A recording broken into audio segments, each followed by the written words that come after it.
What's up? Ghost Fictions is here, and we're back again. This is a story where Issei was betrayed and was the son of Sparda. But before we start, please consider subscribe to the channel and give this video a like. Don't forget to check the description for more informations. Also, this is a translate version, you may find some mistakes, specifically in the character's gender. Issei of course is a male, this time no changes in the gender. Well, with that out, let's get into part 4. It was a quiet day in Devil May Cry since the arrival of Toka, Asuna, Kano, Suzuka and Kyoko. Every day was noisy due to the fact that most of the times the girls of the Sparda Sekido were arguing over who would sleep with Issei, who would cook or things like that. The white-haired man was grateful for these quiet moments because it was the times when the Gremory girls were out shopping and his girls were in their rooms resting because the night before they had a massive hunt by request of the Archduke's chamber due to a large group of renegade demons that wanted to join the Cow's Bridge. They weren't powerful, but many. The hunt had started around 9 p.m. and had ended near dawn. The white-haired man could go for days without sleeping because he trained for a whole year without rest, so his stamina and energy reserves were amazing. Everything was in complete silence that ended when the doors of the store opened. Looking in that direction, the white-haired man could see a voluptuous woman, much older than him, but she had a youthful appearance, short purple hair and bangs that went down to her forehead. She was wearing a kimono and normal glasses. "Excuse me, is this Devil May Cry?" asked the woman. "Yes, it is."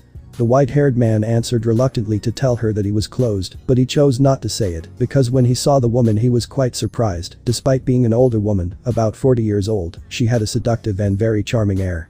The woman, looking carefully at the white-haired man, noticed that he was a boy of about 17 years old. The boy was only wearing pants and boots, but what caught the woman's attention was the silver medallion with a red gem that the white-haired man was wearing. After this, she saw carefully the naked torso of the boy, appreciating his marked musculature. "And may I know what a sexy woman is doing here?" commented the white-haired man. "Ara, what a nice comment, no one has called me sexy for a long time," said the woman while blushing, noticing how the white-haired man was staring at her. "Would you like to touch me?" asked the woman seductively. At that the white-haired man almost fell off his chair, since it was not common that a woman came to his store and proposed him that. He was about to say yes, but he felt like he had the barrel of a gun pointing straight at the back of his head, accompanied by an aura that would frighten anyone. "Tell me, what were you trying to do, Ice?"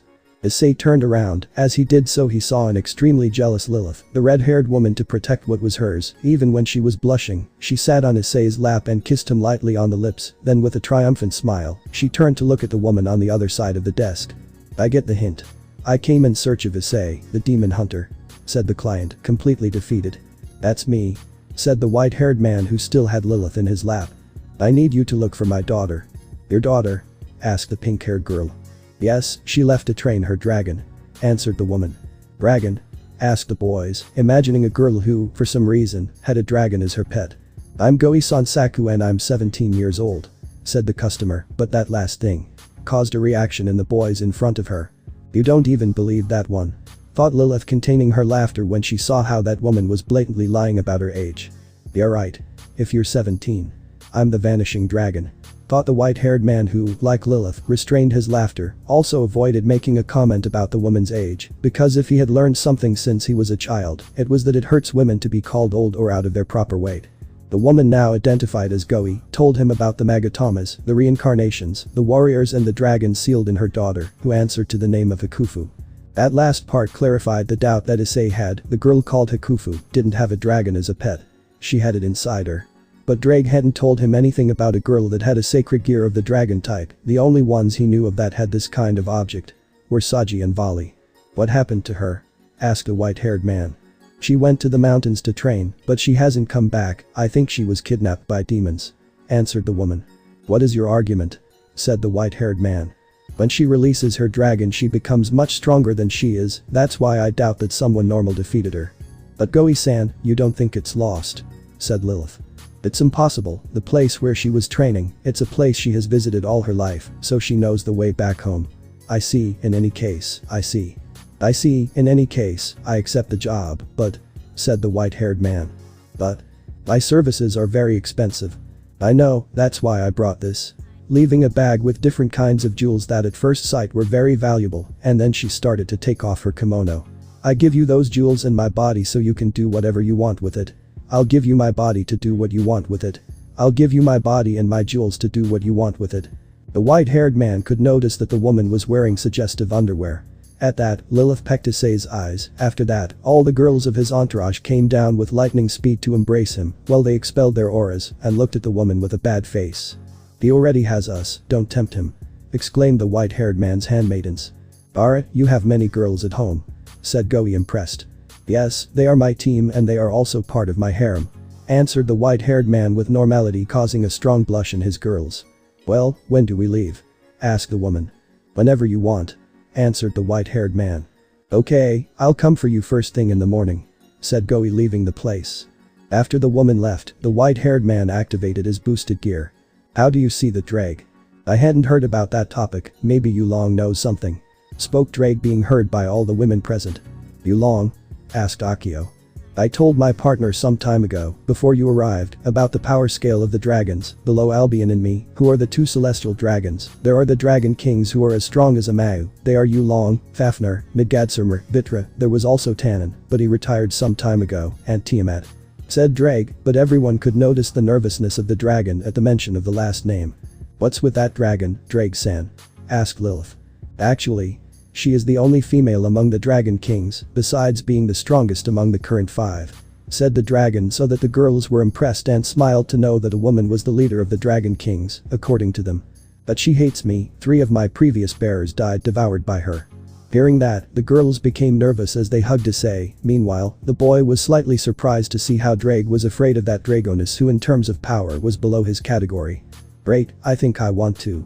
The white-haired man couldn't finish the sentence as from one second to the next, he found himself against one of the walls of the room, lifted by the neck by Pris's grip, while he had a rifle pointed at his temple, an ice spear pointed at his noble parts, a katana extremely close to his neck, and 2 spears aimed at his chest. "Listen well, Issei. You are forbidden to fight against that dragon. Do you understand?" said all the girls with a threatening tone. I understand," said the white-haired man reluctantly. He knew that making Seraphol, Lilith and the others angry would be bad in many ways. "Thank you, girls," said the boosted gear dragon, more relieved. "It's nothing, Ddraig-chan, after all. I can't let my future husband die like my owner," said Seraphol with a smile, making the others jealous. They knew that the brunette Citri was her betrothed, the queen in the group as well as the first. They were even shocked when she told them that Issei had already had sex with her. "Well, as I see things, I will have to take 3 of you with me to the mission. I feel this is going to be fun, but I want to concentrate on Sansaku Hakufu," said the white-haired man with a smile. "What are you planning, Issei?" said Akame, jealous. "I will answer you. When 2 dragons meet, they fight to show their power. That's why my partner wants to fight with everything, and as you must know, he gave me his arm a long time ago, so he is part dragon." The girls were surprised to learn that, so they downplayed the matter of Issei fighting with a girl. It wasn't that he wanted to do something perverted to her, but his instincts dictated that he should fight with Hakufu. "Levi, Lilith and Pris will come with me." "Huh?" exclaimed all the other girls. As Ddraig said, "I will only concentrate on Hakufu. Levi's speed and Lilith's firepower will help me if my suspicions are true. Besides, I also want to see the results of Pris's training.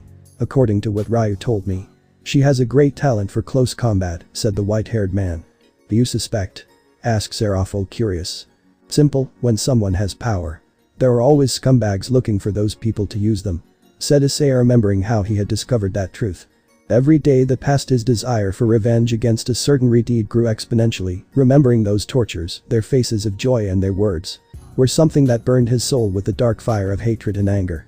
Just seeing her was reason enough to want to attack her and slice her with rebellion. Just seeing them, her and her servants in the corridors of the academy, cynically calm, made him want to kill them, tear them apart, make them see the real hell. Killing Razor was not enough. It was just the straw that broke the camel's back. To finish, she blatantly wanted his forgiveness, as if an apology was enough to erase everything they did to her. She may have once loved Rias, but that love was killed by the same redeed with her own hands.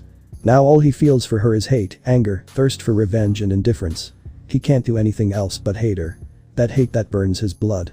He only wants to destroy her and make her feel in her own flesh all that redeed and her entourage did to him. But she had to endure it, because otherwise she would have problems with the Gremory clan. However, that feeling was becoming more and more unbearable, because now she, thanks to her brother Siskin, along with her handmaids, were living in Devil May Cry. For that reason she tried to have the minimum contact with them, because if she increased that contact, she would end up killing them mercilessly. Lilith, as well as the others, noticed that in the words of the white-haired man, there was a lot of hatred and fury. "What's wrong, Issei-chan?" asked Serafal, seeing how her boyfriend had a sharp and penetrating look. "It's nothing, Sarah-chan." "Are you alright?" asked Liis this time, clearly worried. "Girls. There's something I haven't told you. When the day comes, you will know. I promise you," said the white-haired man with a smile. "Besides, you will soon have a mission in a catwalk in Italy, so don't complain." At that, the Sparda girls made a very adorable pout, since whenever they wanted the reason for the white-haired man's mood swings, he always found a way to divert the topic to another direction. The next day, though he arrived to take Issei along with 3 of his girls, something that annoyed him greatly, to where he lives, because afterwards they would go to the mountains where Hakufu was supposed to be training.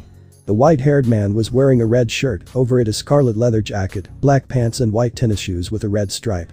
Lilith was wearing a white sleeveless shirt, a denim shirt, a cream skirt that reached her knees, a blue beret and beige booties. Levi was wearing a magenta short-sleeved shirt with a navy blue denim jacket, a navy blue skirt that reached his thighs, revealing his shapely legs, white sneakers, his shinobi scarf and on his lumbars, his katana. Pris was dressed in the same outfit she had met Issei in Tokyo. At the same time, the heiress of the Gremory clan, Rias Gremory, went to Nanyo High School, along with Kaneko and Akeno, who had snuck in. They were dressed casually. When they arrived, they met a thin, light-skinned, dark blue-haired young man dressed in a white shirt, cream vest and grey pants, but what caught their attention was that he had a magatama in his ear as an earring. "Excuse me?" said the red-haired girl, calling the young man's attention. "Yes," said the boy, who when he turned around blushed due to the beauty of the 3 girls in front of him, a beautiful Redeed who had more breasts than Hakufu, a brunette who surpassed the bust of the Redeed and a silver-haired girl who had the body of a loli. "We are looking for the little conqueror, Sansaku Hakufu." Hearing that, the blue-haired man put on a somewhat sad face when he heard the name of that person.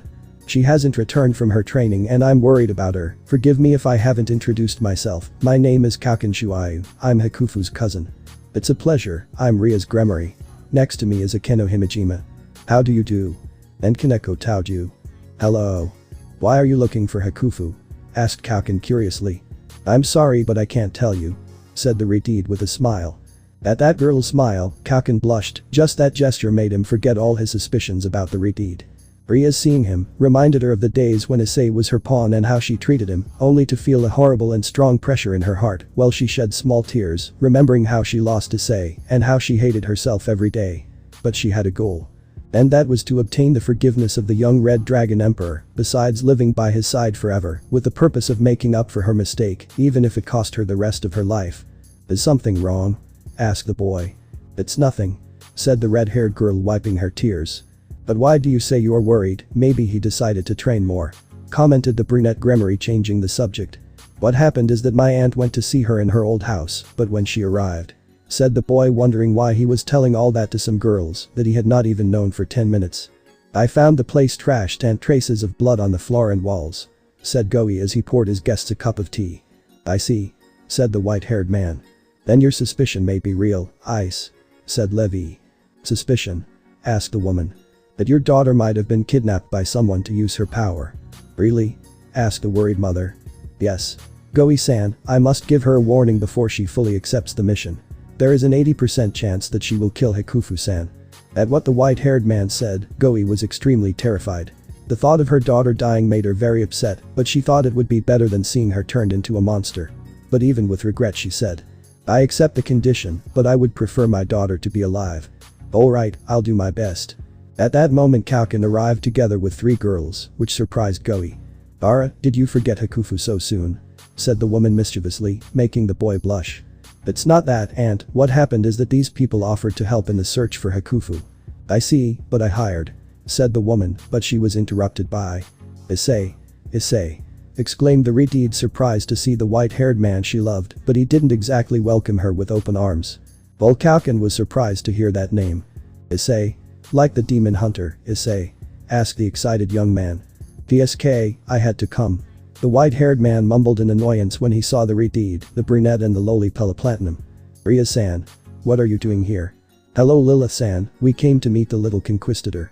But we heard that she disappeared and we decided to help in her search," said Akeno with a smile, but he saw how the white-haired man was leaving the room together with his girls.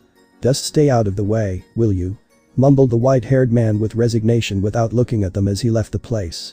At that, Rias and Akeno were sad, but they accepted the situation because according to what Asuna told them, Hakufu was very strong, and the Redeed hoped that she would accept to be his servant. A few hours later Goi together with Kauken, the Gremory trio and the Sparda quartet were going to the mountains, specifically to the house where the woman and her daughter lived. When they entered, they saw that the place was a mess, and there were traces of blood and a terrible rotten smell, so everyone, except Issei who had a strong stomach, held their noses to avoid breathing that smell that made them want to return their breakfasts. "It seems that Hakufu summoned his dragon," said Goi while sighing. "What do you mean?" Rias asked curiously. When Hakufu is about to lose, she unconsciously awakens the dragon inside her, increasing her strength and becoming much stronger, but she loses control and becomes a beast that only seeks blood. That's why she decided to come to train in the mountains to be able to control that dragon and become stronger, strong enough to defend her position as leader and the people important to her," explained Kauken. "I see," said Issei with a smile while she was laughing, making Rias and Akeno jealous since they knew she was thinking about Hakufu. "Well, what should we do, Demon Hunter Issei?" said Kauken, a bit annoyed by the gesture Issei made earlier. "Let's see. The best thing to do is to follow the trail of her or the blood trail of one of the attackers." "Blood trail?" All living beings give off certain acids from the body through sweat. These acids are converted into a vapor that has a unique scent for each person. So we could use something that has their smell like their clothes or something like that. At that moment they all started to search, finding mostly panties and bras of suggestive design. Due to the size of the bras they found, Kaneko became jealous because lately she only met girls with generous bust. Issei was beginning to form an idea of how the girl's body would look like. Seeing how Issei began to turn on, Lilith whispered something in his ear. After hearing what the girl said, on the boy's face appeared a huge smile. "I found something." Hearing that voice they went to the bathroom where Goi was holding a bottle of shampoo. "What is that?" asked the curious white-haired boy. "It's a bottle of shampoo with mint, jasmine and lavender extract that my daughter uses every day. I think that will do. Now we must look for someone who has a good nose. Hey Levi." "I'll do it, Issei-senpai," said the lowly, interrupting the white-haired man. At that the mentioned one frowned, and without looking at her, he passed her the bottle. Kaneko smelled the bottle and began to sniff the air. When she got the scent she launched herself like a bullet, breaking a wall, to which Rias and Akeno opened their wings, as well as Lilith and Levi to carry Kauken, while Pris stayed next to Issei, waiting to see what he would do. "I shouldn't have gotten up this morning," said the white-haired man while he spread his 14 demon wings, carrying Goi in his arms, taking flight, catching up with Lilith and the others, and being followed by Pris, who was still getting used to her wings since she had been able to use them recently, and despite the fact that she could fly, she preferred to continue moving on her motorcycle. Being already in the air, the white-haired man could notice how Kaneko also had her wings spread out and was flying in front of the Gremory. "The scent trail ends 150 meters ahead," said the lowly. "Girls," said the white-haired man as he increased his speed, leaving the group behind. "Yes," said Levi and Lilith, for the latter to say. "Kauken-san. Hold on tightly but not so much that you could hurt us." The red-haired girl looked as Issei's figure started to move away. "So, promotion tonight," exclaimed both girls, increasing their speed, leaving the Gremory trio behind. "We should increase our speed. I don't want us to look inferior or pathetic in front of my Issei," said the Redeed.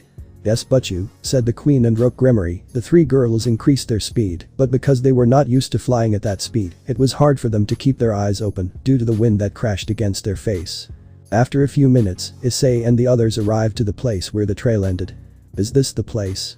asked Rias.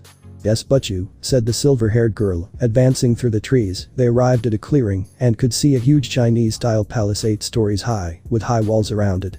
Without being able to say anything, several spears were thrown against the group. Kauken and Goi dodged the spears with great skill, but they tore part of their clothes. Lilith used a pistol to destroy the spears. Levi used his speed to dodge them without any spear could touch her and without fatigue, while Akeno created a barrier to protect Rias and Kaneko.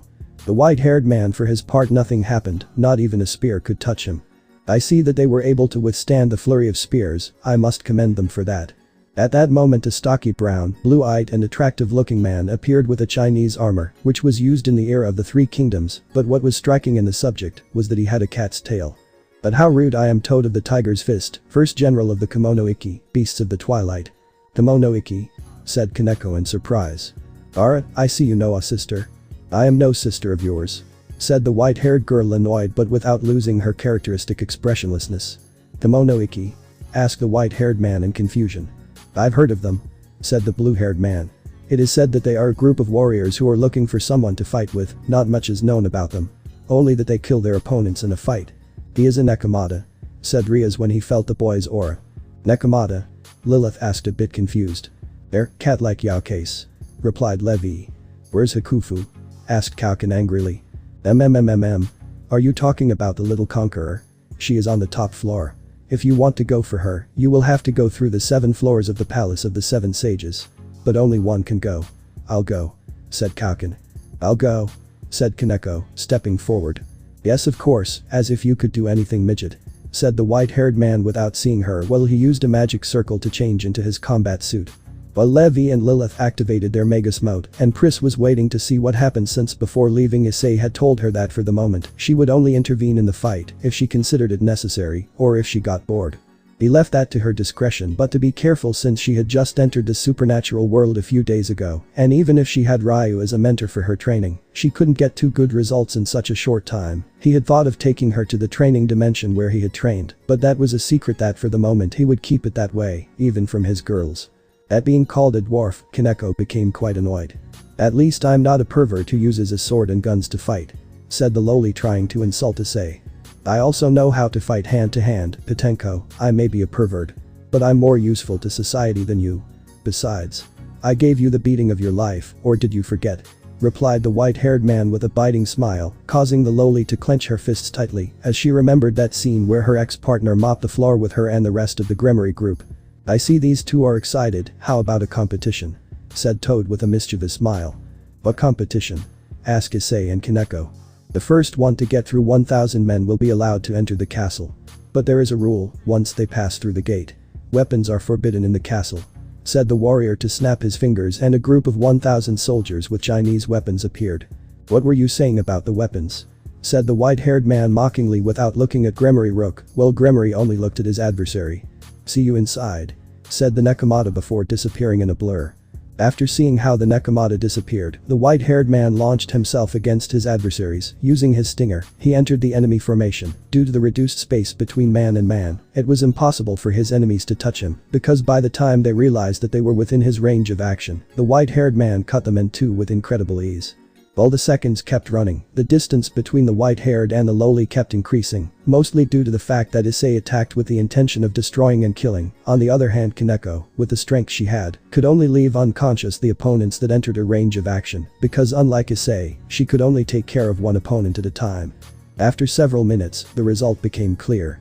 "Senpai won," said Kaneko sadly as she was hugged warmly by the Redeed. "It's alright, I may sound a bit rude, but you couldn't beat the Dark Knight Sun even if you tried. Maybe later you can fight at his level. But for now it's impossible," said the Redeed with sadness and regret in her voice.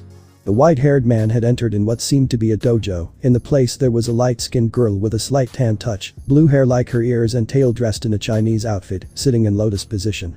"Welcome to the first room. The fighting room. I see that you were able to defeat the 1,000 men using your sword," said the girl. "Well, beautiful. It was no big deal," said the white-haired man, amused. "I think you know the rule, no weapons. Only hand-to-hand combat." "I know," said the white-haired man, disappearing rebellion and his pistols with a magic circle, materializing his boosted gear and his devil bringer. "I said no weapons," mumbled the girl, annoyed at the sight of the red gauntlet of the white-haired man. "It's not a weapon. Just like this," showing her devil bringer. "They're my arms, so technically they don't count as weapons." "What?" exclaimed the surprised girl, recovering her posture. "I introduce myself, I'm Kagura of the Snake Fist. I'm Kagura of the Snake Fist." After saying this, the girl got into a combat position. This position made her look like a snake. "What is your name?" "Issei." "Well, Issei. You are really handsome, but I will have to kill you," said Kagura with a passionate voice. At that moment the girl attacked with her hand that resembled the shape of a reptile's head. Seeing this, Issei quickly moved out of the girl's range of action. Approaching the white-haired man again, the girl attacked with a kick to the boy's ribs, a kick that was parried by the white-haired man's hand. Seeing how her attack had been stopped, the girl tried a series of punch combinations, all aimed at vital points of Issei's body that she evaded with great skill. It was then that the white-haired man noticed how the girl's hands had changed color. Now they were red. "I'll tell you something, Issei-kun, I'm a user of the Fire Dragon Gate. Dragon Door. In the body there are channels of Kai, which are called the 7 Dragon Gates. Each one provides the ability to use a specific element based on the user. As I told you, my gate is the Fire Dragon Gate, so I produce that element with my Kai. Get ready." Saruman Ken, Salamander Strike. From the girl's hands, 2 powerful bursts of reptile-shaped kai came out. These were evaded by the boy, going through the walls. Both bursts went outward, impacting against the ground, creating an explosion of medium consideration. The explosion was seen by the girls outside, stopping the fight they were having with the enemies that had appeared moments after Issei entered the palace. "Issei!" exclaimed Rias in desperation, looking towards the palace. "Calm down, Rias-san," said Lilith. "How can you be so calm after seeing that? Issei might be hurt." "How funny. You say you trust Issei and you give him up with an attack that wouldn't defeat him," said Pris while hitting one of the guys in front of her with a hook to the liver. The blue-haired girl, thinking that her attack had killed the boy, seeing how the wall had been broken besides having burned much of the dojo, she felt satisfied, but when the smoke dissipated, she could see to her surprise and horror how the boy who should be dead was standing as if nothing had happened. "I see that you are strong, but it's time to finish this," she said. The white-haired man launched himself against the girl, adopting a position similar to that of a boxer, throwing left and right punches while swinging sideways, hitting the girl quite hard, noticing how she had wounds in the areas that had been hit with the boosted gear due to the spike design that the gauntlet had, with each hit that connected. The white-haired man felt how little by little his muscles and bones began to receive serious damage. "This is easy," said the white-haired man, looking at the girl on the ground.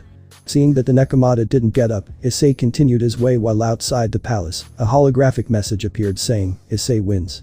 This fact calmed Rias and made the white-haired man servant smile. While in the palace, Issei went up the stairs, encountering enemy soldiers, insignificant in his eyes. Using his quicksilver, the white-haired man continued on his way without taking them into account. After passing those trash, the white-haired man arrived at a room that had a pond with bamboo around it. At that moment he saw a boy with pale skin, green hair that reached his shoulders with his ears and tail the same color as his hair with 3 rings of blue, black and brown correspondingly, dressed in a black wushu outfit. "Welcome to the Hall of Calm, my name is Mizukin of the Fist of the Praying Mantis of the Water Dragon Gate," said the serene boy. "I see, well I came to kick your ass and rescue Hakufu," said the white-haired man with a smile, watching as the boy in front of him stood up in a combat pose that resembled a mantis. "I understand, but you know that in order to pass to the next room, which is the Room of Will, you must defeat me." Mizukin attacked with much faster punches than Kagura, besides attacking him with combinations of kicks and punches. Despite being a large number of blows, the white-haired man blocked as if it were a game. Seeing this, the green-haired man wet his hands with the water of the pond, creating pincers resembling that of a mantis, launching a cut that cut slightly above the eyebrow of the white-haired man. "Amakirikit, praying mantis cutting tweezers, with this I'll finish you off," said the red-haired man in a calm manner. "Bad technique, but tell me, when are you going to stop playing?" asked the white-haired man, bored because before his eyes, his opponent's attacks were in slow motion.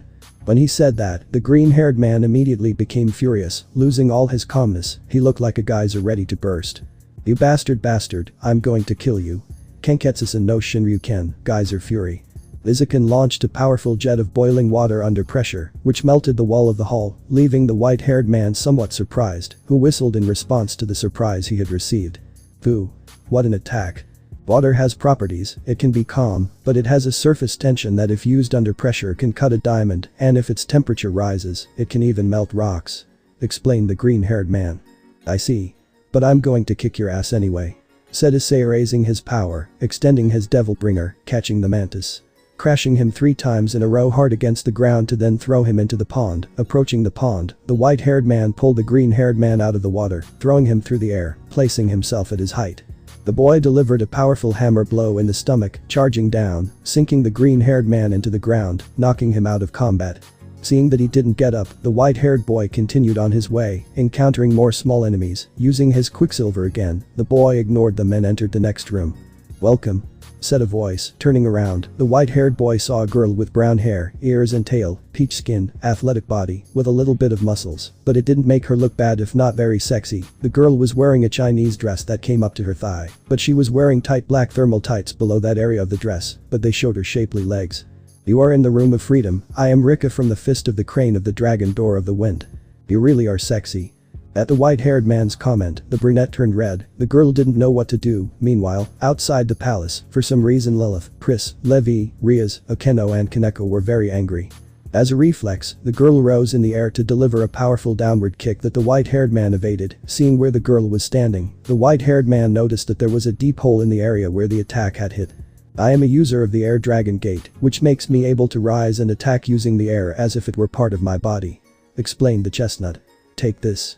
Kuren no Tsubasa o Setsuden, cutting wings of the crane. Rika launched a powerful net of cutting air from her arms, which went straight against the boy. When it arrived, it caused a considerable explosion, raising a cloud of smoke. Seeing the result of her attack, the girl gave for defeated and exterminated the boy. I would have liked to have a date with him, but everything is for Aniki to achieve his goal. Using that girl. So my suspicions were right. When she heard that voice, Rika was shocked. No one. Absolutely no one had survived her slashing wings. That attack, beautiful, but it won't be enough. The white-haired man activated the demonic silhouette of his devil bringer to grab her, while he smashed her on the ground and threw her to punch her against a wall, and then grabbed her again and smashed her against the ground while he jumped and punched her, making his fist become bigger and crushing the girl. Third strike and you're out, said the white-haired man to leave. Again Issei used his quicksilver to pass the soldiers. At that moment he arrives to a kind of jungle where he doesn't find anyone, but suddenly he feels a kind of projectile. When he manages to identify what object it was, the boy saw that it was a bamboo branch. You have good reflexes, boy. From among the trees appeared a man with black hair, ears and tail. He had his hair tied in a braid, dressed in brown pants, with brown leather wristbands and leggings with studs on his hands, forearms, feet and legs. As a weapon he had a bow in his right hand. I see that you defeated Kagura, Mizukin and Rika. I must praise you for it. I am Shokin of the Monkey's Fist, user of the wooden dragon door. This gate allows me to channel my Kai to be able to harden any weapon. So, that means I can use a weapon? Asked the white-haired man. Go ahead, it wouldn't be fair for me to be the only weapon user. Agreed the dark-haired man. At that, the white-haired man smiled broadly, making his rebellion appear from a magic circle.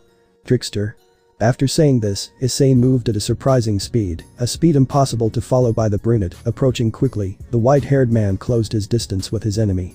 Once in his range of action, Issei changed his style, using his swordmaster, starting to throw swift and deadly, seriously wounding Shokin. The aforementioned received a lot of thrusts and finally received the coup de grace.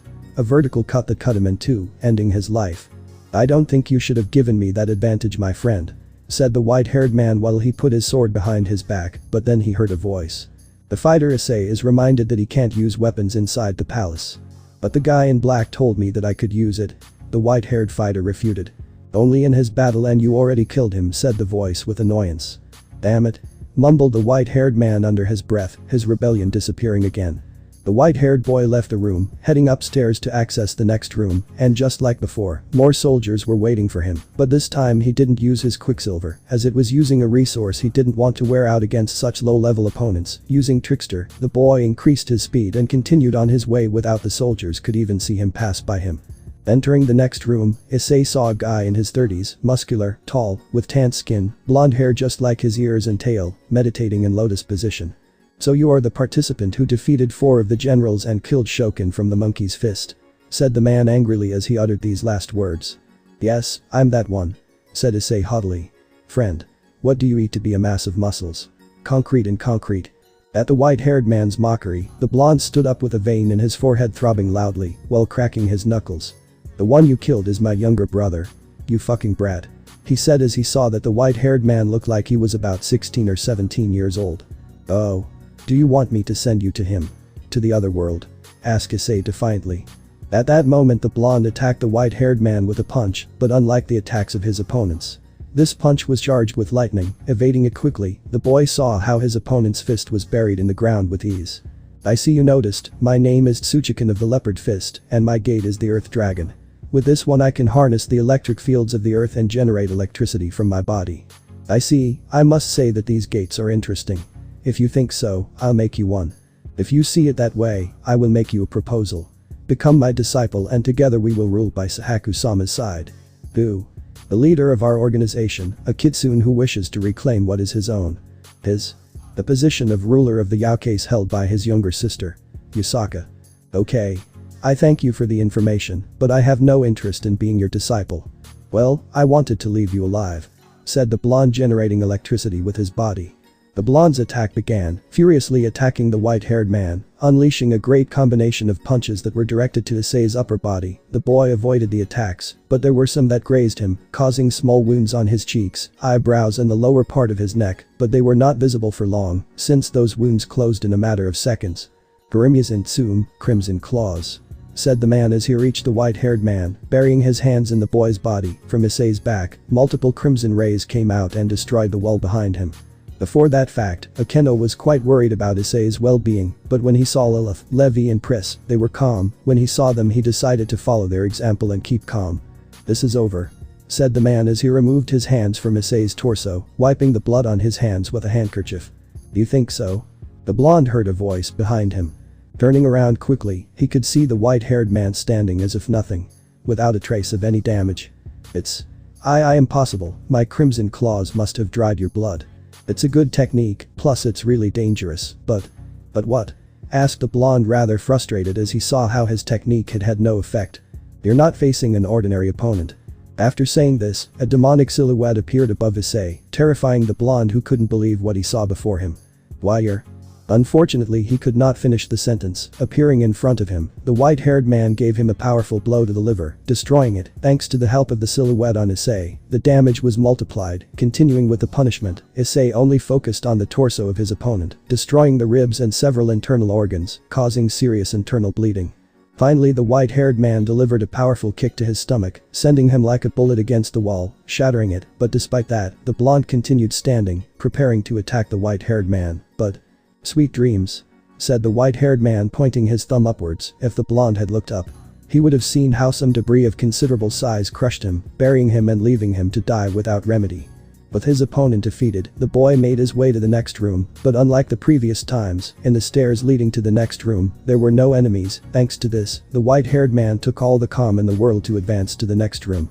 Arriving at the next room, the white-haired man could notice that this one was very different from the others, since it had the appearance of being some kind of temple.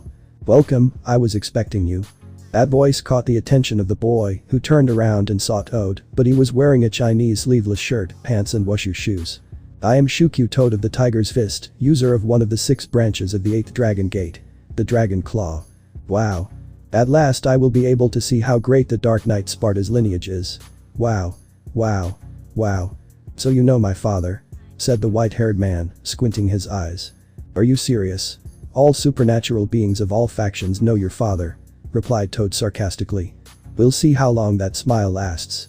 After this, both were engaged in a fist fight. At that moment, Issei noticed how Toad's fists turned gray, and the veins of his hands were strongly marked. It was when the white-haired man avoided a punch that passed very close to his left cheek. Then he felt how there was something warm running down his cheek. Touching that area, the white-haired man noticed how he had 4 claw-shaped cuts, from which blood was gushing out. "The dragon's claw can cut through anything as if it were a hot knife in butter," he said. "I see," said the white-haired man as he licked the blood on his fingers, materializing his boosted gear, smiling hugely. "Let's see how strong your dragon claws are." Resuming the fight, Toad continued to perform a combination of punches and kicks aimed at the white-furred man's head. At one point, the brown tried to connect a powerful kick on the left side of the white-furred man's head, but he blocked the attack with his gauntlet. "Damn. This brat is strong. Now I understand why they say that Sparda's lineage is strong, even without his sword. That strange arm and that red gauntlet give him a devastating power in his attacks," thought the brown. That when he saw Issei's arm carefully, his mind made a click. "And it can't be Sparda's son. Is he the Sekiryuutei? I see you know my left arm. Now I understand why none of the 6 generals defeated you, because you used your sacred gear," said the brown Nekomata as he broke out in a cold sweat, turning to smile bitingly. "This is a golden opportunity, not only to defeat the son of Sparda, but also the Sekiryuutei. Today is my lucky day. Do you think so?" "Do you think so?" asked the white-haired man, seeing how the brown-haired man grew his musculature, his ears, manifesting 2 Nekomata tails, and his fangs and claws grew in the same way, giving him the appearance of a wild tiger. After finishing his transformation, the brown-haired man jumped towards the white-haired man while saying, "Jiki Kakushoku Tora to Hakurik, attack of the black tiger and the white dragon." After saying this, the brown began to attack the boy's body with his dragon claws, that being fused in Kai, caused even more damage. When he finished his attack, he appreciated how his hands were covered in blood. Blood belonging to the white-haired man who had serious wounds that were bleeding in large quantities, but the white-haired man was standing, motionless, with his hair covering his eyes. "I see that Sahaku-sama will be calmer. But I must say that this guy pushed me to the limits. Make me use my dragon door and my secret technique, really that the Dark Knight's lineage is terrifying." Toad, seeing that the white-haired man didn't move, was heading for the exit when he heard a voice. "Is that your secret technique? I've seen better. And Friend. You could cut those nails. Don't you know what nail clippers are? Turning around he saw how the white-haired man, in spite of having received all that damage, looked as if he had nothing. This fact horrified the brown man. Nobody had survived the attack of the black tiger and the white dragon. About the white dragon. I know one that if he saw this he would just start laughing like the idiot he is. You damn monster. How can you stand if I pierced your vital organs? Toad said terrified. Really? I just felt you tickling me. Finished warming up, it's time to show you the power of a true dragon. Boost. Transfer.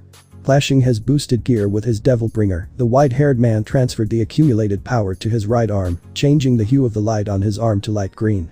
Devil boost. Exclaimed the white-haired man as he launched himself at Toad, who was still not out of his stupefaction, hitting his chin hard, lifting him up in the air. The boy appeared above him, and with a downward kick, hit the brown man in the back, sending him to kiss the ground hard. As he hit the ground, the brown man spat blood. Advancing calmly, the white-haired man approached the chestnut, grabbing him by the head, lifting him up with ease, beginning to punish his body with his boosted gear, listening fascinated as with each blow, he tore the fibers of Toad's body. Each one of those blows began to soften the robust and firm body of his opponent, changing the grip to his left hand. The white-haired man began to hit him again, but this time using his devil bringer, feeling even better how the body of his enemy was tearing. Suddenly he heard a small crack. He had broken 2 ribs on his right side. Throwing Toad up, the white-haired man got to his height and, putting both hands together, gave him a hammer blow, returning him to the ground. But leaving him in a very bad shape. Putting him on his feet, the boy prepared a dragon shoot, hitting the chest of the brown, who was thrown backwards, crashing into one of the pillars behind him. The brown did not show signs of moving. If he was not dead, he was unconscious. And due to the punishment received it would take several hours to wake up. After this, the white-haired man went to the next room. But just like the previous time, there were no soldiers standing in the way. This fact caught his attention. I guess they have sent all their soldiers against Lilith, Levi, Pris and the Gremory, but upon facing them, they have been eliminated. I see. At that moment Issei entered a room that looked like a shogun's room. At the top you see a handsome man with shoulder-length blonde hair, golden eyes, dressed like a priest. Welcome. Son of Sparda, I see that you have defeated my 6 generals. You must be Sahaku, said the white-haired man. I see you know me. My friend. Haven't you thought of another profession? I don't know. Something like being a priest or a bonsai keeper. This business never makes a profit. At that, the golden-eyed blonde threw a blue flame from his hand at the white-haired man who returned it by using rebellion as a baseball bat. I said that said the priest but was interrupted by the white-haired man. Weapons are forbidden. But your stupid game is over. At that the priest began to laugh, snapping his fingers. He made appear a blonde with a white Chinese dress, red gloves, gray bracelets that had red runes, a strap on the right leg, 2 Chinese swords in her hands. She has 2 open chongos on the sides of her head, with green seawater eyes, while her look was glazed. Meet the last general of Kimono Iki, the little conqueror. Sansaku Hakufu. Issei didn't pay much attention to the introduction, because he was eating with his eyes the spectacular figure of the girl, but he reacted when he heard the name Hakufu. So that's her. Thought Issei, licking his lips because he felt his blood burning with a desire to fight. So that's the girl who has a dragon, but what's up Ddraig? I feel 2 more dragons on her. The white-haired man saw the girl's face. Specifically her eyes. They were red with torn pupil, her hair turned black and straight, while specific points of her body started to glow. Is that possible? Asked the white-haired man. I think I know what's going on. Tell me what you know. A long time ago, one of my bearers faced 2 boys named Yuka Natsume and Ryuga Nagi. From what I understood they had special abilities. What do you mean, special abilities? The white-haired man asked intrigued. The Natsume girl had something she called the Eyes of the Dragon, which is an ability that allows the user to synchronize with the spirits of all things. So it gives the user a type of clairvoyance that allows them to see anywhere, past, present and possible future. As well as seeing and hearing the dead. It can also be used for astral projection and using psychometry. About the other one. He called his ability the Dragon's Fist. The one who used it was the Nagi boy. As I understood it, this fist has the ability to collect, store and use an inexhaustible source of Kai obtained by eating the Kai and abilities of others. Its most notable ability is that it allows the user to steal from people's door.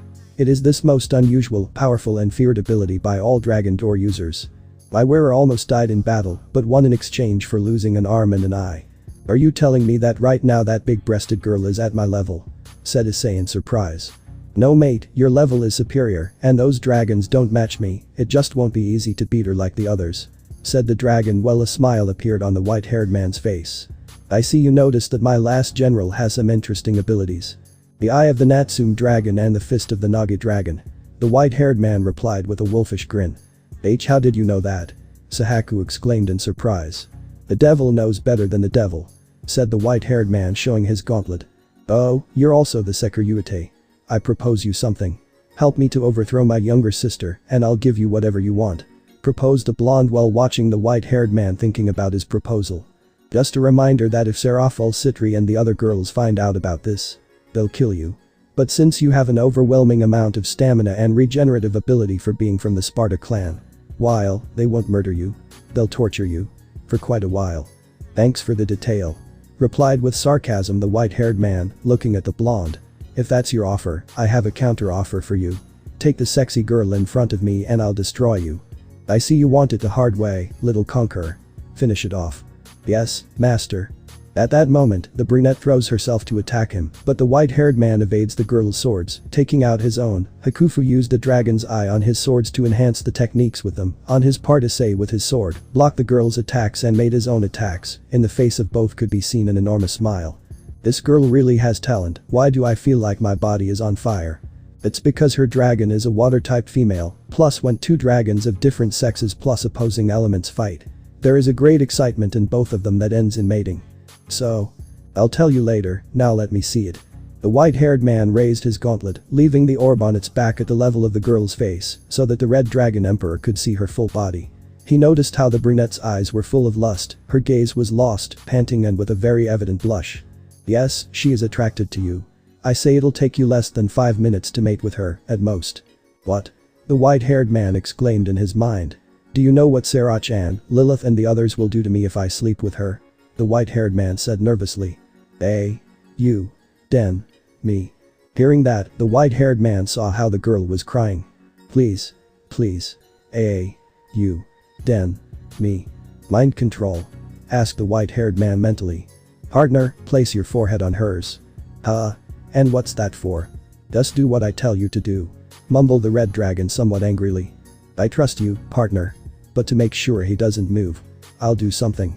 At that moment, both Issei and Hakufu dropped their weapons, entering into a melee. In a carelessness of the girl, the white-haired man penetrated her defense and delivered a powerful headbutt, leaving his forehead on the girl's who was stunned by the attack, but thanks to this, the white-haired man was able to take the girl's mind to his mental landscape.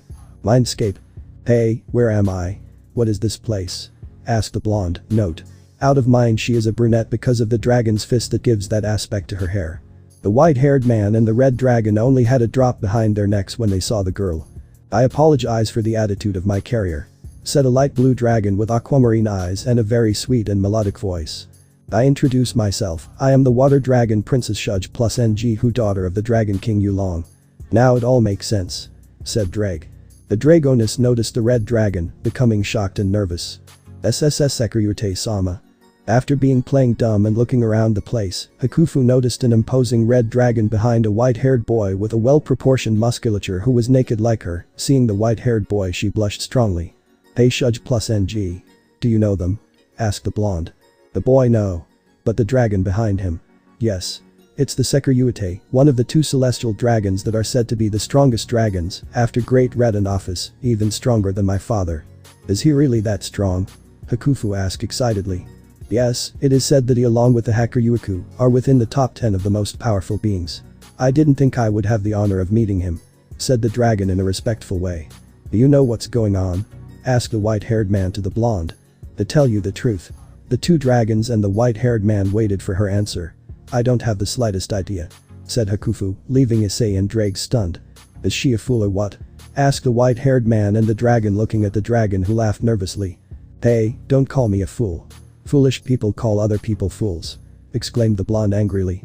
Calm down, what's your name? Sansaku Hakufu. Nice to meet you, I'm Issei Sparda. Well Hakufu, I'll tell you what's going on beautiful, said the white-haired man giving her a smile that made the blonde blush. Right now you're fighting with me and you're being controlled. Controlled? Yes, a freaky guy who wants to have power and that's why he uses your powers, plus he gave you a bonus. Bonus? The dragon eyes of the Natsume family and the dragon fist of the Nagi family. So far we have fought with our swords, but I don't want to hurt you. Your mother hired me to save you, and your cousin also came. Hearing that, Hakufu started to cry as she was happy that her mother had cared so much for her, showing her how much she loved her. "Drop me, Issei-san. It doesn't matter if I get hurt. Destroy me so that I can see my mom and Kauken." "Hakufu. Relax, don't exaggerate. Besides, Ddraig-sama and I have figured out what Sahaku is using to control you." "Really? Shu-chan?" "Yes, it's the bracelets, the user rune that controls you," said the dragon. "The only way to free her is to take them off, but for that," said the dragon while finding how to finish the sentence. "For that? What?" asked the curious white-haired man. "You will have to shock her so." "Issei Sparda, I ask you to kiss Hakufu," answered the dragoness. 3, 2, 1. "What?" said Hakufu Issei. The white-haired man was a bit surprised while Hakufu turned completely red. "And isn't there another method?" Hakufu asked nervously. "No." Both dragons answered. "Well, Hakufu," said the white-haired man with a biting smile. "Yes," replied Hakufu with the same smile. "Let's rock," exclaimed the white-haired man as both boys began to fade from the mental landscape. Real world. After returning to the real world, both boys separated, creating a distance of 1 meter between them. I must say that I expected nothing less from Sparda's lineage, but the dragon eyes that implayed him from Shin Natsume and the dragon fist from Mitoko Nagi, who were considered to be the most talented of their generation. Sahaku said, but neither of the boys paid attention to him. "Pay attention to me. Pay attention to me." The boys resumed their fight, while a certain boy in a red trench coat increased the smile on his face. Boost boost boost boost boost boost. Transfer. Devil boost. Flashing his gauntlet with his devil bringer, the white-haired man transferred the increased energy to his right arm, grabbing Hakufu with his spectral hand, slamming her repeatedly to the ground. To the white-haired man's surprise, the girl managed to break free from his grip and move away from the boy, but Issei wouldn't let her escape so easily, extending his spectral hand. Started to push the girl with the intention of smashing her against the wall, pushing her several meters, when Hakufu was already a few centimeters away from being embedded in the wall, moving very fast, managing to avoid being left as a sticker, being surprised to see the spectral hand of the white-haired man crashing into the wall, crossing it as if nothing had happened. Without wasting time, Hakufu attacked the boy with a high kick that was blocked by the white-haired man's left arm. In this instant the looks of both boys crossed, and on these two images appeared. On Issei, an image of a red western dragon with green eyes. And on Hakufu, an image of a black eastern dragon with red eyes. "Sekiryuutei," exclaimed the black dragon in surprise. "We have already faced each other. But this time is different. Because my bearer is stronger." At that moment, it could be seen how the black dragon was enveloped in a green aura, changing its skin color to an aquamarine one. "It can't be. My ability to eat abilities," said the dragon in surprise. "Yes, I've eliminated it with my power," said Ddraig. "I see. Thank you." "Huh? That was a curse that my lineage carried. Now I can be at peace, because my new daughter will be able to fight without the burden of devouring the power of others, and with this I can synchronize with the other dragons." At that moment 3 dragons appeared. One of violet color, another of aquamarine color and the last one of blue color that merged, giving place to a silver dragon with red eyes. "I'll stop Hakufu so you can do that, Issei-san," said the silver dragon. Well," said the brown one, a bit surprised as he was not used to see dragons fusing together. At that moment both boys collide their fists, but the dragon fist took part of Issei's devil boost, so its appearance changed, taking a similar aspect to the devil bringer of the white-haired boy. "Looks like he copied your demon arm," commented Ddraig. "Tell me something I don't know," said the white-haired man, but when he was about to attack, in the copied arm a silver dragon was formed, but at the moment of executing the technique, this arm disappeared. "What?" It seems that he cannot master this power and just exhausted his energy. But to the surprise of the white-haired man and the red dragon, the silver dragon's image covered Hakufu completely, restricting his movements completely. "Now, trickster." After saying this, the white-haired man advanced quickly, arriving to where Hakufu was, kissing her, leaving her extremely surprised. Before this, the Kai of the brunette rose so high that broke the bracelets, causing a tornado of blue energy to surround her body, tornado that threw a few meters back the white-haired man. When the white-haired man looked at the girl, he noticed how her hair turned violet, her skin white peach, with ice blue eyes. On her right arm was formed the tattoo of a silver dragon. Her measurements increased a bit compared to her original body. The white-haired man held the girl before she fell to the ground. Due to the massive release of Kai that had exhausted her energies, the white-haired man took off his trench coat. Removing the holster for his pistols, he covered the body of the girl who only kept her underwear, because the massive release of Kai had destroyed her larger garments. "She's safe. And I think she looks good," said the white-haired man, appreciating the new appearance of the girl, turning to look at the blonde, who was more than furious. Now I give you two options. You get out and never do this again. Or I'll kill you. You son of a Spitfire. You son of a Sparda. The blonde shouted at the top of his lungs, turning into a gigantic nine-tailed fox with silver fur. Well, until you've shown your true colors. But this is over. The white-haired man charged the girl princess style. The boy kicked hard at one of the walls, creating a hole big enough for him to pass through without problems. Jumping to the outside, the boy left that Chinese palace that, due to his previous fights, together with the damage caused to the infrastructure of the building, added to the increased weight in the room where he was causing the palace to begin to collapse. The girls on the outside watched as one of the walls high up in the palace shattered with a great roar, and from the resulting hole, a silhouette quickly leapt in their direction. When the silhouette was closer and away from the dust of the debris, they could see that it was the white-haired man who was carrying in his arms a girl covered by his trench coat. Quickly the boy left Hakufu with Goi and the others. The girls were going to congratulate him, but then they saw how the white-haired man turned again in the direction of the tower. Issei. What's wrong? Asked Lilith, seeing how the boy was staring at the hole where he had gone out earlier. It was then that his answer came. The hole where Issei had exited became bigger, raising a large curtain of dust, followed by a small tremor that shook the ground. When the dust settled, the girls could see the reason why Issei was so serious. In front of them, a huge silver fox. Looking completely furious. Do you think you'll be able to escape from me? Son of Sparda. Roared the furious animal. By conventional methods. I couldn't. But don't misunderstand my actions. I wasn't escaping. I was just looking for a place where I could move more easily. Without being locked within four walls. Said the white-haired man while his eyes turned red. Pulling rebellion out of a magic circle, the white-haired man launched himself against Sahaku, starting a fierce combat where the fox tried to tear him apart with its claws or trap him in its jaws. On his side, the white-haired Issei evaded his opponent's attacks, but he didn't give him time to breathe because due to the difference in size, Issei had to perform much more complex movements than Sahaku, who seemed to be playing with a ball of yarn. Taking a leap, the white-haired man managed to get out of the fox's field of vision, helping himself with the sun that hindered the animal's sight, starting to fall towards Sahaku's head, with his devil bringer brimming with energy that was reflected in the size of the boy's spectral hand, which at that moment was the size of the head of the huge fox. Finally, the white-haired boy reached the fox's head, striking it with overwhelming force. The force unleashed in that attack had been so great that Sahaku's head whipped violently against the ground, his body jerked up and down. The boy took another leap, preparing a hammer blow, releasing it over the fox's body, plunging it into the ground. While the white-haired boy fought with Sahaku, Rias and the others watched with concern as Hakufu's condition worsened. Hakufu, please. Wake up. Said a tearful Kaukan, moving the girl in a futile attempt to wake the girl up. But she is at risk of dying. Said Kaneko, examining the girl with her eyes. What do you mean, Kaneko? Asked a red-haired girl looking at Uruk. Her condition is critical. This is due to the disproportionate emission of Kai. And if that Kai I could feel came from her, it is possible that the current of Kai in her body has been severely destabilized. Because of this, the Kai inside her body is not evenly distributed.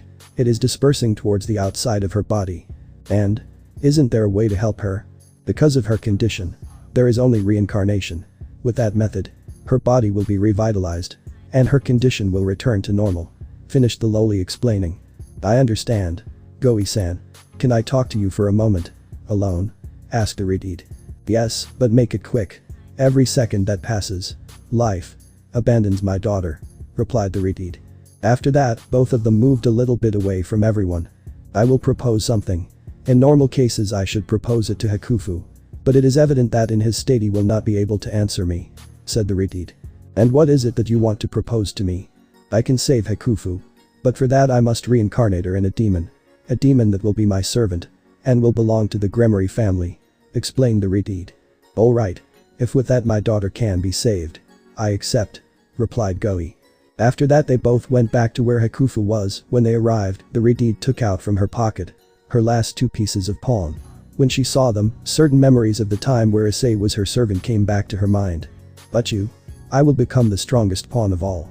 The dream of that brown boy, who only sought to live up to his mistress's expectations. Those words made the Redeed want to cry. She would have loved to see her pretty servant fulfill that dream. But she herself took it upon herself to destroy him. By order of Ria's Gremory, Yusan Saku Hakufu, you will walk again on this world, seal this contract with me and become my servant. Finished saying the deed while she saw the pieces enter the girl's chest, disappearing from the sight of those present with a crimson glow. Along with that glow, the dream of having the white-haired man as a servant again was over. But you? I promise I'll make her win any way I can. Those words she would never forget. Those words were the ones Issei had told her during the raiding game against Razor. Her cute servant risked everything in order to win. Risking his physical integrity and his life. All to make her happy. But unfortunately he couldn't make it. After that he sacrificed his arm, looking for a second chance to rescue her from that commitment. But those 10 seconds of balance breaker weren't enough. And after that she despised him, remembering that fact hurt her a lot. She would have liked Issei to have won that match. If only he had had more time. But he wasn't. And she repaid him for that huge sacrifice with hatred and contempt. Would she ever get Issei's forgiveness? Unfortunately she didn't know the answer. But the most obvious thing for her was no, since the favor her brother had done her by ordering her and the others to go live with Issei didn't go as well as she had hoped. With that fact the Redeed realized that Issei had already formed a life with his girls. And showed her that his presence was not necessary in her life. The minutes began to advance, and they could notice how Hakufu's breathing was normalizing, and the expression of pain on his face was slowly starting to disappear. The white-haired man continued his fight against the huge fox, but the latter looked very hurt, blood dripped from its jaws, as well as from different parts of its body, deep cuts made by rebellion, which made standing up a tremendous pain. I've had enough of you.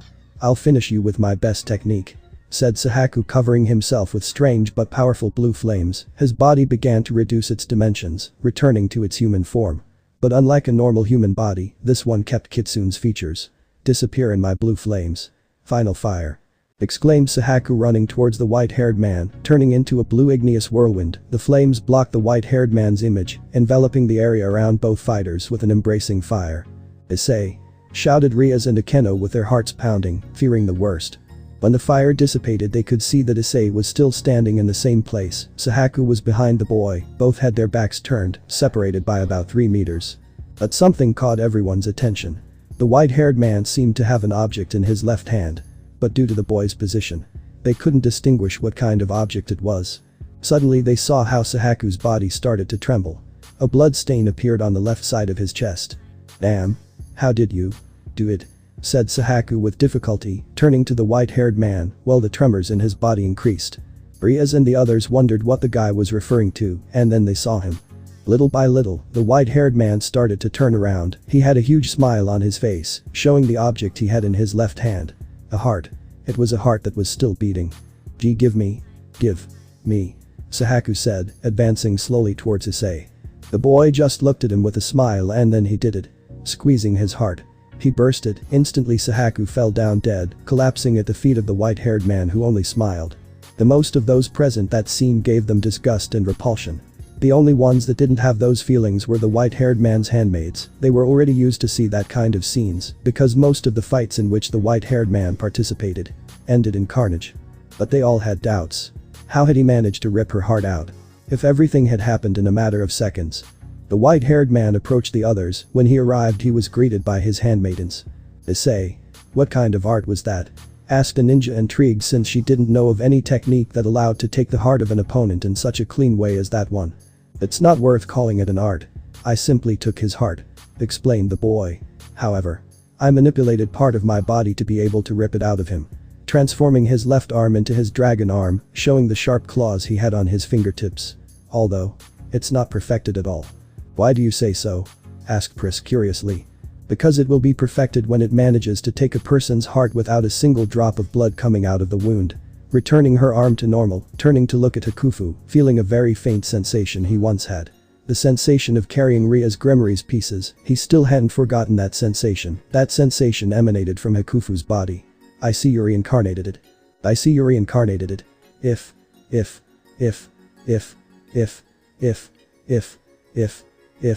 why yes, said Ria shyly.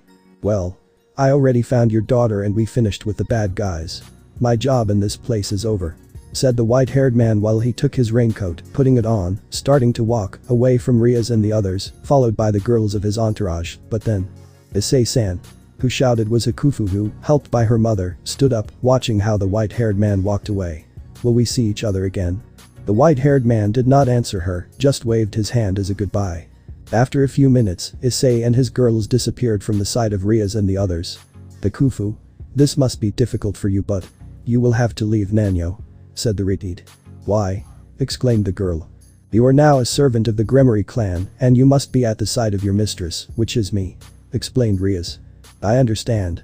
Kaukan. Yes, leader, said the blue-haired man. From now on you are the new leader of Nanyo, said Hakufu, a little sad to leave the place. Don't be sad, Hakufu-chan. Now that you are a demon you can participate in the raiding game, said Akeno. Raiding game? Akeno proceeded to explain to her what the raiding game was, leaving the girl excited due to the brunette Gremory telling her that she should go to the front because she was a pawn, becoming stronger with the different types of promotions. Alright, I agree to go with Rias-sama, said Hakufu very happily. Don't call me like that, from now on call me Butchu. Okay, Butchu. The next day. The Khufu together with his mother, Kaukan and the Gremory went to the Nanyo Academy, where in a phenomenal speech by the girl, she named Kaukan as the leader of the Nanyo Academy and Ryumu as her right hand and said goodbye to Kanu and the others. The Khufu, now to go, said Rias. Well, Hakufu, now you will have to learn many things, so pay attention and behave well, said Kaukan. Try not to cause trouble to Rias-san. I will come to visit you every 2 months at Devil May Cry, said Goi. Yes, bye, Mom. Kaukan. The three gave each other a hug, then Kaukan held his cousin's hands. The Khufu, before you go I want to tell you that. What? What? Kaukan. The blue-haired boy didn't speak until Goi gave him a blow on the back of his head that settled his ideas. I love you. At that Hakufu gave a sad look but tried to smile, but it was difficult for him, so he took a breath and started to speak. Kaukan. I'm sorry but I have fallen in love with Issei-san. I want him to be my husband. At that, everyone was shocked, especially Rias and Akeno, now they had one more rival to captivate the white-haired guy. Well, I'm leaving, take care of yourselves. After this, the Gremory and Hakufu left, leaving a surprised Goi and a very depressed Kaukan. The next day, Kuo Academy Rias Hall. Hello everyone, my name is Sansaku Hakufu. I come from Nanyo Academy, I'm new in town, my hobbies are tea ceremonies and flower arrangements. I have a lot to learn, but I hope we can't get along, said the lilac-haired girl, smiling happily, leaving all the boys with hearts in their eyes. This is luck. In less than a month many beauties have come to our salon, said a boy. The beautiful Rebecca-san, the sexy Akio-san, the cute Kyoko-san, the one Isama, and now we have the new girl. Sansaku Hakufu. All the kids were crying with joy. Thank you Kami-sama, exclaimed the boys in the classroom for being blessed with such beautiful girls in their classroom. But unfortunately for them, all the aforementioned girls were only interested in the white-haired man. All the girls got a huge bead of sweat on the back of their heads from watching the boys act like that. How funny they are, said Hakufu, holding back his laughter. Is he an idiot? Thought all the girls. I'm currently living at Issei Hyodo's house, plus he will be my future husband.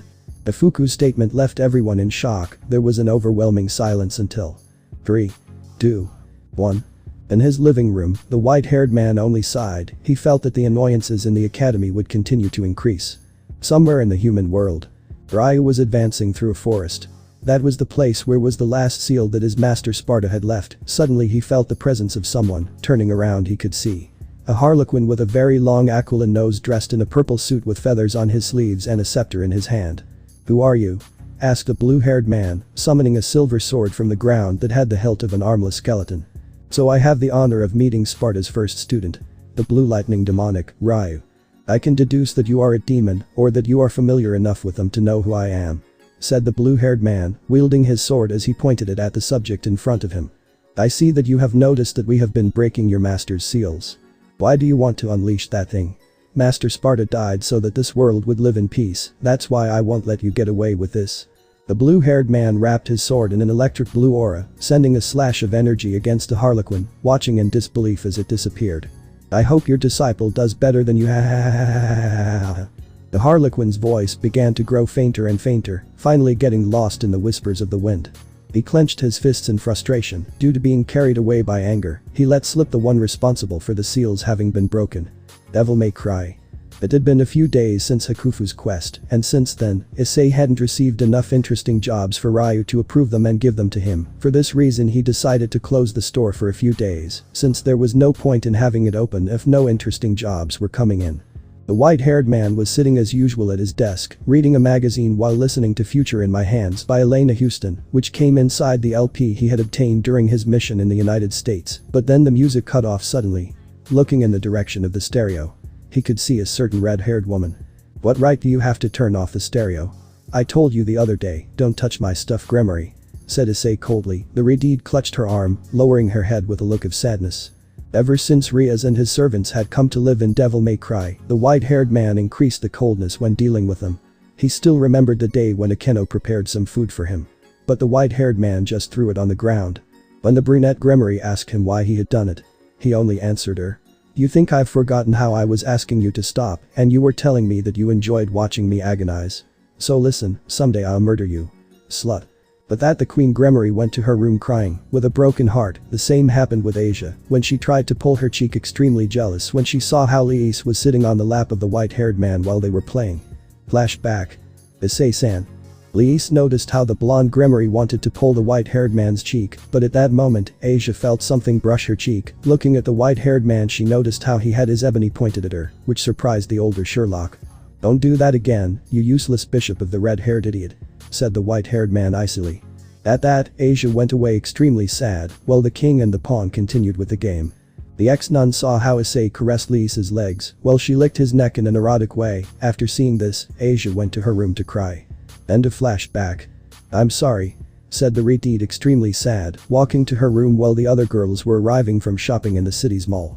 Issei, when he saw how the girls of his entourage arrived loaded with bags, he was grateful for not having accompanied them in this opportunity due to the fact that if he had done it, he would be the one who would have had to carry all those bags that, although they were not heavy, they were very annoying to carry.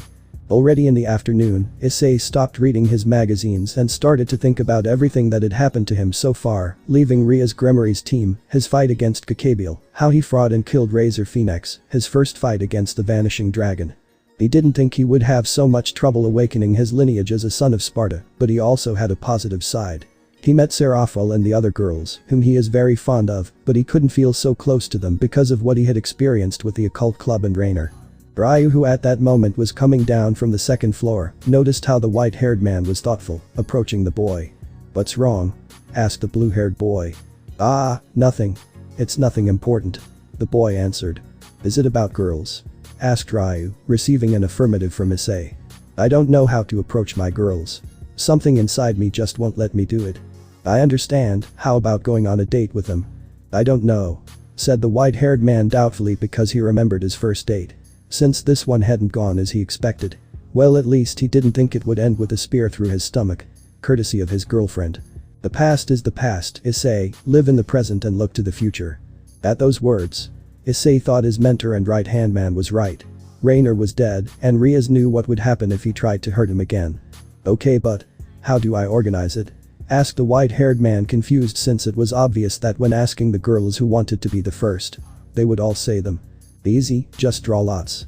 "Draw?" "Yes." After saying this, the blue-haired man made a box appear from a magic circle. Once that was done, he called the white-haired man servants. "Why did you call us?" "Ryu-san," asked Selena, curious. "Well, girls, Issei has decided that in order to get to know each other better besides interacting with you, you all will have a date with him." 3, 2, 1. "Really?" exclaimed all the girls. Each one was reacting differently. Lilith was blushing, Liis was just smiling lewdly while having an obvious blush, Erin was just showing a slight blush, Selena was red while covering her face trying to hide it, Rebecca's eyes were shining, Akio was blushing while smiling, Akame had a slight blush, Levi had a lewd smile with a strong blush, Yui was enormously happy. Mira had a completely red face to the point of blowing smoke out of her head, and Seraphil was like Yui, and finally Pris had was more than happy, but unlike the others. She knew how to hide her blushes quite well. "But for that we'll draw lots," said the blue-haired man holding a box with a hole in the top. "What's that for?" asked Levi. "In this box there are some spheres that have a number, that number will be the order in which you will have the date with Issei." The girls started to draw the spheres one by one. When all of them had drawn a sphere, Ryu explained the dynamics of the draw. "Well, I think they all have a number that corresponds from 1 to 12, but this time it will be in reverse order." "What do I mean?" "It will be in reverse order." "Who drew 12? "I did," answered Akio, showing the sphere with the number 12 on it. "Then the first date will be Akio-san," said the blue-haired boy. "Eh?" exclaimed all the others. "The order is like this, number 12 has the first date, number 10 the second date, and so on until the last date, which is number 1, any doubts?" "None," they all said. After Ryu asked them the number of the sphere they had been assigned, the appointments were like this. First date. Akio Fudo. Second date. Akame. Third date. Rebecca Randall. Fourth date. Selena Sherlock. Fifth date. Arin Kanazuki. Sixth date. Liselet Sherlock. Seventh date. Levi Kazama. Eighth date. Priscilla Asagiri. Ninth date. Miri Yamana. 10th date. Yui Kurata. 11th date. Serafal Sitri.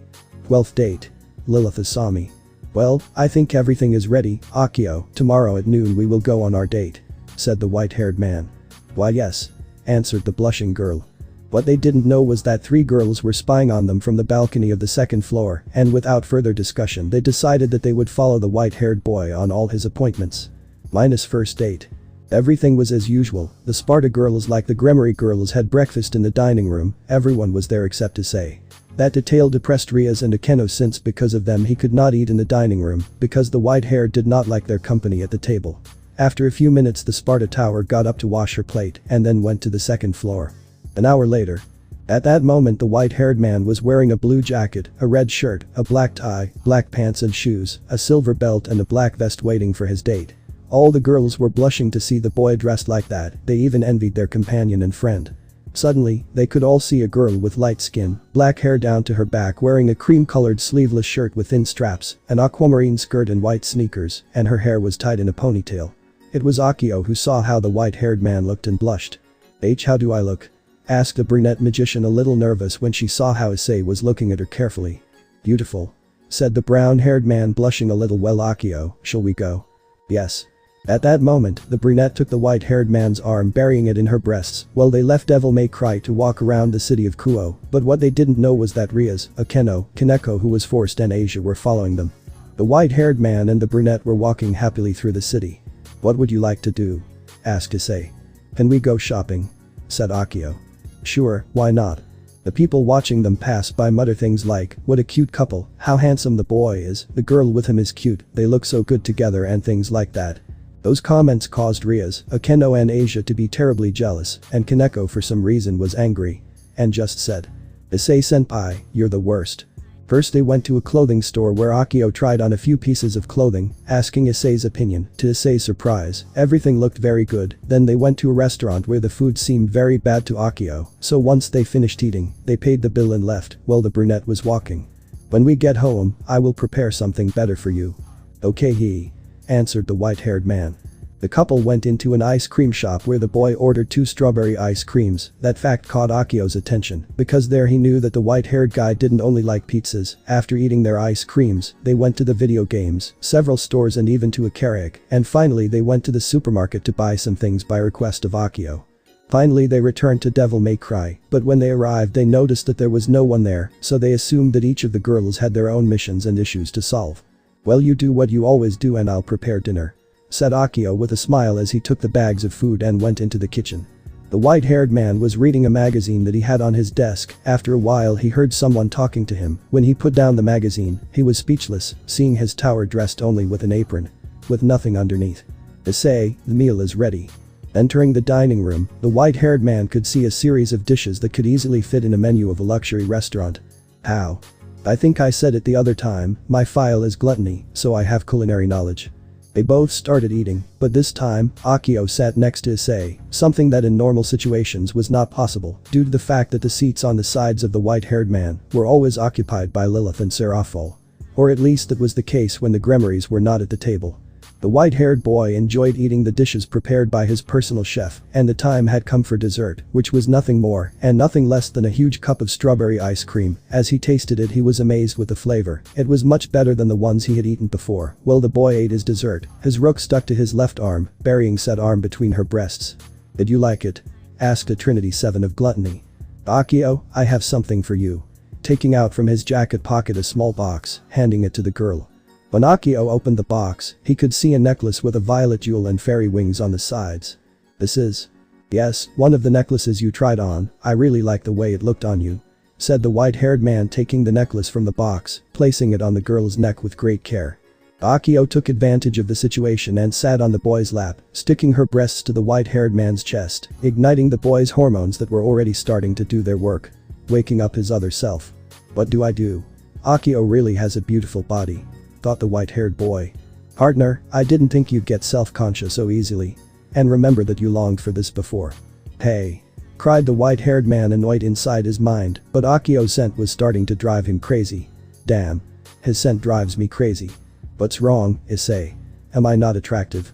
Akio was saying it in such a shy way that the white-haired man was slowly starting to lose his temper. The rook Sparda noticed that fact, and taking advantage of her position, she sensually bit Issei's right earlobe, sending the boy's rational conscience for a walk, letting her take control of a certain part of the white-haired man's anatomy.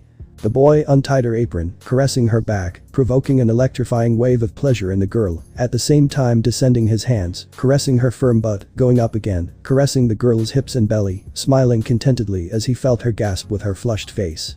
"Hiya," exclaimed Akio. "Hiya?" asked Issei, confused. "Hayhh."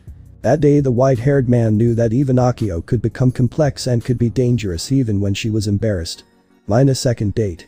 The routine had been the same as the previous day. They had breakfast, and each one went to get ready for the appointment. The white-haired man was dressed in a black jacket, white shirt, jeans, belt and black shoes. Issei-chan, he looked so good. Thought Serafo when she saw him coming down the stairs. Issei. Lila thought as she looked at him with a strong blush on her cheeks. Mira, Yui, Akio, Arin and Selena were blushing at the sight of him, while Liselet, Rebecca and Levi were smiling lasciviously. Rias, Akeno, Kaneko, Zenovi and Asia, who had arrived at that moment, saw Issei, blushing heavily. At that moment Akame came down, dressed in a cream-colored shirt with cleavage, denim jacket, light blue skirt and orange sandals. When she saw Issei she blushed, while the white-haired man was delighted with the sight. What's wrong? Do I look bad? Asked Akame. No, you look great, replied the white-haired man. After that they both walked out of Devil May Cry with their arms intertwined, being followed almost instantly by the Grimoires. Issei had planned to take Akame wherever she wanted to go when she asked her where she wanted to go. The red-haired girl answered that she wanted to go to a restaurant. Once in that place, both ordered, but Issei was surprised. Since he ordered a cup of strawberry ice cream, but Akame ordered 5 plates of meat. That fact surprised him since seeing Akame's physical build, she didn't give the impression of being a girl who ate too much, but as the saying goes, appearances can be deceiving. After eating, the young couple visited several stores in the city. In one of them the white-haired man bought something discreetly without the black-haired woman noticing it. After that phantom event, both went to a sports store where the white-haired man bought a new shinai for his young knight, since the one he had broken in one of the training sessions during the days before this one. After this last purchase, they went to the cinema where they watched a samurai movie that both of them found quite good. At the end of the movie, Issei and Akame went to a park to watch the sunset. Both were sitting next to each other very close. It was then that Akame asked him a question. "Issei," said Akame, calling the boy's attention. "Yes. A few days ago Kadis and Murayama told me that before. Before? That you used to be a loser and useless." At that Issei began to laugh out loud, causing the red-haired girl to be surprised. "That's true, I was like that before, but," said the white-haired man without finishing the sentence. "But?" asked the red-haired girl when she saw how Issei had changed his countenance to a more serious one. "An event happened that changed my life. Since that day I stopped being that useless loser to be the person you now have in front of you." Akame felt a certain sadness, but also a great anger in the words of his king. It was as if that event hurt him.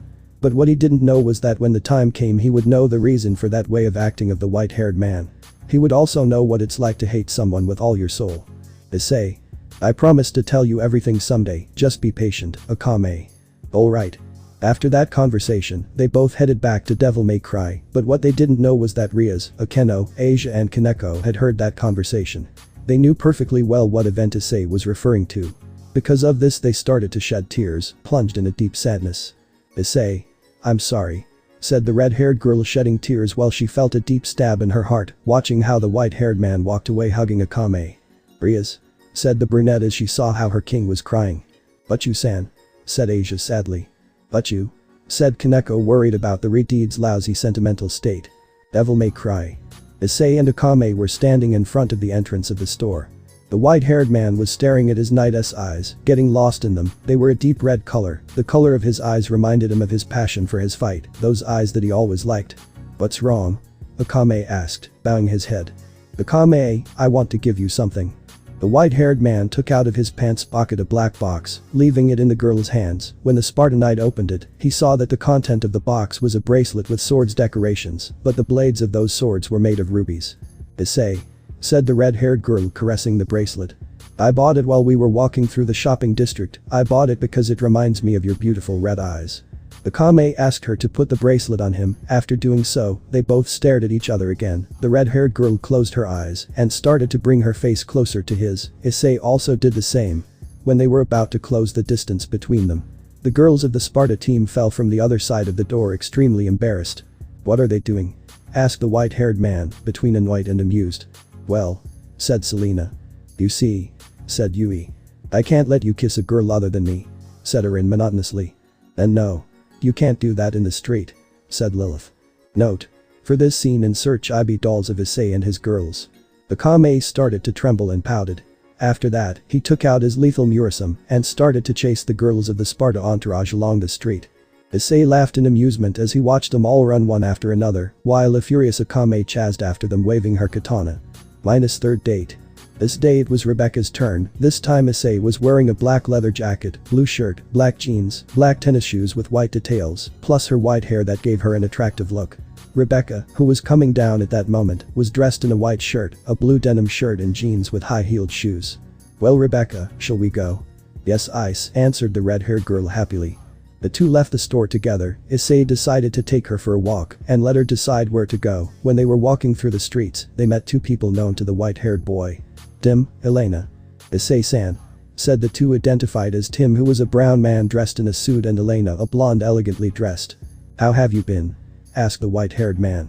"Well, everything's fine." But what they didn't notice was that the red-haired girl was anxious and excited. "And no way.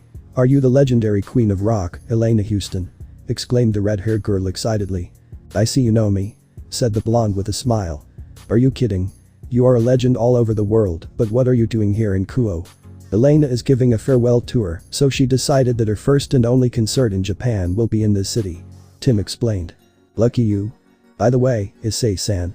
Who is the girl?" "That's Rebecca Randall. I'm on a date with her." "Rebecca, this is Tim, a former client, and I think you already said it, the legendary rock queen, Elena Houston." "Nice to meet you," said the three of them. "Would you like to see the concert backstage?" asked Elena.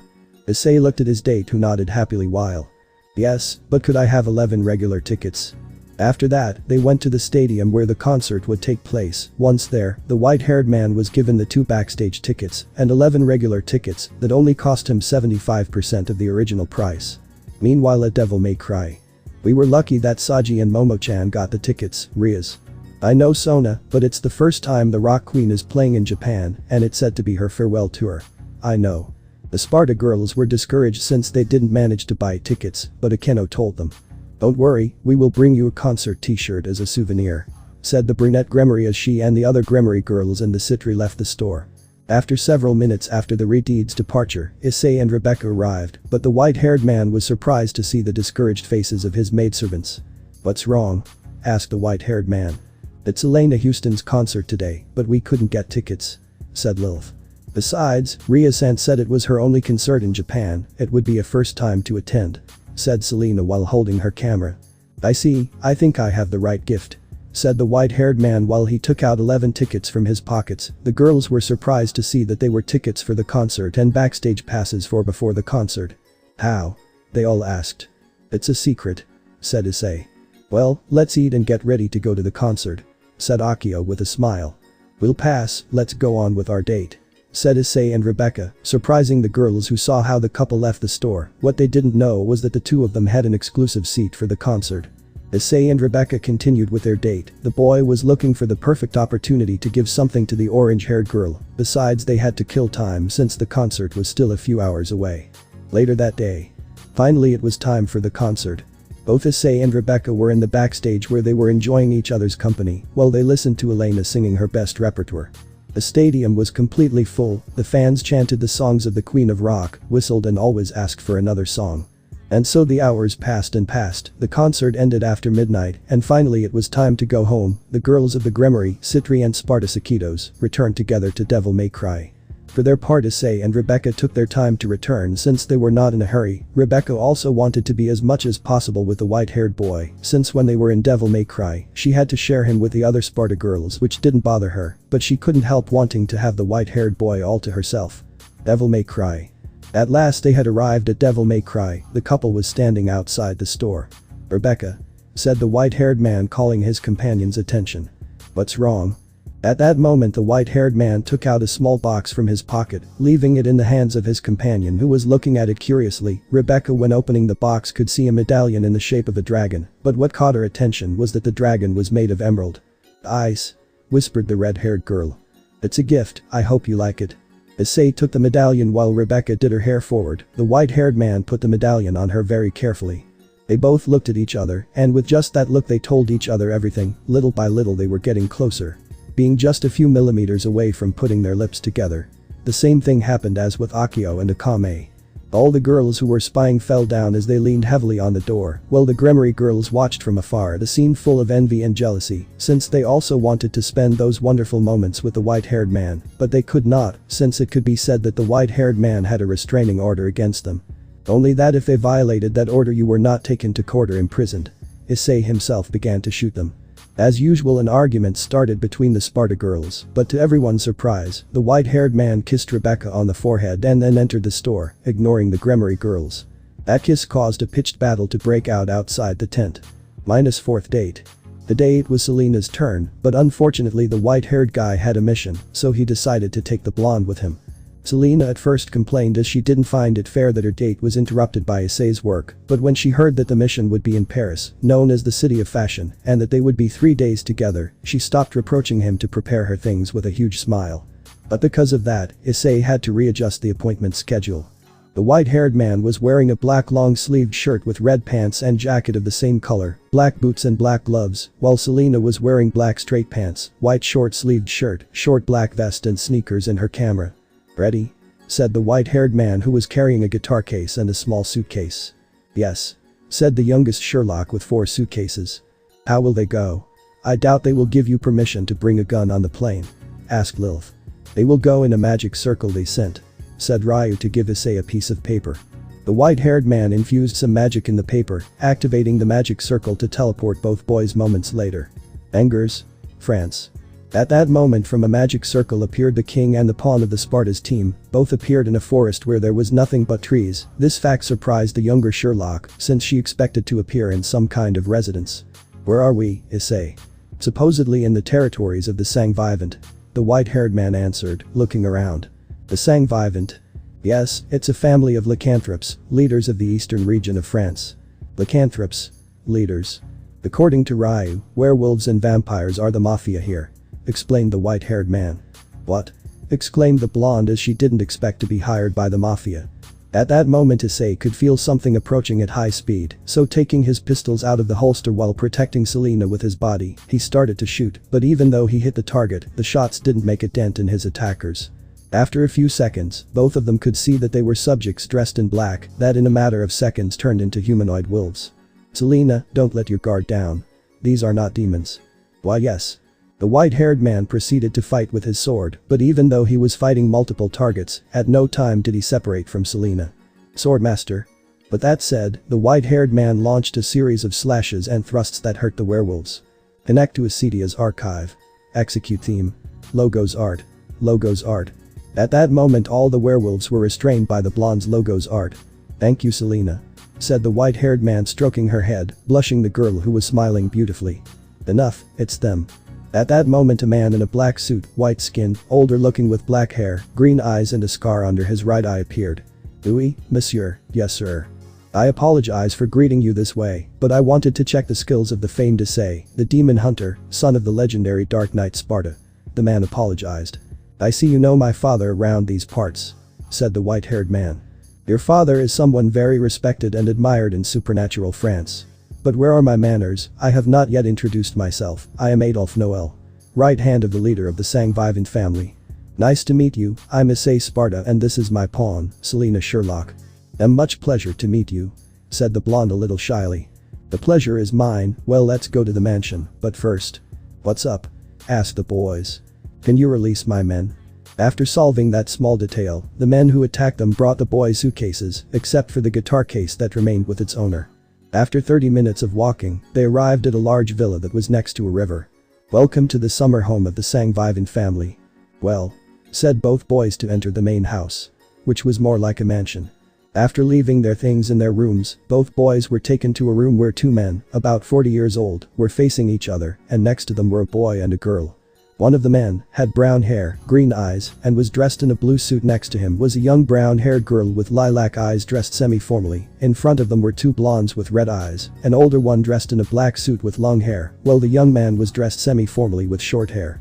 "Sir," said Adolf approaching the brown man. "Yes. Issei Dono has arrived." At that moment the four people saw a white-haired man dressed in red and black and a blonde with pigtails dressed semi-formally. "So he is the famous son of the Dark Knight, the demon hunter?" Issei asked one of the men a bit suspicious. "And you are?" asked the white-haired man somewhat annoyed by the tone of the subject. "I am Dimitri Linesinglante, leader of the Linesinglante family." "Well, come in, I am Evan Sangvivant, leader of the Sangvivant family." "Nice to meet you, I'm Irene Sangvivant, heiress of the Sangvivant family." "It is a pleasure to meet you, I am Jean-Claude Linesinglante, heir of the Linesinglante family," said the blonde younger man. "Nice to meet you, I am Issei Sparda, and the young lady next to me is my pawn Selina Sherlock." "How do you do?" The boy sat in the middle armchair while Issei leaned his feet on the table in front of him, to everyone's disapproval, seeing that Selina could only let out a deep sigh. "I apologize for my master's attitude." "Okay. Issei Dono, what we want is for you to be the bodyguard of our children." "What is the reason?" "For more than 1,000 years our families have been in conflict for the territory of France, but," said the brown-haired man, "our children have decided to marry, and we see this as a way to unite the families. According to the information I have, the Sangvivants are werewolves and the Linesinglante are vampires, so why?" asked the white-haired man looking at the two young heirs. "It's strange, I found something in Jean that I didn't find in my race," said Irene. "The same thing happened to me, Irene has something that captivated me," said Jean-Claude. "I see, but there is something else," said the brown-haired man. "That's right," said the lycanthrope leader. "There are members of the families who are against this union, from this a new group has emerged. The Crepusculum Meurtriers, which was created by my son Jean-Paul," said the chestnut-haired man. "And my daughter Juliette," said the blonde. "Why did they do that? If it would benefit both parties?" asked Selina. "Two reasons, they both love wrestling, and my son is in love with Irene San. And my daughter is in love with Jean-Claude," said the vampire. "Another question. If they are vampires, how can they be in the sun?" asked Selina. "It's easy, all the Linesinglante are daywalkers," answered Irene. "Daywalker?" asked the white-haired man and the blonde ignorantly. "An extremely rare lineage of vampires that can stand in the sun without burning, but we are not immune to ultraviolet rays that can pass through our bodies." "I understand, but you must know that I case demons and," said the white-haired man. "That's why there are no problems," said the brown-haired man. Both older men signaled to one of their subordinates, and they brought 3 briefcases, one red, one blue and one silver. The white-haired man proceeded to open the red briefcase and saw a pistol cartridge, but when he took out the bullets, he noticed that they were filled with something. Then he opened the blue briefcase and saw some bullets also filled with some kind of liquid with some words engraved on the bullet. Finally he opened the silver briefcase, taking out some plates with runes on them. One was electric blue and the other one was silver. What he has in his hands are bullets and magic plates to kill both vampires and lycans. The bullets with garlic nectar and holy water, with a Latin curse, die vampire, kills any vampire. Because they are allergic to garlic and holy water is an acid for them, and the curses weaken them," said the brown man. "The others are silver nitrate bullets. The liquid enters the bloodstream, poisoning them instantly because lycans are allergic to silver," said the blonde. "The plates are meant to provide the properties of vampire killing curses, along with the holy water or silver in any weapon," explained the young brunette. "From what I'm understanding," said Issei. "If necessary, get rid of them. This alliance will be the future of the future, so we can't allow anyone to ruin it. Even if they are our children," said Demeter. "I understand." After that meeting, both Issei and Selina were guided to a room, where when they entered they noticed that it was a matrimonial room, with a bed according to a room of that style. The master said that it is better for them to sleep together. Everything was prepared while he was talking. But that said, the butler who took them to the place left, leaving Issei and Selina in the room. "If you want, I'll sleep on the floor," said the white-haired man, willing to give her the bed, but he was surprised to see how Selina denied his offer.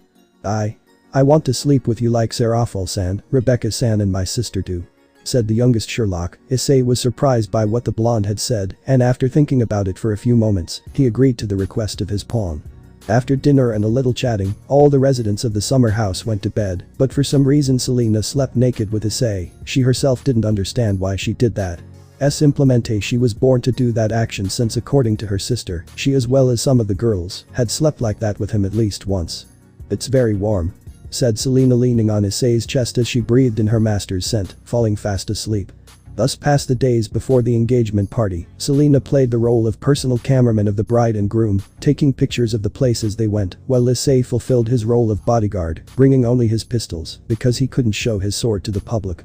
On the second day, 3 people tried to attack the bride and groom, but were repelled by the white-haired man without much effort, as they were low-life thugs, whose level of importance to the world was lower than that of a rat.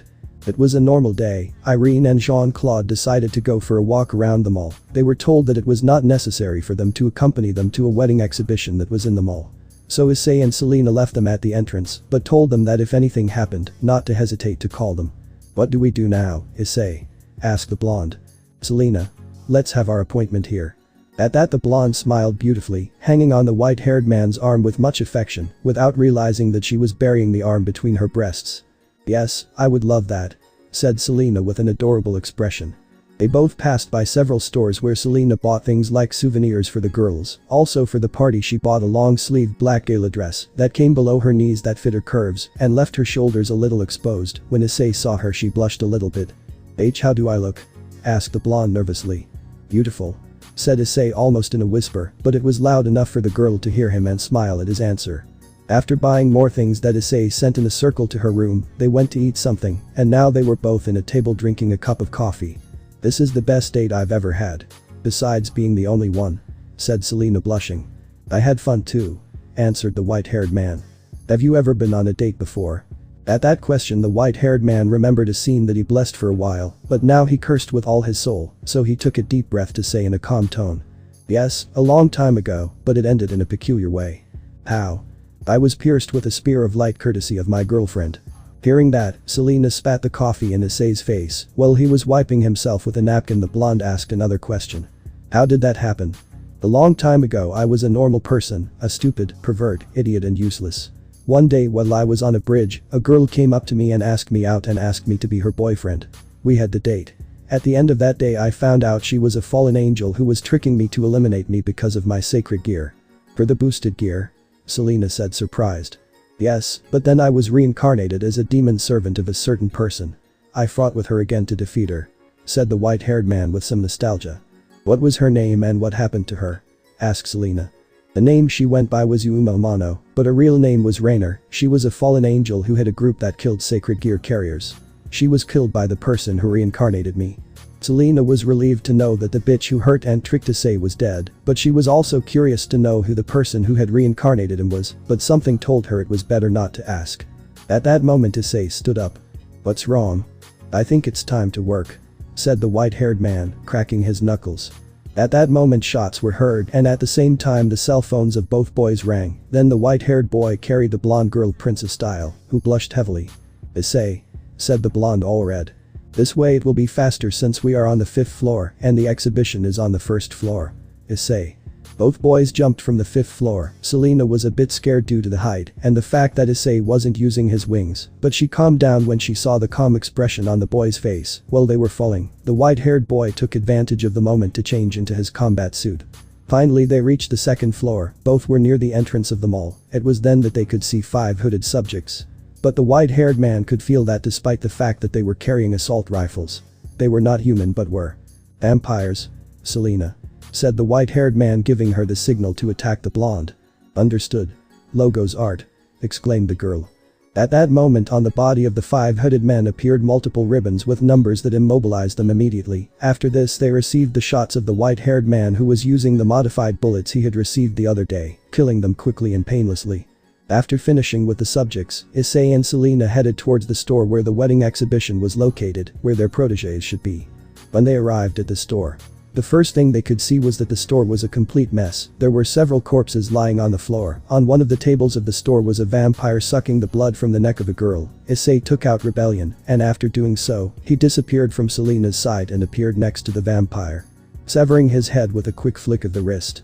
Suddenly, the white-haired man turned to Selena and started to aim. The girl, who thought that her master had gone crazy, prepared her camera to try to subdue Issei, but then she felt how a bullet whistled past her ear and hit something behind her. When she turned around, the blonde could see a werewolf with its head pierced. That was close, said the white-haired man as he twirled his pistols in his hands. Thank you for saving me.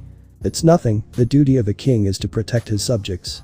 After that, both began to advance through the tent, repeating the same combination of attacks. Selena immobilized them, and Issei liquidated them with shots. When they reached what seemed to be the end of the tent, the white-haired man could see a group of hooded men jumping. The boy could see that the hooded men had Irene and Jean-Claude surrounded.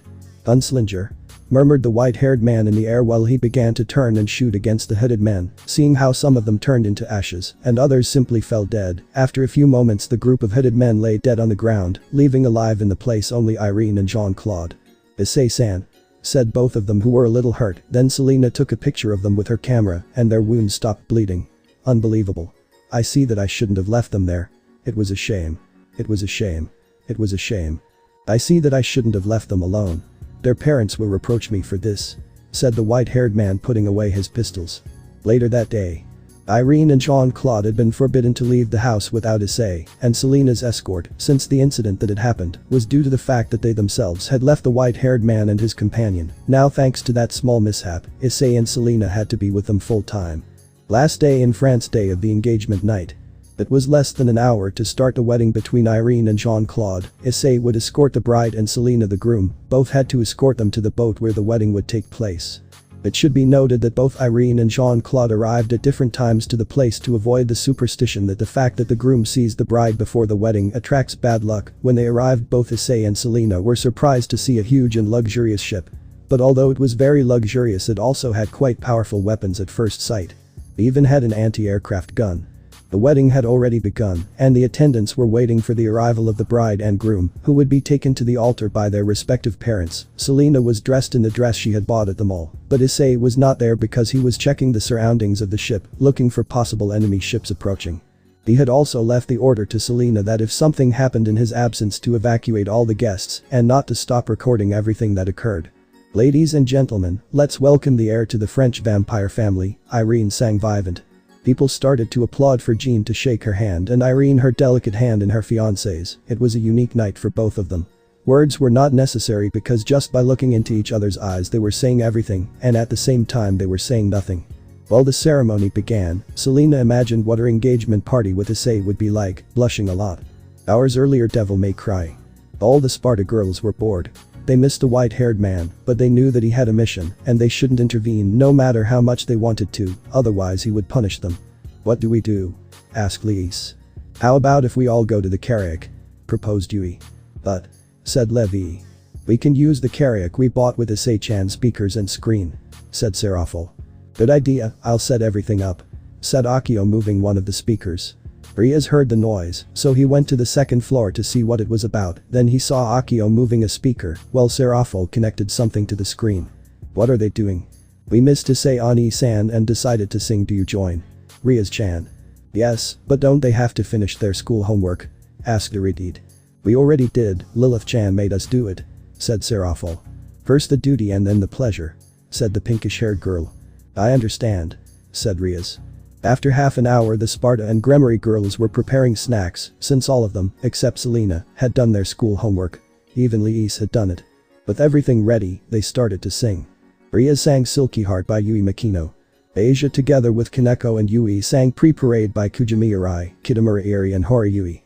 Lies, Akio, Mira and Levi sang Shouho S by Scandal. Barin sang Trinity Cross. All of them were surprised by the girl's ability and the softness of her voice. At that moment Lee sat on the desk chair where her king used to be, but when she opened one of the desk drawers, she saw a bottle of wine that had the Sparda family crest on it. Oh, I see Ice has something interesting here, the blonde murmured. Rebecca sang Aisha Tenamato by Akio Keu. Zenobia sang Tomadoi Bitter Tune by Myron Himamiya and Chocolate Rockers. Akame sang Blue Bird by Ikemono Gakari. Lilith sang Gritello by Garnadelia.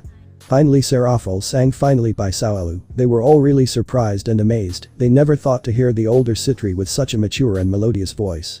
When they finished singing, Lies arrived with a bottle in her arm and some glasses in her hands.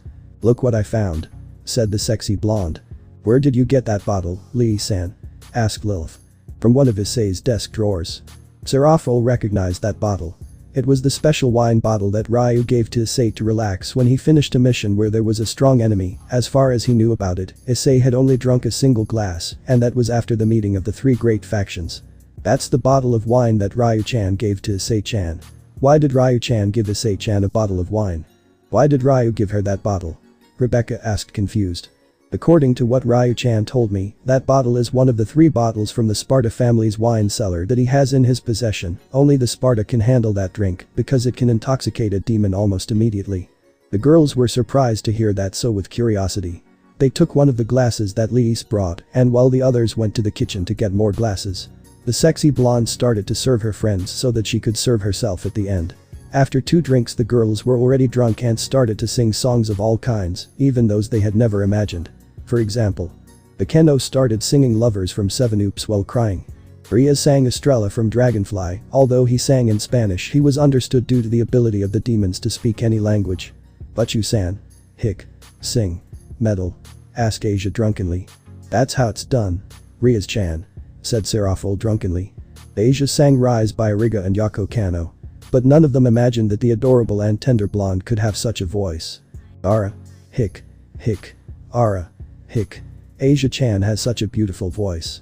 Said a drunken Akeno. That. None. Hick. How beautifully she sings. Hick. I can't. Let my guard down. Hick. With her. Said the Retid, trying to focus herself. Then Levi came by to sing Strike the Blood by Kushida Kaiden and the Akabashi Rockets. How beautifully you sing, Levi-chan. Hick. Said Yui drunkenly. Then Lilith and Akame came by to sing Long Kiss Goodbye by Halkali. All of them were amazed to see how Akame was rapping. That's how you do it, Akame-senpai. Said a drunken Kaneko. They went on like that until 11 o'clock at night. Almost the whole day they spent singing, and the effect of the alcohol didn't wear off. When Ryu arrived at Devil May Cry after seeing some business with the Citri house, he was left with his mouth open when he saw the state in which the girls were in. Liis asleep. Or rather lying on the couch, with her naked torso revealing her breasts. Akio leaning on the stairs sleeping. Kaneko was sleeping on the white-haired man's desk like a kitten. The blue-haired man would swear he saw that the lowly had ears and a tail.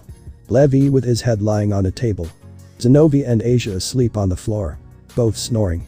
But what left him speechless was seeing Mira, who only had her panties on while singing Sweet Child O' Mine. But to the Bluebell's surprise, the girl's voice was almost similar to the Guns N' Roses vocalists, while Rias, Arin, Rebecca, Lilith, Akeno, Yui, Serafol and Akame chanted it. You're amazing. Hick. Look, Chan. Said Serafol all drunk. The Bluebell didn't know what was going on until he saw the bottle and 15 glasses near the wine bottle that was almost empty. I can't believe they drank it all. Now I understand why the place sucks and why Mira acts like Axl Rose. Said the blue-haired guy to go to the kitchen, but when he came back, he got the surprise of his life. Come here. You don't know how much I waited for you. Ooh, oh, the nights I didn't sleep. You don't know what it's like to die after. Ooh, oh. Of being drunk. And only for you. You don't know how much I waited for you. Ooh. Ooh, oh. The Redeed finished singing, falling to the floor with a dull sound in the same way all the others who were still conscious fell in the same way. This will be quite a long night. Ryu sighed but was surprised not to see Pris with the girls. Then he remembered that she had left very early in the morning, since she said she was going to visit an old friend who was the mechanic that maintained her motorcycle, and that she probably wouldn't come back that day. Prance 3 hours earlier. After Irene's presentation, the parents were on a stage. Friends, guests, said the brown-haired man, calling the attention of those present. I thank you from the bottom of my heart for coming to this party. After speaking, the lycanthrope passed the microphone to the blonde one. For more than 2,000 years, our races have been fighting, but after tonight, the Sang-Vivant family and the Linesanglante family will end centuries of war to walk towards a new era, where we will live in harmony and peace to see a new tomorrow. Said the vampire to join the chestnut to say. This alliance will be the fruit of the love of our children and heirs of our families. Long live Irene and Jean-Claude. Long live the engaged. Long live the engaged couple. Said everyone as the signal was given for the guests to come to the tables to have something to eat and drink. There was something for everyone. Including blood. Everything was going smoothly until suddenly something was felt rolling on the floor of the ship's deck, and then a strange gas began to emanate from the floor. Smelling the gas, the guests covered their noses and mouths as the gas smelled like garlic and silver. Said the guests who covered their mouths. They are here. Said Selena. At that moment appeared several guys wearing gas masks, armed with assault rifles, starting to shoot to kill the guests, but the guests did not stay behind and started to fight against the terrorists. For the first time in thousands of years, lichens and vampires fought in a united front against their attackers. Even though the gas was not helping them, they fought with everything. The blonde was supporting in the battle, immobilizing their enemies with her logo's art, since her power in battle was not excessively high and was only limited to support. Everyone was buying time so that those who couldn't fight could be evacuated in the lifeboat, since being in the open sea, there wasn't much place to run to. "I see they got someone worthwhile," said one of the guys while with a wave of his hand, he dissipated the fumes around him. "That's true, that girl has an interesting ability," said another one of the guys wearing a gas mask. At that moment two of the guys took off their masks, revealing a young man of white complexion with brown hair of military type, cut with a scar on the right eyebrow, a patch on the left eye, his visible eye was green, wearing a special forces combat suit while carrying a sword on his back. The other was a beautiful red-tipped blonde with blood-colored eyes and porcelain skin. "Jean Paul," said Evans. "Juliet," exclaimed Demeter. "Hello, father," said those identified as Jean Paul and Juliet. "How dare you," said Irene angrily. "Do you think I would let you marry him without resistance? Even worse. Marry a vampire?" answered the brown-haired man to his sister. "I told you the same thing, Irene. Jean-Claude is mine," said Juliet. "I also have something to tell you, father," said the chestnut looking at his father. "What? You should get yourself better guards. The ones who guarded the ship during the day were no match for our men," said Jean Paul, smiling wickedly as the anti-aircraft gun turned and pointed at the leaders of both families. "Target in sight, we await your order, sir." The voice was heard coming out of the ship's loudspeaker. "Well, as I was saying." The brown man could not finish speaking as the place was invaded by an incredible thirst for blood. Much greater than what any of them could provoke. At that moment they all looked up to the sky where they could see a tiny red dot in the distant starry sky. But that dot that anyone would say was a star was getting closer. And the thirst for blood was coming from it. It's him. He's coming," exclaimed one of the subjects who was still wearing his gas mask. But you could see how his body was trembling. "Sir, the radar registers something approaching. It's approaching at Mach 2.8. Its altitude is 85,000. Minus 85,000. That's impossible," exclaimed the brown-haired man. "It's coming." The same guy shouted again as he backed away in panic. That fact caught the brown man's attention. "Who are you referring to?" "The messenger of madness is coming. He will come and kill us all. We are no match for such a monster," exclaimed the guy, throwing his gun to the ground as he jumped overboard straight into the water. Selena smiled low. She knew who it was. It was Issei, but to have reached that height he must have been wearing his armor, taking advantage of the confusion among her attackers. The blonde took the leaders and heirs of both families to the lifeboats, since they were the last ones left to evacuate. Once she had left them in a boat safely away from the ship, the blonde took flight and began to record the ship with her camera. On the ship. "Sir, the enemy is coming in a dive." "Impossible. He's planning to crash into this ship," exclaimed the blonde, worried as everyone still inside the boat was trapped. They had nowhere to run to, and if they jumped into the water, they would be attacked and captured by the party guests. "Start the engines, full speed ahead. Evasive maneuvers immediately. Prepare the anti-aircraft artillery, quickly," commanded the brown-haired man, watching the red dot approaching faster and faster. In a matter of seconds, the anti-aircraft gun aimed at the target and started firing a curtain of bullets, but due to the distance between the ship and the target, they could not tell if the bullets hit or not. Finally the target fell, impacting against the deck of the ship. Due to the force and pressure exerted at the moment of impact, the fuel tanks of the ship broke and with a tiny spark began to ignite, starting to consume everything flammable inside the ship. The brown man looked to the front, appreciating a crimson red armor, bright and shiny, without any damage. Something that surprised him, after a fall from 85,000 meters high, the armor did not show any appreciable damage. "I see. So you're the Sekiryuutei," said the chestnut, smiling as he stood up. "I heard that you faced a hacker Yuku." After saying that, both the brown and the blonde threw themselves against a white-haired man in red armor, trying to reach him, throwing punches and kicks, but their attacks were fruitless. "Is that all?" asked the white-haired man, removing the helmet from his armor, looking at his attackers in a bored way. "He's a brat. And we can't even hit him," said the brown one angrily. "Then let's stop playing and kill him," said the blonde. At that moment the brown looked up at the night sky, staring at the beautiful full moon of that night, transforming into a werewolf, while the girl released a reddish aura, causing all the surroundings to turn a blood-red color. "It can't be.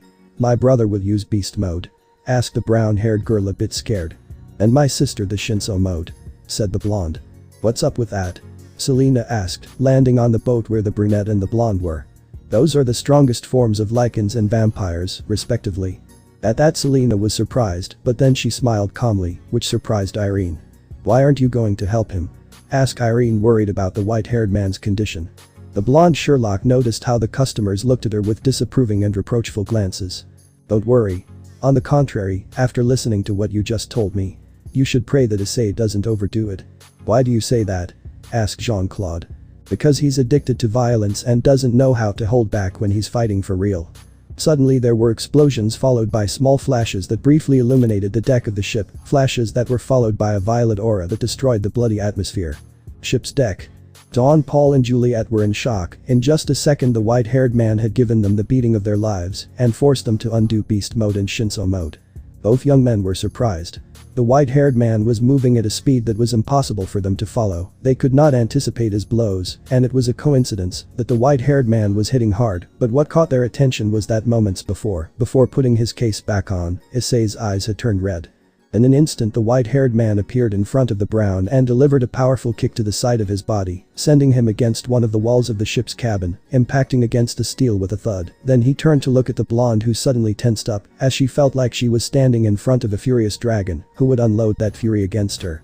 Appearing in front of the blonde, Issei released a hook to her stomach, lifting the girl a few inches off the ground. Seeing how the girl's eyes turned white, that blow had taken all the air out of her and had sent her straight to unconsciousness. Suddenly the white-haired man felt an extra weight on his left arm. Looking in that direction he saw the brown furiously biting that part of his armor, trying to break through it to get to the boy's arm. Incredulous, the chestnut saw how his teeth were stopped by an orange energy, seeing how that energy prevented his teeth from touching the red armor. I see that the little dog doesn't know the manners. Well, I'll teach you one. It's the first one to learn, said the white-haired man, taking the chestnut by the head. First learn to tilt your head. Crashing the brown's head hard against the deck of the ship, lifting him up, smiling under his case, as he saw how the brown was unconscious and with a deep cut on his forehead, from which blood gushed warm and fresh, quickly staining the boy's face with a crimson color. I'm glad you're alright, said the white-haired man. I'm glad you're alright, said a voice from the sky. Good job evacuating everyone, said the white-haired man as he deactivated his armor. You did very well, Selena. Looking at the younger Sherlock who landed next to him. A little later, after arresting the rebellious sons of both families and their underlings, the engagement party went on its course. A soft melody began to play. The first to enter the dance floor were the engaged couple, being followed by the parents, family, friends and guests began to dance under the rhythm of the music. Selena, who was wearing her gala dress, was anxiously watching the couples when she felt a hand touching her shoulder. Then she saw the white-haired man. Shall we go? But if you... It's true that I don't like this very much, but Ryu and Sarah-chan have been teaching me because they say that I should learn this kind of things. They both started to dance. Selena was more than happy to have the opportunity to dance with the man she fell in love with. She was so happy to feel the warmth of her king that she stuck to him as she smiled. All the couples were on the dance floor, and even the children were dancing. At that moment the blonde got up her courage, standing on tiptoe to give a tender kiss on the lips to the white-haired man. That was the first kiss of the blonde. At first Issei was surprised, but he simply bent down a little, corresponding Selena's kiss. When they both turned around they could see that Jean-Claude and Irene were doing the same. When they saw the couple kissing, all the guests applauded. After finishing the party both returned to Devil May Cry, finding that everything was the same as when they had left, but they changed their mind when they saw the girls on the couch with an incredible hangover. Issei-chan, said the brunette Citri with some pain in her head. But what happened to them? Said the white-haired man curiously. Let's say we had a crazy night. Haha, said Lies, but it was obvious that her head was hurting. At that moment Ryu appeared and explained to Issei that the girls drank the bottle of Sparda family wine, so they woke up with a hangover. When they heard that, the white-haired man and the younger Sherlock started to laugh while they all complained about the headache, but they all noticed the bags that Issei was carrying and Selena's smile. Besides, she was wearing a necklace decorated with emeralds. Minus fifth appointment. It was Arin's turn, from what she said. She wanted Issei to treat her as his full-time wife. So in the evening they would go to dinner as if it was their wedding anniversary. At first the white-haired man was confused by this request, but he accepted it because it was just for today. It was morning, but there was something unusual. Seraphol was not next to him, but it was the Pelagris who was completely naked, but her breasts were noticeable. Since she had become Issei's servant, she, like the others, had increased her measurements. Ryu had explained to her that this was due to the power of her parts that made her body measurements change to adapt to her new power. The Pelagrus looked at her husband to give him a brief kiss on the lips. "Good morning, husband." "Good morning, Arin," said the white-haired man with a smile that made her blush. "I'll prepare breakfast," said Arin, getting dressed and heading to the kitchen. As the girl left, the white-haired man sighed in annoyance and said, "Sarah-chan, you know you're the first, I told you so." At that moment he sees at the door his fiancée, a little upset by what she heard, besides not being able to sleep with the white-haired man, as he had been doing since he moved to Devil May Cry. "I know it's just because it's her date, but I don't like her calling you like that, Ice-chan." "I don't like it either, but I can't make her change her mind." The white-haired man extended his hand while she gave him a seductive look and closed the door, placing a barrier that would silence the room. To recover the 3 days without his beloved white-haired man. After doing some morning exercise, Issei got up to see how his peon had prepared breakfast and cleaned the office, which left the white-haired man with his mouth open. The breakfast was on the desk, but it had a tablecloth and cutlery. When he saw the plate, it was a Japanese stew. "And the pizza?" asked the white-haired man, looking for his favorite food. "I can't let you eat only that, husband," answered Arin. At what was said, the white-haired man had a twitch in his right eyebrow. Resigned, he ate what his wife had prepared for him. The day went by and there was nothing new in the place, except that Arin was cleaning up, which surprised the boy. Already in the evening, the white-haired man wore the suit he bought in Paris for the party, while Arin wore a navy blue ball gown that exposed his shoulders, but had a coat over it. Raya did her the favor of getting the restaurant, a gift and the means of transportation, which was a red car. Issei and Arin came out of the store, while he opened the door allowing the girl to go upstairs. They were all jealous seeing that, especially a certain Redeed who only had a frown on her face while she was in tears. They both arrived at the indicated place, which was a romantic atmosphere restaurant where they had a quiet dinner and spent a romantic evening. Then they went back to Devil May Cry where Issei stops to look her in the eyes.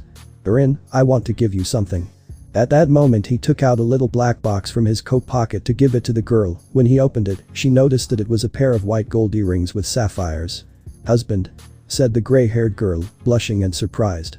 The girl closed the box to kiss him, but as it had happened in almost all the dates, except Selena's, the girls who were spying fell to the floor for leaning too much, and that ended in another argument between the girls of the Sparda's team. -6 date. This day was Lisa's date with Issei, so she wanted to start the day well. She snuck into the white-haired man's room. The sun's rays were present in the window of the room of the current leader of the Sparda clan, to see on the right side his beloved Serafal, but feeling a soft and elastic sensation on the opposite side, the boy saw over his shoulder. "Lies," said the white-haired man in surprise, drawing the attention of the girl, who flipped him over and climbed on top of him, being completely naked. "I never get tired of this feeling, it's better to sleep with you naked. You release a very pleasant warmth. To think that before you were a crazy power lover. But now," said the white-haired man, caressing the blonde's cheeks, who purred at his touch. "It's that knowing you I was able to discover what love is." But that said, Liis gave him a sweet and passionate kiss, taking the white-haired man by surprise. "That was because of," said King Sparda. "The good morning kiss," answered the older Sherlock. Then she gets up from the bed, covering her nakedness with a blanket. "See you in a while, by the way, good morning Serafal." After saying that, the blonde left the room. As she turned around, Issei saw Serafal emanating a dark aura, but she looked like she wanted to cry. "You're so mean, Issei-chan, I always kiss you good morning." "I know, but remember that." "I know, but remember that today is the day of the date with Liis." "That's true," said the brunette Citri, sighing. "But for now, I want to say good morning to you." But that said, the white-haired man took her by the waist to pull her on top of him and kiss her.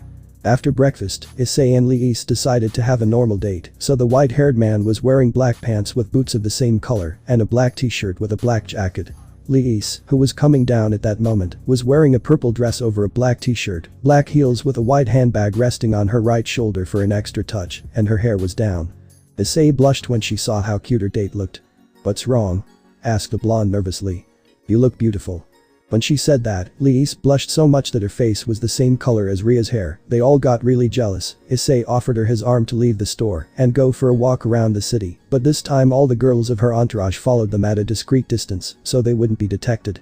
Ryu saw how all of them left when he saw that he only let out a deep sigh. "Another fight is going to break out. I'm glad it's not in Devil May Cry. But I'll have to repair the place where they fight." Already on the date, Issei and Liis walked through the park to go first to the cinema because the blonde had heard of a movie that should be seen as a couple. Then they went to a lingerie store where Liis tried on several outfits that made Issei almost bleed from the nose, but she restrained herself when leaving the place. Issei was carrying about 2 bags, then they went to the mall where Liis bought several things, then they went for some ice cream, where they both ordered a strawberry ice cream.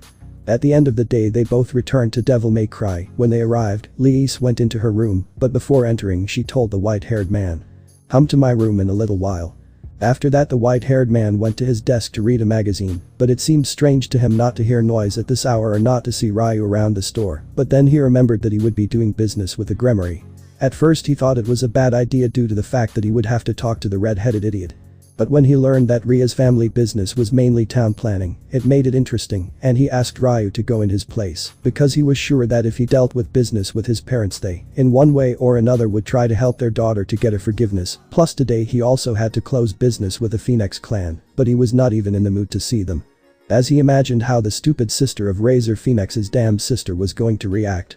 After some time had passed, the white-haired man went to Liis's room, but when he entered he was surprised to see her wearing a bra, lace panties, garter belt and stockings. All in black while the girl was sitting on the bed with her legs crossed. Issei," said the blonde seductively. When she said that, the white-haired man's dragon instincts were activated to the point that he kissed the blonde passionately while they both lay on the bed. Liis remained on top of him while they were still kissing, but she was shedding tears for this kiss. It was her first kiss since she met him and he rescued her by making her his servant. She discovered how kind and warm he was. She always sought power, now she was in love with a boy who turned out to be a real demon, as well as the son of the Dark Knight. The blonde took off the white-haired man's shirt. When she was about to take off her bra, she was stopped by Issei. "That garment. Leave it to me." Using her teeth, she started to move the brunette's breasts, making her moan with pleasure. At the end she pulled off the latch, revealing her beautiful breasts. The white-haired man changed position to suck the right breast, while massaging the left one. "Issei. It feels amazing. You certainly have experience. Now. I believe Serafal. When he said she's the first." With titanic efforts to regain his consciousness, the white-haired man managed to leave the room. The blonde thought that she still held a grudge against him for what happened at the Bible Academy, and that she really wasn't physically attractive to him, feeling sad and starting to shed tears. But her surprise was great when she saw her beloved white-haired friend coming back with a flat box, giving it to her in his hands. "Open it," said the white-haired man and hugged her back while resting his chin on her shoulder. When he opened it he saw a silver choker, but what caught his attention was a purple bell with a flower shape. "Issei," said the blonde looking at her king in surprise. "I bought it before returning from the mission to France. Irene helped me to choose it," said the white-haired man.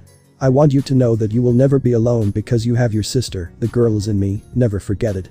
"Issei," said the older Sherlock, shedding a few tears while she kissed the boy again. Liis felt more than happy to hear those words from Issei, so she started to lick the white-haired man's neck while she was sitting on his hips and he was caressing her breasts with calm and desire to kiss her again. The older Sherlock rested her hands on the white-haired man's chest, laying him down, while he began to play with her breasts and with her intimacy. I want to be your wife, I don't care if I have to share you," said the blonde, blushing as she smiled and shed tears of happiness. When both of them were about to start, suddenly a door slammed, making both of them look towards the door while they had each other's intimate part in their mouths. They could see Mira, Selena and Lilith passed out. Akio, Rebecca and Serafal were in shock. Levi, Akame and Arin were blushing while Asia had fainted. Kaneko turned away so she couldn't see, Akeno fell to his knees, and Rias was in shock. At that moment they feel a dark aura to see the girls with a black aura and shadowed gaze. "Issei," roared all the Sparda girls, extremely angry. At night there was a lot of scandal, but not the one the young couple expected. -7th date.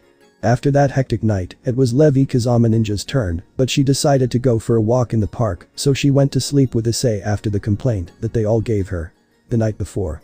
The sun's rays were peeking through the window. Issei again could feel how his beloved Serafal was lying next to him, but to Issei's surprise, someone was on top of his body.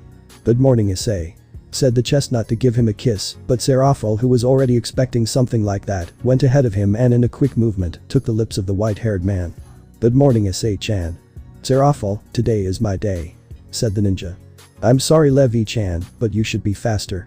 "Serafal, today is my day," said the ninja. With that said, Serafal left, but what surprised her was that the white-haired man kissed the chestnut on her forehead, blushing her. "Good morning, Levi."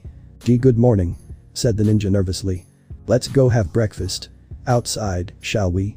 "Yes," Both bathed together and changed clothes in their respective rooms before leaving. Issei was wearing black pants with a red shirt, black jacket, and white tennis shoes, while the ninja was wearing a navy blue miniskirt, green t-shirt with a denim shirt, light blue tennis shoes. "Shall we go?" said the white-haired man, extending his hand to her. "Sure, Issei," said Levi with a radiant smile which made Issei blush slightly. They both left the store to walk, while the brunette hugged the arm of the white-haired man. It was about 10:20 a.m., and several places were already open, so they chose a sushi stand where they ate quietly and even fed themselves, so the cook asked them, "Are you a couple?" "We were on a date and decided to have breakfast out," the young men answered. While they were walking after having paid and left the place, both were strolling quietly until they met two girls that Issei knew very well. They were the members of the kendo club, Katis and Murayama, who were watching the ninja with jealousy and envy. "Shall we follow them?" proposed the red-haired girl. "Yes," said the chestnut-haired girl. Their new pursuers saw how they went to the video games, then to the cinema, and to finish they went to the park, but it started to rain. The white-haired man gave his knight his jacket, while they went to take shelter from the rain under the roof of a tent. Due to the rain, Katis, Murayama, rias and their servants lost track of them, so they went to their homes. "Issei, I know it will sound rude, but why are you so distant with Ria's Gremory and her handmaids? It's as if you don't want to have anything to do with them." The white-haired man looked at the sky while he sighed, and then he spoke. He didn't know how to deal with that topic or how to avoid it, so he went out of his shelter and stood under the rain, letting it wet him. "It's true, I don't want to know anything about that red-haired idiot or her servants. What happens to them doesn't matter to me in the least." Levi noticed the coldness in the white-haired man's words, but when she turned to see him, she could observe how in the corners of his eyes he had rainwater, but it seemed that he was crying. When she saw him, the girl went under the rain and hugged him. "I don't like to see you like this.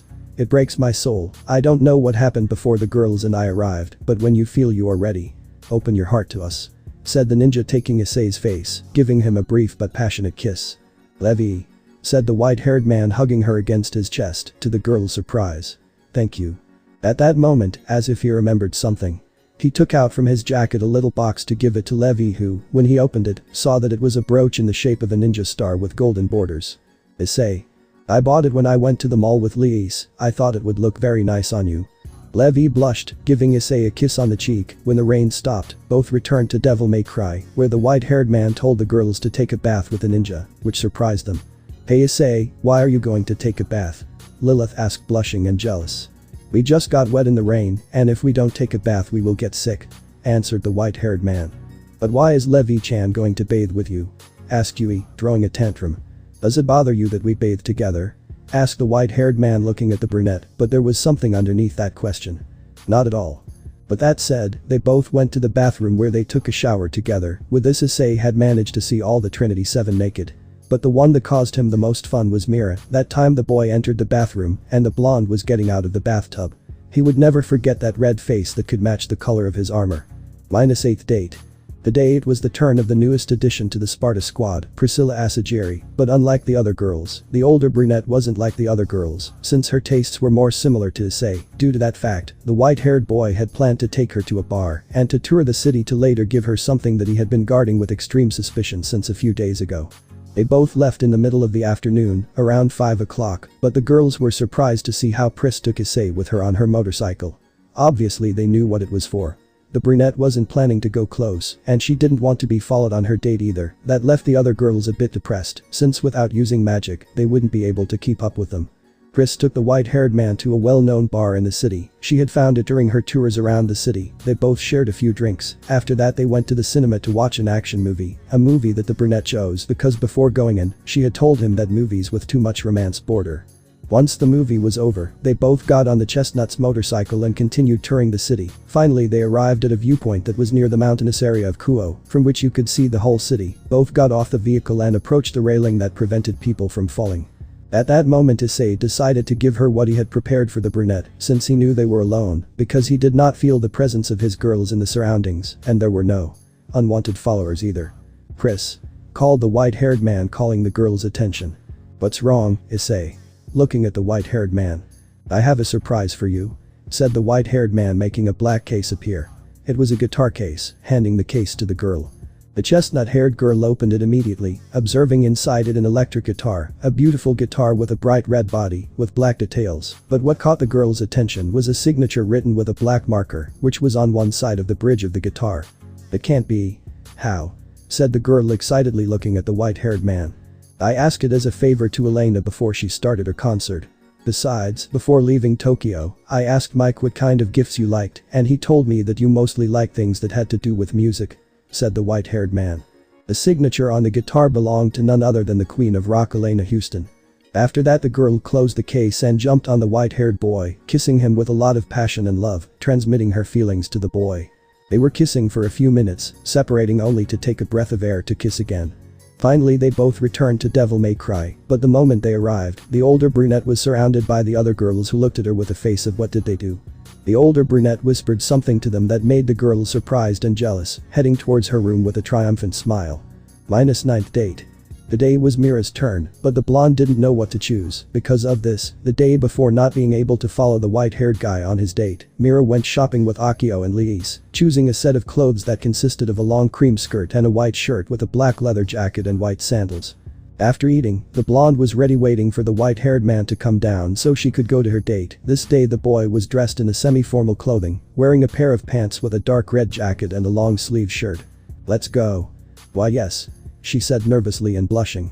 The boy offered her his arm. Blushing, she hugs him, leaving the store together, but before leaving the white-haired man said something to his girls. By the way girls. You have contracts to fulfill, so instead of following me, go do them.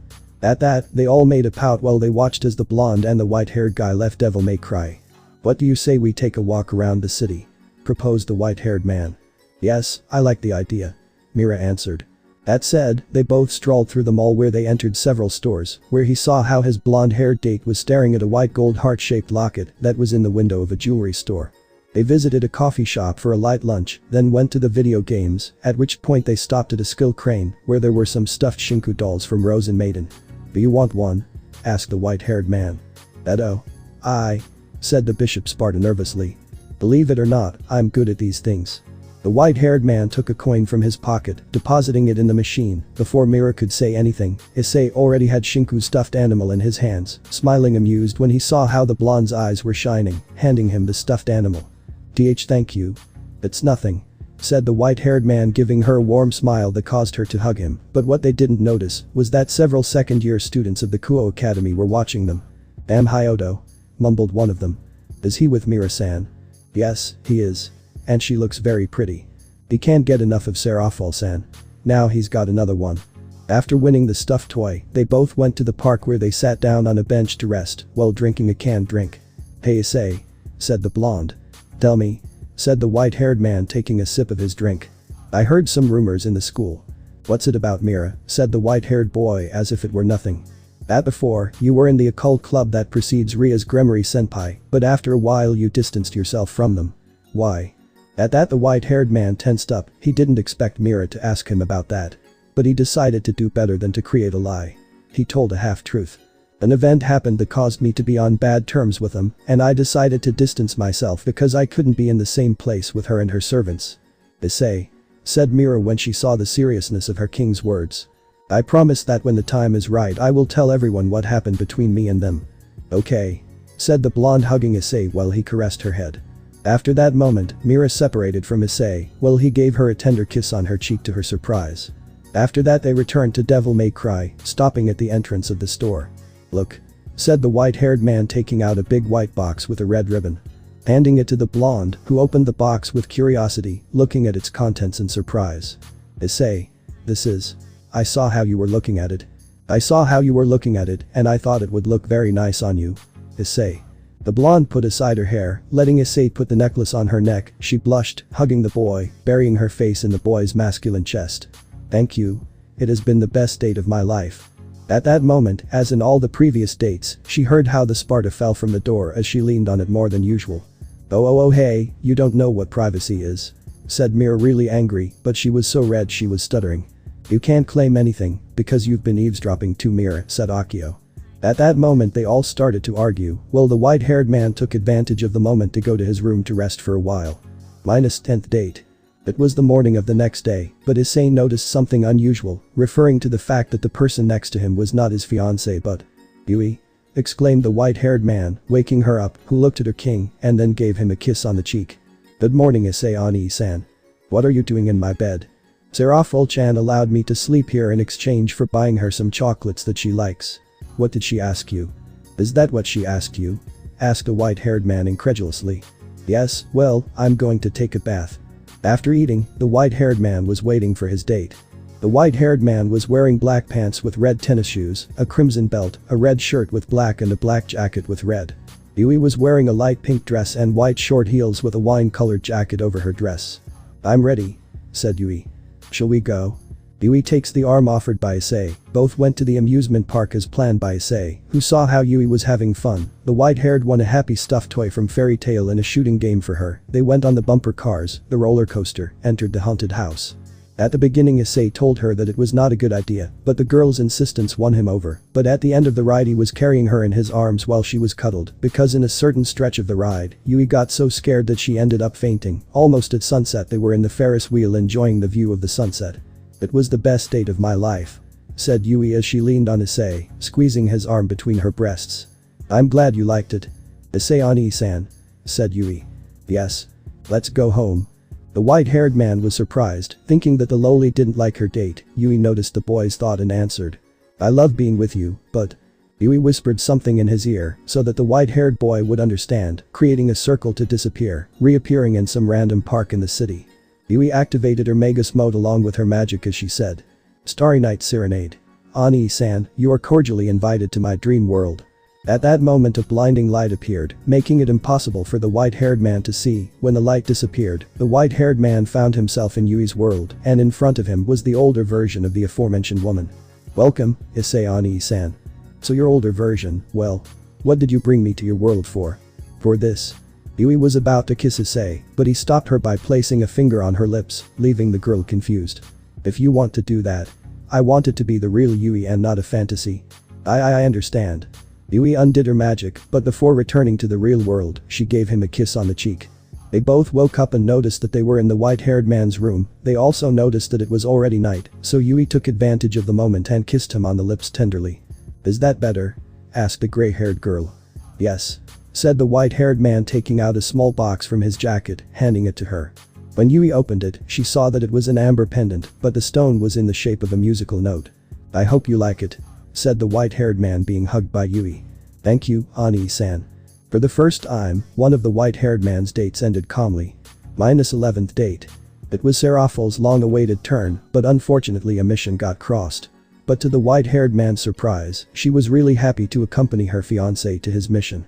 But the brunette secretly felt somewhat ridiculous in comparison to the others. They all had attractive outfits, and that made them look good. Even Akio, who didn't wear a suit or outfit alone, looked great on her. She was Levitan, but she couldn't fight like that. She had to be the queen at the level of her Issei-chan, of Sparda's son. She thought and thought, but she couldn't think of anything. Then she went to fashion stores, but she didn't find anything to her taste, so she was sad, something that a certain confidant and right hand of Issei, as well as therefore of the resurgent Sparda clan, Ryu, noticed. Is something wrong, Serafol-sama? Asked the blue-haired man. I was thinking, I need a battle suit. He answered the brunette. And why don't you wear your Levitan suit? No, I don't want to embarrass Issei-chan, besides today I'm going on a mission with him. I see, but what did he wear to the missions? Casual but comfortable clothes to fight. I would like to know who chose Issei-chan's outfit, said the brunette thoughtfully. Well, the one who chose her outfit? Well, he made it himself, but I've been working on making her a new one, said Ryu. Really? Asked Serafol. Yes, believe it or not, one of my hobbies is making combat clothing. Ryu-chan, said Serafol with her eyes sparkling. Yes. Would you make me a suit? Asked Serafol excitedly. Of course, all for the next matriarch of the Sparda clan. Matriarch? Me? Said Serafol blushing as she heard Ryu's words. Yes, Master Sparda said. The first son of mine who has a betrothed will be the leader of the clan, and his first wife will be the matriarch. Besides, even if they are mass, they can have a home because the clan will be absolute ruler of the underworld. At that Serafol was red, even her face was shining, and smoke was coming out of her ears, not for the idea of being the matriarch, but for being Issei's first woman. Well, let's go to my dressmaking room. In the room. Entering the room, Serafol could see that there were a lot of clothes, but she noticed that all those clothes were for combat, as they didn't have anything that could hinder the wearer's movement. Well, try one on. The brunette tried on several ladies from DMC4, Asuna's from Sao, Sinan's from Sao, Hinata's, Urza's, note. It was the outfit she wears when she's not wearing her armors, shampoos, vittles. But he didn't like any of them. Then he saw one that consisted of a black leather corset with a lightning bolt neckline in the middle of fishnet-type fabric, as well as its zipper that was in front, leather pants, black belt somewhat wide, long boots with medium heels, and a long-sleeved leather jacket that had a pair of sunglasses in one of the pockets. "And that suit?" asked Serafol, surprised to see it. "Issei gave me some ideas while I was training some time ago. It was a game. But I ended up making it. Can I try it on?" "Sure." When she tried it on, she noticed that it fit her very well. The suit adjusted to her sculpted body, making her look sexy and dangerous. "Wow, it looks great on you, Serafol-sama," said the blue-haired man. "Yes, I like this one, I want it," said Serafol as she looked at herself in the mirror, just by seeing how it looked on her. She loved that suit. "Well, it's all yours," said Ryu with a smile. Late in the afternoon, Issei was waiting for Serafol to leave on 2 motorcycles that Ryu had modified, since the mission involved a motorcycle gang that was located near the road that connected Tokyo with the suburbs. When he saw his fiancée, he almost got a nosebleed because the suit she was wearing matched her sensual curves. "What's wrong, Issei-chan?" "Nothing, you just look fabulous," said the white-haired man so that his fiancée gave him a light kiss on the lips. After getting on their new motorcycles, they both went to the designated place, but this time he brought Rebellion in a somewhat large guitar case because he would be considered dangerous if he went on the roads with a sword on his back. After about 20 minutes driving, they could see the place. They also saw the gang. It was a group of people who had nothing good to do but run down the road. They were parked near a gas station where people hardly approached anymore, and if they did it was in fear of being attacked by the gang members. The white-haired man and the brunette left their motorcycles near a sign on the side of the road. "These are the demons of the mission," said Issei using a wireless headset. "I just see a bunch of useless people here who only scare people away. For the Tokyo Highway Control Department, they are demons and you have to throw them out. They already paid the first half in advance." "Did you tell them about the damage policy?" asked the white-haired man. "Yes, and they accepted, but they said that if you destroy something, they will take 40% of the second half." "Damn it," said the white-haired man reluctantly. "So what do we do, Issei-chan?" "Ryu. You have to challenge the leader, words won't work and you can't use your weapons against them." "Well, let's go to the leader, Sera-chan." That said, the 2 young men went in search of the leader, well among a group of the bikers. Did he show up? "No. We should leave it." At that moment, a long-haired brown-haired man grabbed by the neck a boy with an afro hairdo. "What? Say that again if you dare." "Hey," said a guy in a green cap. He was about to start a disagreement between those 3, but then something caught his attention. "What's with this brat? I have nothing against you, tell me. Where is your leader?" asked the brunette Citri. "What did you say?" exclaimed another of the guys trying to grab the brunette by the neck, but then he saw himself lifted like a speck of dust in the air by the white-haired guy who started to exert some force on the grip of the guy's neck. "Do that again and you're going to regret it," throwing the subject he had lifting against the other guy who had stopped Serafol's advance. "Are you okay?" "Yes, Issei-chan, but they were rude. I saw them." "You guys, that's no way to treat a woman. Get out," said a voice behind the bikers who were about to pounce on the white-haired man and the brunette. "Why yes sir." They fled in panic to reveal a guy with long brown hair who looked like an American. "I'm the leader, my name is Vincent, did you want something, boy?"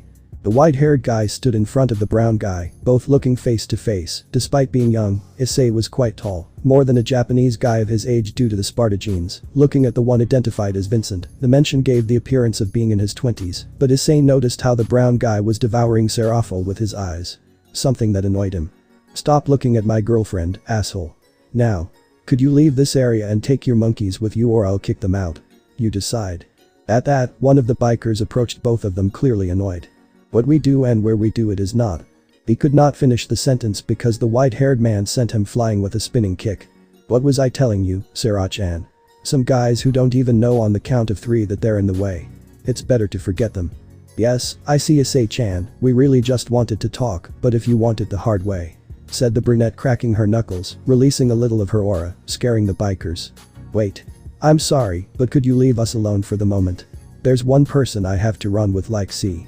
3 weeks ago, my older brother raced against a certain biker. And he died. That guy is a legend on this road. All his rivals have ended up dead. I have to take revenge for my sister anyhow." At that, the white-haired man laughed lightly, surprising both his girlfriend and the motorcycle gang. "How ridiculous. Your brother died because of a biker game, how stupid. But you talking about revenge. That's even more stupid."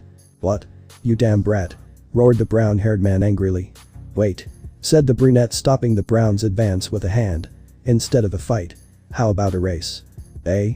asked a brown man, now calmer. "If you lose, you leave this area peacefully. But if you win, we'll give you our motorcycles." The brown man saw 2 red and purple sport bikes, sending one of his men to check them out.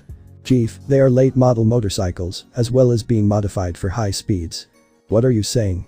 Serafal asked, looking at the white-haired man. "No problem for me. I'd like to race," said the white-haired man. "Hey, wait," the brown-haired man was trying to say, but "the one you're looking for is Red Eye, isn't it?" said the brunette, interrupting him, surprising the brown. "If you run against my boyfriend, I assure you that Red Eye will show up. I'm sure." "You rode night." It was already nighttime. The white-haired man was riding his red motorcycle while Vincent was using his bike. Serafal approached Issei to give him the helmet. "Serachan, you know I don't need it," said the white-haired man. "I guessed as much." At that moment the chestnut saw that as a challenge and took off his helmet, throwing it to the ground. "I don't need it either." "Hey, you're going too far. Do you think this will work, Serachan?"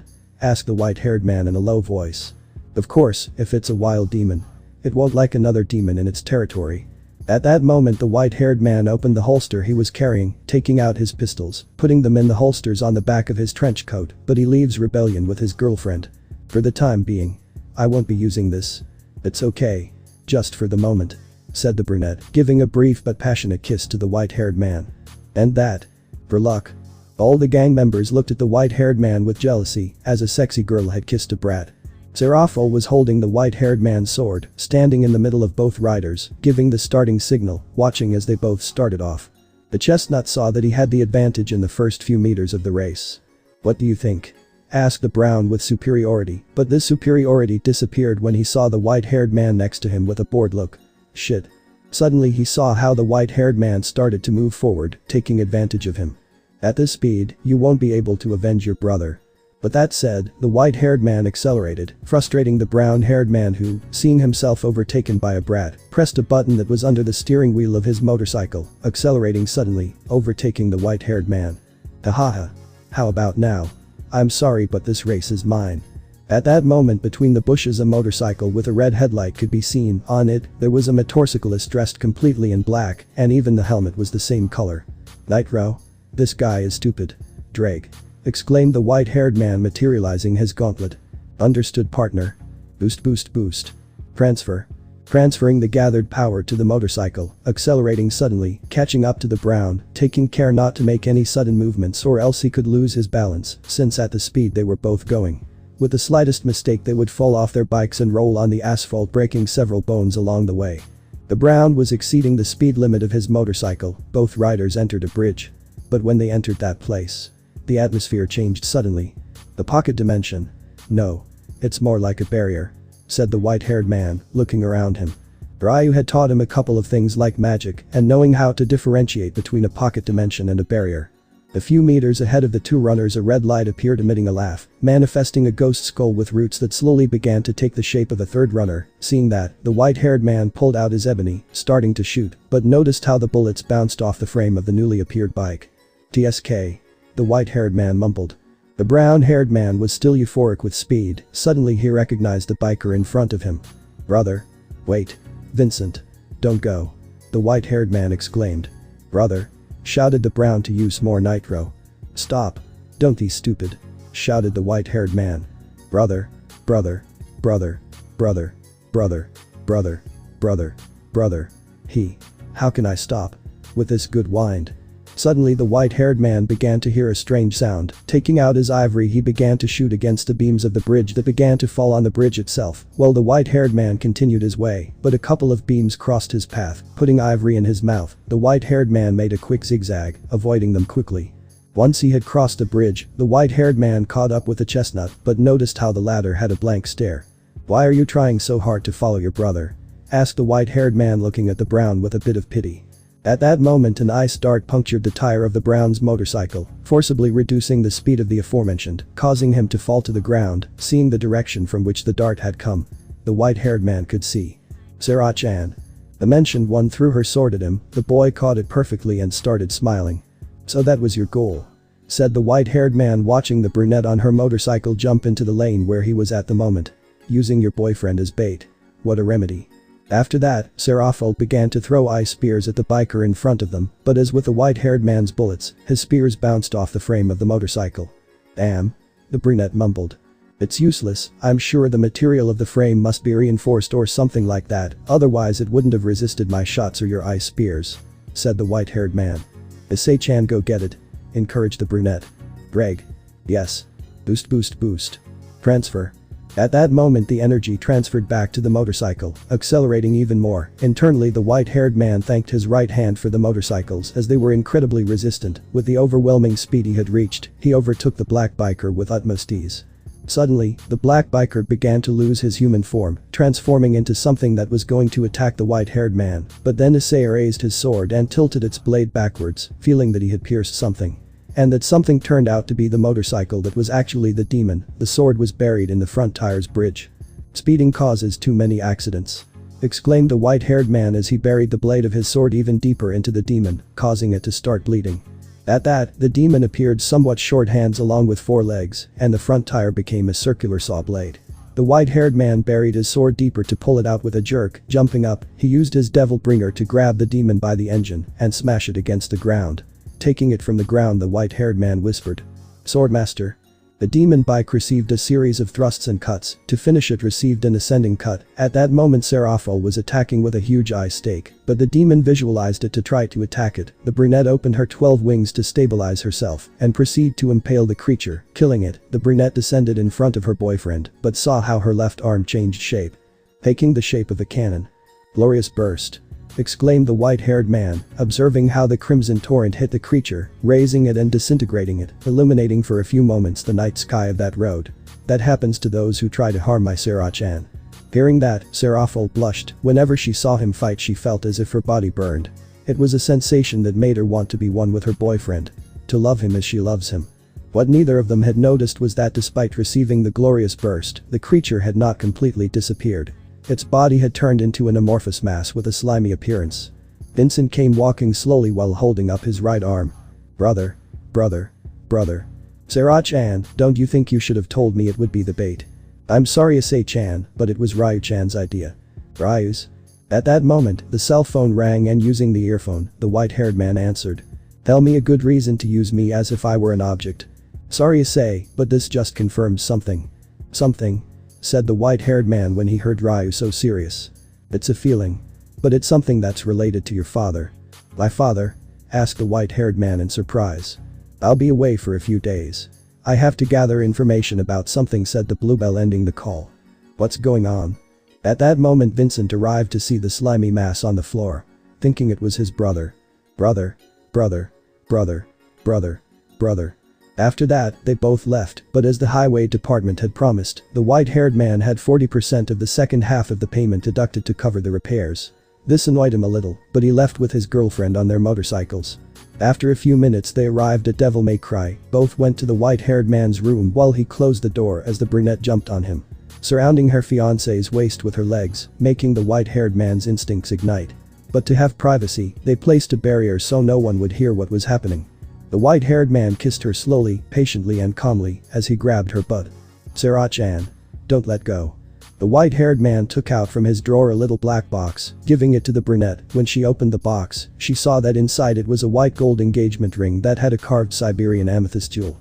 Issei-chan. I bought it in France, it reminded me of your beautiful eyes when I saw it.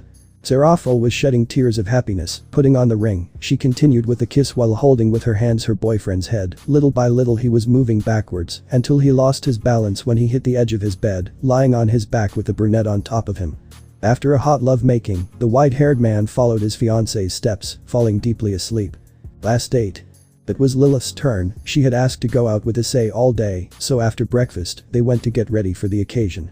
The white-haired man was wearing a black shirt with a dark red jacket over it, dark red pants and black tennis shoes. Lilith was coming down at that moment. When the white-haired man saw her, he noticed that she was wearing a white sleeve shirt, a cream-colored beret with a black bow on one side, a tie-shaped ribbon that reached her abdomen, a cream-colored skirt, black stockings and brown booties. Issei was fascinated to see her because she looked really pretty. What is it, Issei? Nothing, you just look really pretty. said the white-haired man with a blush on his face. Lilith turned red as she looked down, extremely interested in some spot on the floor, smoke coming out of her head. "Shall we go?" asked the white-haired man, offering her his arm, which she blushed and accepted, but what they didn't realize or ignored was that Rias, Akeno, Asia, Zenobia and Kaneko were hiding behind the desk and saw the whole scene. After the couple left, they followed them. The white-haired guy and the red-haired girl were walking through the streets of Kuo while people were murmuring like, "What a cute couple, the girl looks beautiful, the boy is very handsome," making Lilith blush while leaning on her date's arm. "What do you want to do, Lilith? Let's go see a movie." They both went to the cinema, and luckily they were showing a movie which they both heard that it was Naruto. The last movie. They went in to watch it, but unbeknownst to Issei, his pawn held his hand all along. Already at the end of the movie, Lilith blushed and imagined that they were the ones in the scene. After that they went for some ice cream. Lilith ordered a strawberry wafer, while the white-haired guy ordered a cup of strawberry ice cream. They both ate quietly, but Lilith noticed that Issei had some ice cream on his cheek. Taking a napkin, she wiped the boy's cheek. After finishing the ice cream, they both went to the video games where Issei got the highest score in a shooting game. Then they went to a dancing game, in which Issei almost slipped, causing Lilith to laugh. At the end of the day they both went to a gazebo where they watched the sunset. "It was the best date I've ever had and the only one," said Lilith as she sat on a bench with the white-haired man. "I'm glad you had fun." "Ice," said Lilith, surprising the white-haired man since it was the first time she called him like that. "Thank you," said the white-haired man with a smile. "Why?" asked the white-haired girl in confusion. "For having appeared in my life. I think that time we faced the Cerberus wizards. I'm glad it was you I protected." Lilith was blushing, playing with her fingers. Trying to diminish her blush, feeling a great warmth in her chest. She had fallen in love with Issei since the aforementioned had reincarnated her and had allowed her to have a second chance. She also admired many things about the white-haired.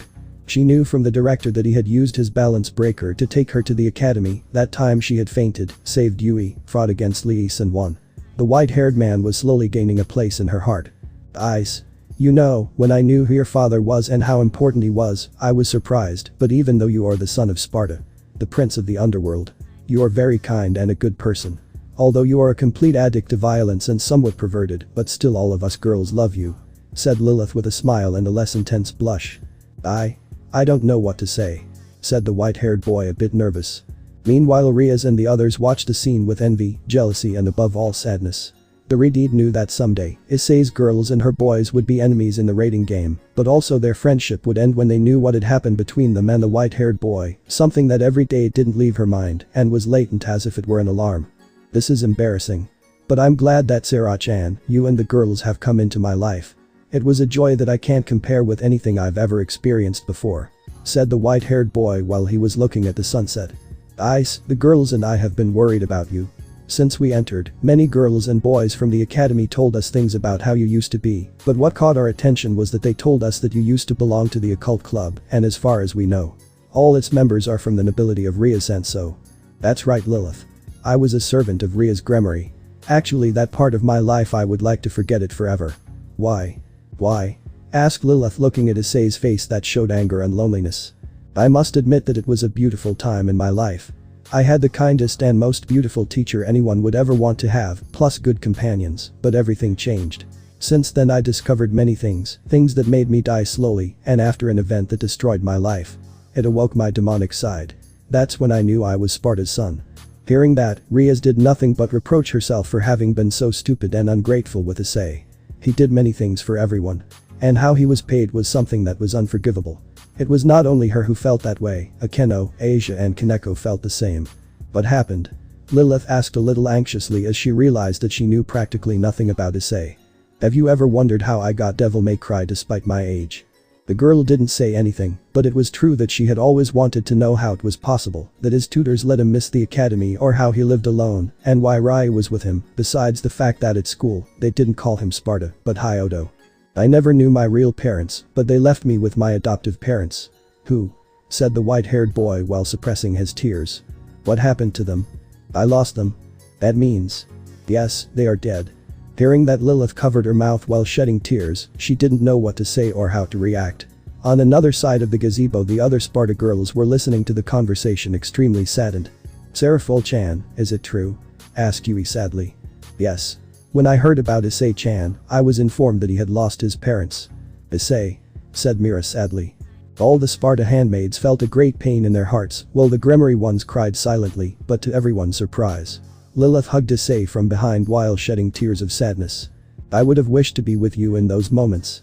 I'm sorry you lost your parents," said the red-haired girl sobbing. At that moment Issei turned to look her directly in her eyes. The girl could notice the surprise in her king's face. "But you have us. We may not be your parents, but we are all like a family."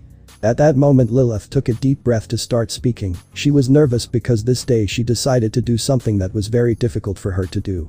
"When you protected me from the wizards of Cerberus, I felt very happy. During your stay at the Royal Bible Academy, I could see that you are a good person by saving Yui-san and bringing back Lee-san. When you fought against him Sekiryuutei, I wanted to come to your side, but Serzich's-sama told me and the girls that we should trust you. But it was your destiny for being the Welsh dragon. However, I was distressed, but I had hope when you said you would come back. Seeing that you were safe, I felt great joy and calm because you kept your promise to come back to us. Oh. I love you." But that said, Lilith gave him a warm and loving kiss that the white-haired man reciprocated in the same way while he took her by the waist. The white-haired man's dragon instincts flared up like when he was with Seraphol. "I love you too, Lilith." The girl smiled and blushed beautifully, kissing the white-haired man again, but suddenly all the girls fell out of their hiding places as they wanted to see the scene from a better angle. "What the hell do you think you're doing?" asked the white-haired man. What are you all doing here?" shouted the red-haired girl, embarrassed, nervous and angry. "Well," said Rebecca nervously. "We came to spy on you, but we didn't expect you to kiss Issei," said Akame as if nothing happened. "Akame?" they all exclaimed, covering her mouth trying to stop the red-haired girl from saying anything else. "I couldn't stand idly by while I was being cheated," said Erin. "Who is cheating on you?" asked a white-haired man. "You are not Issei's wife, Erin-san," Lilith exclaimed. "I can't believe Lilith-senpai kissed Issei," said Lise, clearly jealous. "As the head of the censorship department, I have to keep an eye on that violence-addicted demon," said Mira. "What a bad excuse. Besides, you're my servant," said the white-haired man. "I came because Lilith-senpai spied when I was with you," answered Akio. "Selena and I came because we thought someone would attack you or something," said Levi. "Then you were spying too," replied the white-haired man. That kiss from Issei-kun must have been mine fufufu. When he hears that, Issei turned back, looking at Akeno, Rias, Asia, Kaneko and Zenobia with a bad face. "Issei-san, if you had asked me, said Asia with teary eyes. "Issei-senpai, you're the worst, you cheat Seraphol-sama and but you," said Kaneko, trying to make the white-haired man feel bad, but he simply ignored her words. The white-haired man made his pistols appear and started to shoot at the Gremory, driving them away from the place. After doing so, he began firing at the ground, raising a curtain of dust, blocking the vision of his handmaidens. Grabbing Lilith by the waist, disappearing both of them in a magic circle.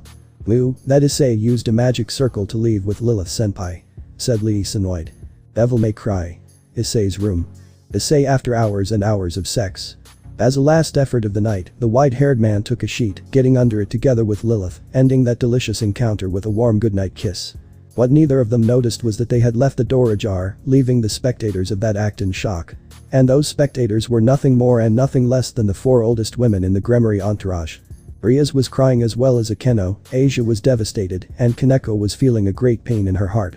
The next morning, the rays of the sun disturbed the rest of both lovers, being the red-haired girl the first to wake up, noticing that she was naked next to Issei. Well, everything that had happened the night before came to her mind, shedding tears of happiness. She had given herself to Issei in body and soul, giving a good morning kiss to her beloved white-haired boy. Waking up the boy who gave her a warm smile when he saw her. "Good morning, Lilith." "Good morning, Ice." The white-haired boy got up, but he was surprised to see Lilith covering her eyes, starting to laugh lightly. "Why are you doing that?" "I know we made love but not yet," said the red-haired girl blushing. "I understand," said the white-haired man, approaching his jacket that was lying on the floor, taking out a little black box and handing it to the girl. Opening it, Lilith saw a platinum ring with a sapphire, surprised to see the white-haired man holding her hands. "Lilith Asami, will you accept to be my girlfriend?" "Huh?" asked the aforementioned, surprised. "But what about Seraphol-san?" "Sarah-chan is my fiancé. My first girlfriend, but I want you to be my girlfriend. My second girlfriend. If you are willing to share me." Lilith thought about that. She knew from Seraphol that being Sparda's son, the white-haired man wouldn't have only one wife, something she accepted since the brunette was the first one, but if she accepted, she would be the first one after the mentioned brunette. and she shouldn't think too much about the answer. I accept to be your girlfriend, Issei Sparda, but on one condition," said the red-haired girl seriously. "What condition?" "That you love me like you love Sekiryuutei-san." "Alright, I accept," said the white-haired man, kissing her with passion and love. After becoming boyfriend and girlfriend, Sekiryuutei, who was entering the room at that moment, found out that Lilith was Issei's second girlfriend, which she accepted without any problem because she was still the first one. After that, the three of them left the room to go to the reception of the store to tell everyone about the courtship between the white-haired man and the red-haired woman. At first, they were all surprised, but the ones who reacted badly were Rias, Asia and Akeno. The mentioned ones ran to their rooms while they cried intensely. The other Grimoire girls and the Sparda servants congratulated them, but the Sparda girls made it clear that they would not give up, since they would also become Issei's bride someday. Toka and the other Grimoire girls didn't say anything, since they knew that the white-haired wanted to keep as little contact as possible with WolfDeath and her entourage. And that included them. But they had the same intentions as the Spardas. The white-haired man was more than happy because now he had two beautiful girls who were formerly his girlfriends and who loved him very much. The mentioned girls were holding the hands of the white-haired man. Devil May Cry. Dusk. All the residents of the store had gone shopping at the mall, leaving the white-haired man alone in the place. For his part, he didn't mind. He was now eating a slice of pizza, sitting as usual at his desk, dressed only in his pants and boots. The only thing that bothered him was the fact that the day in general had been quite dull. Nothing interesting had happened all day. At that moment, a bald man entered the store, dressed entirely in black with a kind of matcha covering his left cheek and part of his neck on that side. "I'm sorry, but we're closed," said the white-haired man, but he didn't receive an answer. The man approached the pool table, stroking the edge, while he slowly advanced in the direction of the white-haired man's desk, who looked at him curiously. "Are you that Issei, Sparda's son?" asked the man just like that. "How do you know?" asked the white-haired man, looking at the man who was already in front of his desk. "Your brother told me," answered the man, staring at the silver chain medallion hanging from the white-haired man's neck. "He sent you this invitation. Accept it, please," placing his hand on the edge of the desk under the white-haired man's attentive gaze. In an instant, the man, with a strength unbefitting his appearance, lifted and pushed the desk backwards. With a backward pirouette, the white-haired man avoided the rolling piece of furniture that crashed against the wall behind him. Pulling out his ivory, the white-haired man pointed straight ahead. Surprised to realize that the man was gone. He had disappeared. So, an invitation. Holstering his pistol in his waistband, raising a hand, catching the pizza box along with its contents. As he was preparing to take a bite of a slice of pizza, some skeletons dressed in black robes appeared, carrying sharp scythes, burying said weapons all over his body. Due to this, the pizza box as well as its content flew away from its current location. To the surprise of the creatures, one of them flew out of the white-haired man's open palm, turning to dust as it hit the wall, leaving its head spinning on one of the white-haired man's fingers, as if it were a ball. The white-haired peely branch began to advance as if it were nothing, dragging away all the creatures that still had their scythe stuck in his body. With the movement, the white-haired peely branch got rid of the extra weight, being left with only a few scythe blades stuck in his body, one in his chest, one in his left arm and one in his right leg. Approaching the pizza box on the floor, the white-haired man took a slice from it, removing the scythe blade that was stuck in his chest, throwing it upwards, knocking down a fan hanging from the ceiling, filling more of the creatures with the blades of the falling machine. "It's getting lively. Let's get this party started," exclaimed the white-haired man while he pressed the play button on his jukebox. But nothing happened. The machine didn't turn on, repeating the process several times, with the same result. Losing his patience, the white-haired man dropped a punch in the middle of the button panel of the jukebox, sinking the place by hitting it, but after doing that, the machine turned on. Placing the slice of pizza in his mouth, the white-haired man turned towards his enemies, attacking them with the scythe blades he had on his left arm and right leg. To the disbelief of his enemies, the white-haired man began to finish them off with only those two weapons. To remove the blades from his body, the white-haired man left them stuck in two of his enemies, watching in amusement as they turned to dust when they were defeated.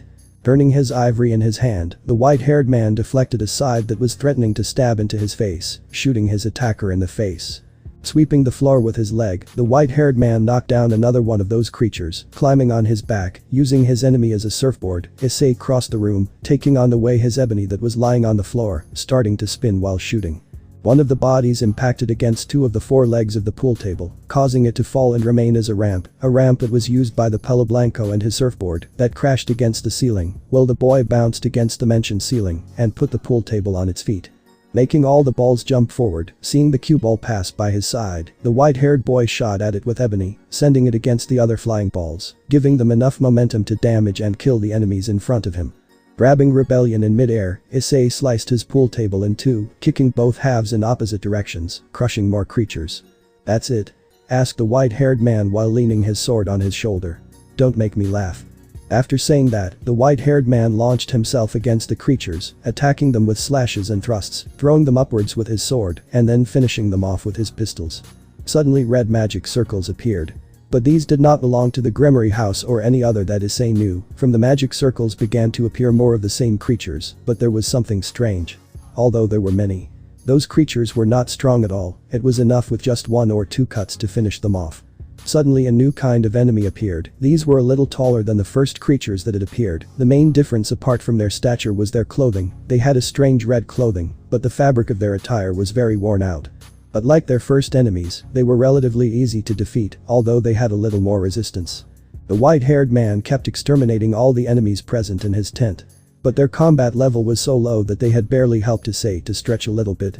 After having finished with his enemies, the white-haired man sat down on his desk, swinging his sword that had the tip of its blade resting on the floor, looking at the current state of the store's reception that was a complete disaster. Then he spotted it. The pizza box was still standing complete as were its contents. The white-haired man approached to take a slice, but when he was about to do it, another one of those creatures dressed in red appeared and stepped on Issei's favorite food, ruining it completely, trying to attack the boy who eliminated it with a single shot. Stowing his pistols in his trench coat, taking the aforementioned, throwing it over his shoulder while holding his sword in his left hand, the white-haired man made his way to the exit. Taking one last look at his tent before leaving. "I didn't even have time to get ready. But it's clear that this is going to be a party," exclaimed the white-haired man, kicking the doors of his store hard, throwing them out into the street.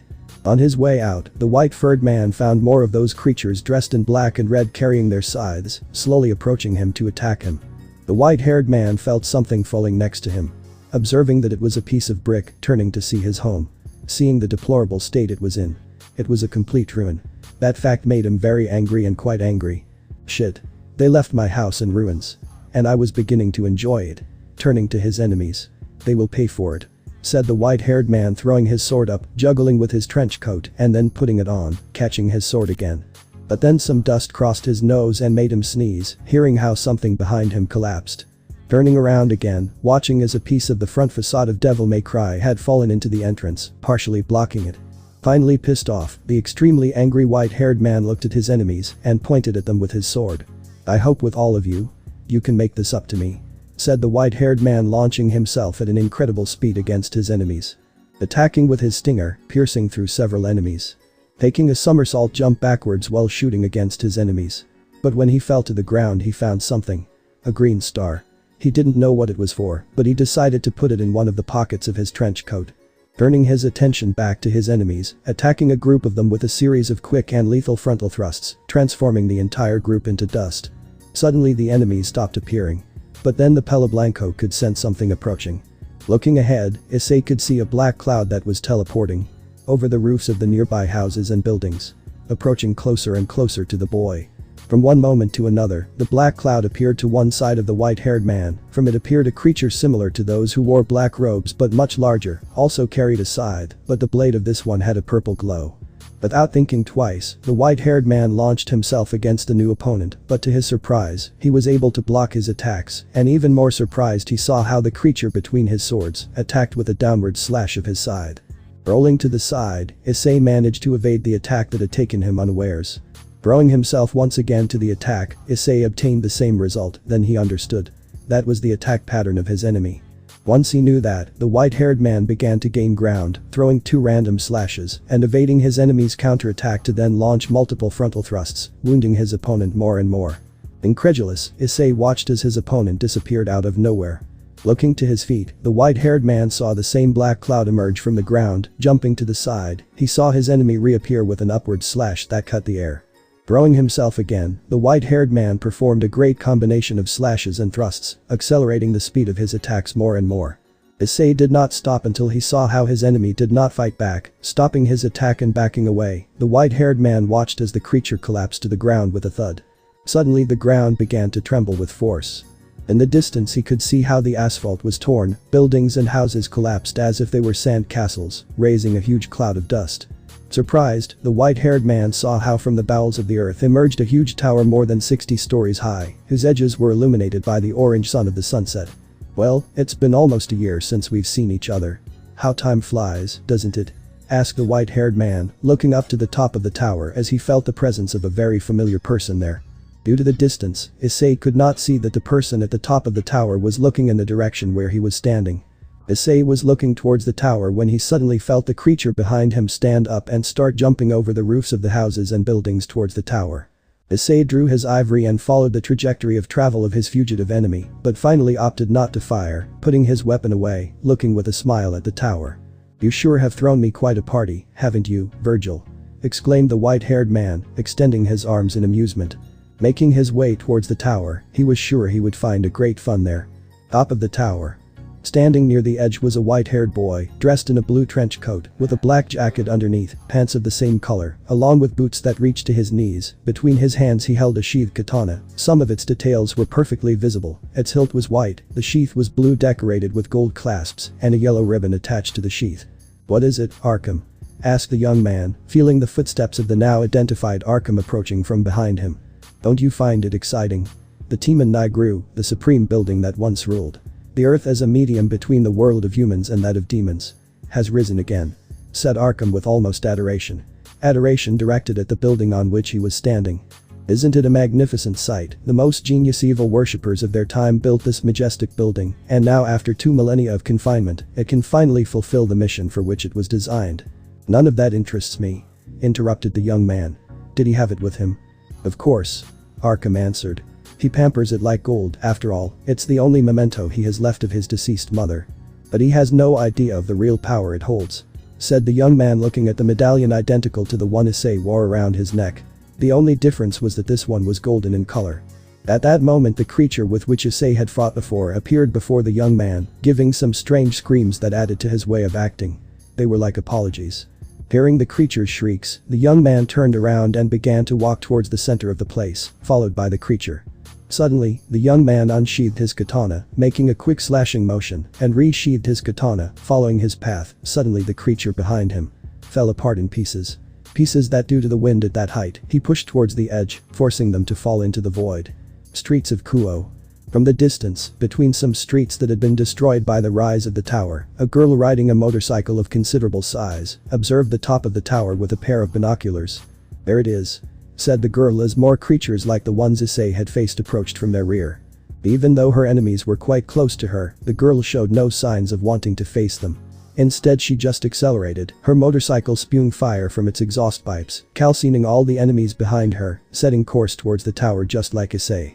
The boy at those moments was going through some alternative streets that led to the tower, but these were infested with the same kind of creatures he had been fighting for the whole last hour. Guo Shopping Center. The girls of the Grimoire, Citri and Sparda teams didn't know what was happening. From one moment to another everything had turned into chaos. Strange creatures of which they didn't know their origin had appeared inside the store and its surroundings, attacking them and the humans that were in the place at that moment. All the girls quickly adopted a formation of 2 or 3 people, the first of which was the one in the store, and the second of which was the one in the tower. All the girls quickly adopted a formation for the battle, since it was clear that it would not be easy for them to fight against those enemies so numerous. At least for most of them, since for Serafal, eliminating them was much easier than for the others, but they could not depend on her to clear the whole path. The formation consisted of: in the front line were Akio, Rebecca, Arin, Pris and Hakufu, while the aforementioned broke the enemy lines with their devastating attacks. Okame and Levi were in charge of eliminating the enemies that broke away from the main group, followed by Toka, Zenobia, Tomo, Asuna and Kano who protected the flanks. A little further back were Mira, Lilith, Liis, Selena and Yui, who thanks to their combat style, provided support to the front line. Especially Yui, who thanks to her magic-powered Akio's attacks, increasing the percentage of effectiveness of the Rook Sparda's attacks.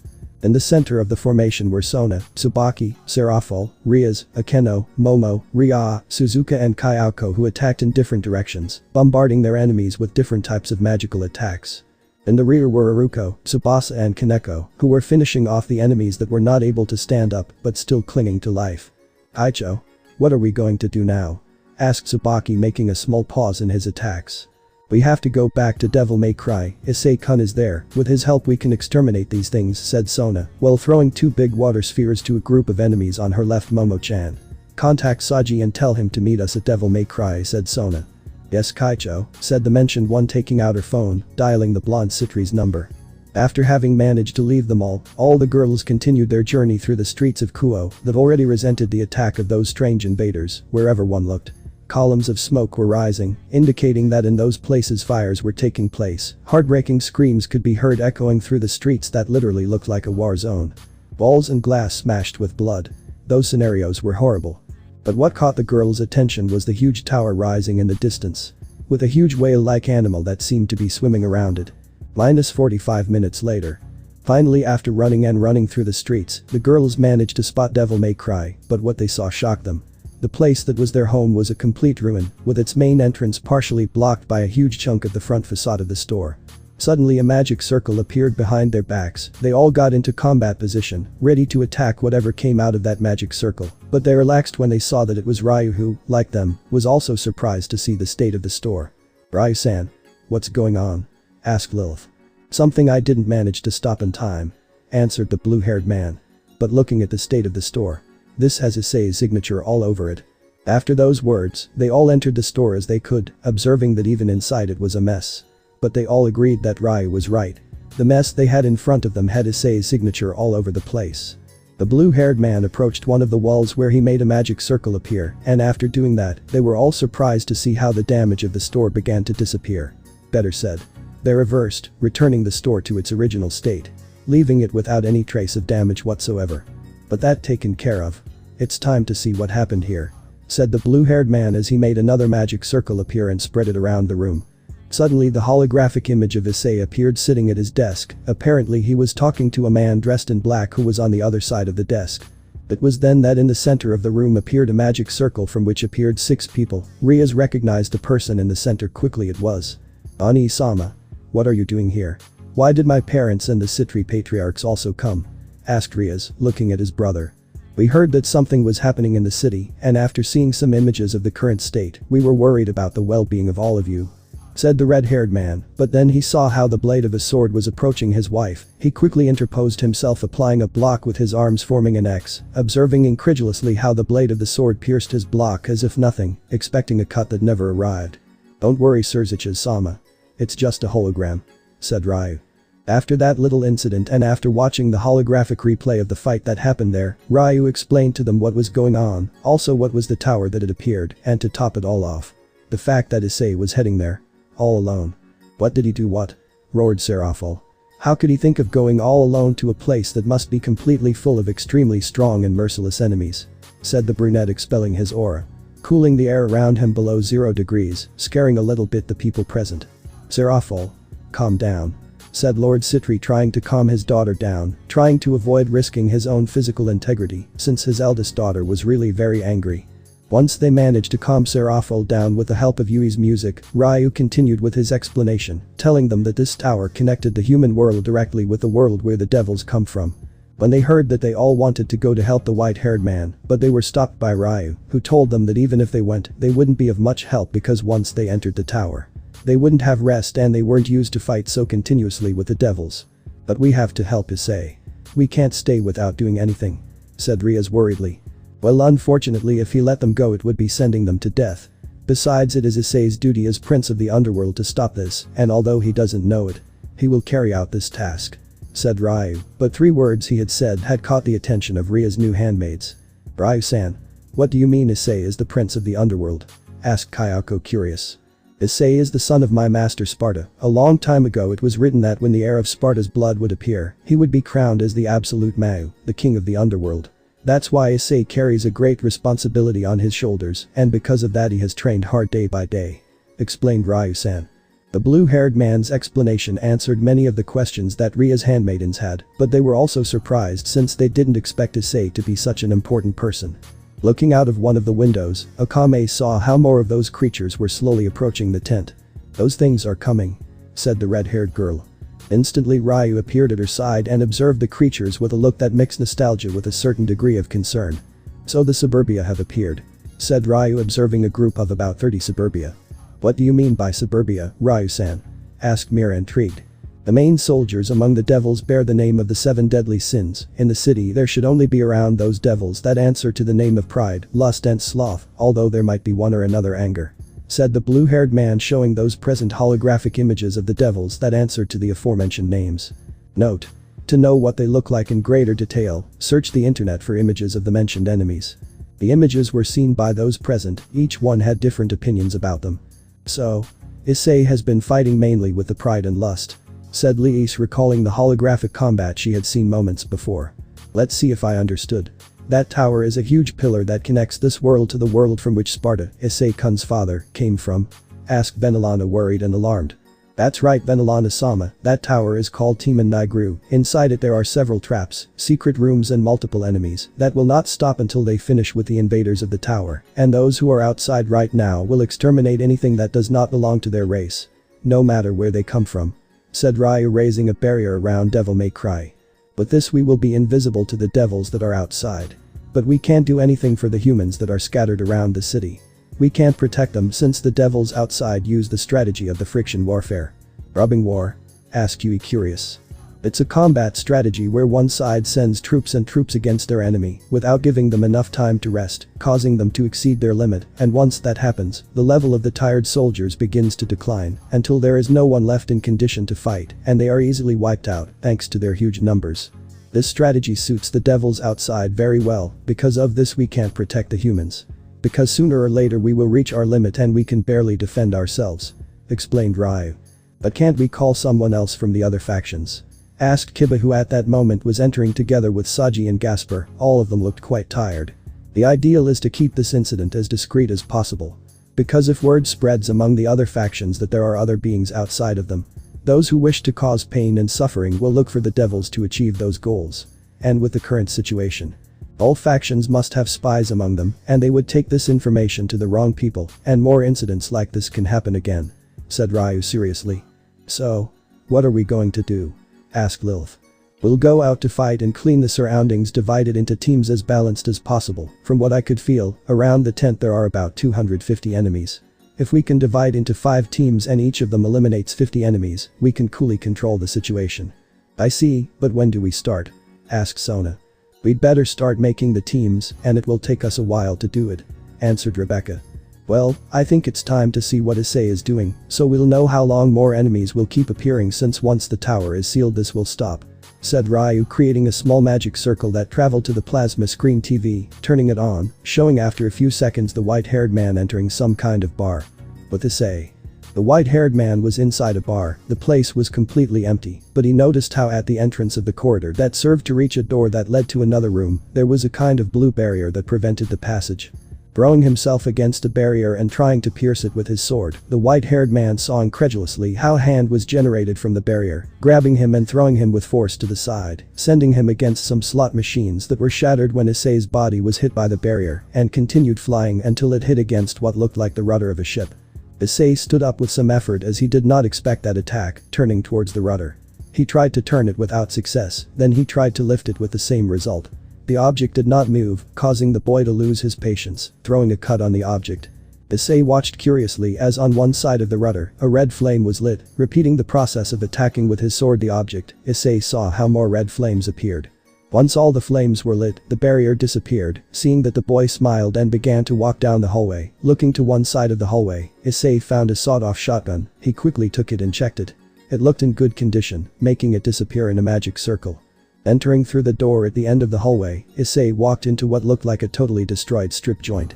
The white-haired man spotted 3 enemies standing on the edge of a box, but these enemies were different. They were wearing grey clothes, their faces were covered, and the scythes they carried looked much sharper than those of their previous opponents. But what surprised Issei and the spectators who were in Devil May Cry was that these creatures were teleporting. I see that the sloth also appeared. Said Ryu, watching as Issei evaded the triple attack of his enemies. Ryu-san. What kind of devils are the sloth? Asked Tsubaki. They are devils whose bodies are made of sand. This allows them to move quickly in short distances, and they are called sloth because they teleport whenever they can, avoiding having to walk. Explained Ryu. I understand. Said Tsubaki while looking at the screen again. The white-haired guy kept knocking down all the sloth that approached him, but due to the combat style that the aforementioned had, the boy fought them using his trickster and gunslinger styles, because with ease he eliminated them quickly and avoided taking damage. Suddenly, Issei could see how several suburbia appeared and began to approach him. Without leaving them time to make any attack, the white-haired man attacked them with a great combination of incessant thrust cuts that pierced them as if they were paper, making his way through his enemies who tried to kill him by all means, but could not even touch him, since they were defeated and wiped off the map before they had time to react. Finally, the white-haired man cleared the place of any enemy. After putting away his weapons, he left the place. Leaving the place, Issei found himself a few meters away from the tower that rose mighty above the other buildings of the city. Around him multiple buildings that were barely standing with multiple debris falling every few periods of time. Looking towards the base of the tower, Issei found what appeared to be the entrance to the aforementioned building, moving quickly forward, entering the tower. Demon Nigru entrance. The white-haired man looked around the room. Its walls and part of the ceiling were covered by ice, and the atmosphere was quite cold compared to the temperature that was felt outside. But what caught his attention were two chains that came out from two walls and went into a huge block of ice that blocked the only visible way to move forward and enter the tower. Suddenly the ice block as well as the rest of the room began to tremble, cracking the block. The one in the center had red eyes, the one on the left had green eyes, and the one on the right had blue eyes. It was also noticeable that its whole body was covered by ice, but it did not affect its mobility, and the chains that were previously seen going into the ice block were actually chains that made up the ends of the necklace of the enormous animal. At the same time, the collar had quite large iron bars that went into the neck of the huge dog, thus preventing it from taking it off on its own. What the white-haired man could not see given his current position was that the dog also had 3 more chains that held it from behind, and these were nailed to the dog's powerful back. The animal began to advance step by step towards the white-haired man, roaring loudly, throwing a block of ice at Issei, who it quickly cut in two using its sword. "Move away, mortal. Access to this land is forbidden to your kind. Poor weaklings. You are not worthy to step on this place." The dog spoke trying to reach Issei, but due to the shortness of the chain he had, his central head was stopped a few centimeters away from Issei, who looked at him amused. "Wow, I've never seen a talking poodle before. I'm sure if you showed up at a dog show they would give you the first prize," said Issei amused. "A mere human dares to insult me?" roared the dog, launching a breath of ice that the white-haired man evaded with a great leap, letting the attack seal the entrance with a layer of ice. "Quiet, Toby. It seems to me it's been too long since you've been taken for a walk," said Issei as he slowly backed away. "Come on, puppy, do you feel like playing for a while?" inciting the animal to attack him. "You'll be sorry, scum," roared the animal, getting ready to attack. "Come closer, I'll teach you to be an obedient puppy," Issei exclaimed in amusement as he threw a few boxing punches in the air. "Devil may cry. Is he crazy?" exclaimed everyone present except Ryu. They were all surprised that the white-haired man was provoking an animal that was already angry by his mere presence. And Issei was inciting him to try to eat it. It was then that the Redeed realized something. That animal was identical to the Cerberus that she and her servants fought during the fight against Kakabiel, except for the detail that it used ice in its attacks. "Ryu-san, what is the name of that animal?" asked a red-haired girl without taking her eyes off the screen. "That Cerberus. But unlike the ones living in the realm of Hades, this one has an affinity with ice and is much more intelligent and stronger than its fire versions. We could call it the original since the ones you fought against are just wild beasts," explained Ryu-san. The Pella Blanco was attacking Cerberus's front paws, moving from side to side, evading the paws that threatened to cut him, moving away with a backflip, avoiding being caught by a bite from the head of the dog's left side. Using ebony and ivory, Issei began to unleash a curtain of bullets on the animal. Listening as his opponent roared skyward, watching in disbelief as huge razor-sharp ice stalactites began to fall from the ceiling, shattering upon heavy impact with the ground. Rolling to the side, he narrowly dodged a Cerberus lunge that almost caught him in its jaws, watching as the dog was slowly pulled back by the chains on its back. It seemed that if he gathered enough strength in an attack, he could throw himself a little further forward than the length of the chains would allow him in a normal movement. Without having time to rest, Issei took a big jump, observing how the ground under him began to be covered with ice. The reason? The freezing breath of Cerberus began to cover with a layer of ice a great part of the ground under the white-haired man. Shooting quickly in different directions, Issei managed to break the ice on the ground, just enough to avoid skidding when he had to fall to the ground and keep moving quickly. Once on the ground, Issei continued firing at the dog, surprised to see one of its heads explode due to the large amount of damage received. Throwing himself against the dog with his sword in front of him, Issei began to attack the head on the right with a series of powerful and fast thrusts, making the most of the time available as he could feel more ice stalactites approaching and would soon have to retreat if he wanted to avoid ending up stuck in one of them. Moving from side to side while retreating, Issei continued firing against Cerberus that, due to the damage received, could only receive the bullets that a while ago had already removed the ice that covered his body. Boosting himself on a wall, the white-haired man launched himself directly against the dog that at that moment was lunging with a frontal attack, looking to catch him. Splitting the right head with an upward slash, Issei delivered a powerful kick to the lower jaw of Cerberus's central head, forcing him to retreat extremely hurt and sore. "It's impossible for you to be human," said Cerberus, looking at the white-haired man who stood in front of him as if nothing had happened. "Well, the truth is that I don't know it myself," said Issei, since his body was a strange mixture. He was part demon, part dragon, part human and part devil, but as the days went by, the white-haired man felt how the human and demon parts of his body began to disappear. "In any case, you have proven your worth. You are worthy of my admiration. Harness the power of my spirit to continue on your path. You have my blessing," said Cerberus before his body disintegrated into multiple shards of ice, leaving a single glowing blue orb that floated freely towards Issei. The white-haired man took the orb, which after a slight flash transformed into a 3-barred nunchaku made of ice. But this ice was extremely hard, almost like diamond itself. After looking at the weapon in his hands, Issei began to juggle with it, spinning it in his hands. On the tip of his toes, ending with the 3 rods of the weapon outstretched. "That was too easy," said the white-haired man as he walked towards the door that after Cerberus's defeat had become visible and would be used to enter the tower. Crash. With a mighty crash, part of the entrance that had been sealed with Cerberus's ice broke, revealing a rather large motorcycle. The white-haired man jumped and somersaulted. He could see the rider. It was a girl who must have been in her 20s. After a few seconds, Issei touched the ground and turned to look at the girl. "Be careful. Where are you going in such a hurry? Are you late for the party?" Issei asked as he approached, watching in disbelief as the girl fired a gun that looked like a bazooka straight at him. Evading in true Matrix style, Issei bent backwards, watching as the missile grazed past his body. Placing a foot on the missile, Issei climbed like nothing on it. Starting to surf the air in funny circles, getting off his board. Letting the missile hit a part of the ceiling, leaving a hole of a considerable size. The girl just accelerated her motorcycle, heading straight towards Issei, popping a wheelie at the last second. The girl passed over the white-haired man, entering through the hole that her missile had created. Issei turned around, looking at the hole through which the girl had gone, smiling broadly. "It was a good idea to come here for some fun. It's getting more and more interesting," said the white-haired man as he slowly walked towards the door. "Devil may cry." Everyone was quite frightened. Due to the dark aura that the Sparda emanated. "So, that's why he went to that tower. Right, Issei," roared all of the white-haired manservants with the bangs of their hair covering their eyes. With auras that promised pain. Even though they were a bit scared, the matriarchs Issei and Gremory understood how the girls felt since they, in their time of courtship with their now husbands, felt the same concern for those mentioned when they went to fight. But Lady Issei was also worried since the one who was risking his life was her son-in-law, and if he were to die, there would be many people who would be so depressed. It would be difficult for them to recover. On the other hand, all the men in the room were surprised because it was the first time they had ever seen a person use a missile as a surfboard. Demon Nigru Simanosh. Standing near the edge, opening his eyes and looking towards the dark horizon, was Issei's brother, but his face didn't exactly show joy, despite knowing that Issei was already in the tower. "It looks like we have a surprise guest." "Ah, yes," ARKHAM asked while reading the book he was holding in his hands. "It's a human woman," commented the young man. "Then we'd better ask her to leave," said ARKHAM, closing the book. "Isn't that what you want?" he asked but received no answer. "Well, as a matter of fact, I know that woman." Turning away from the young man.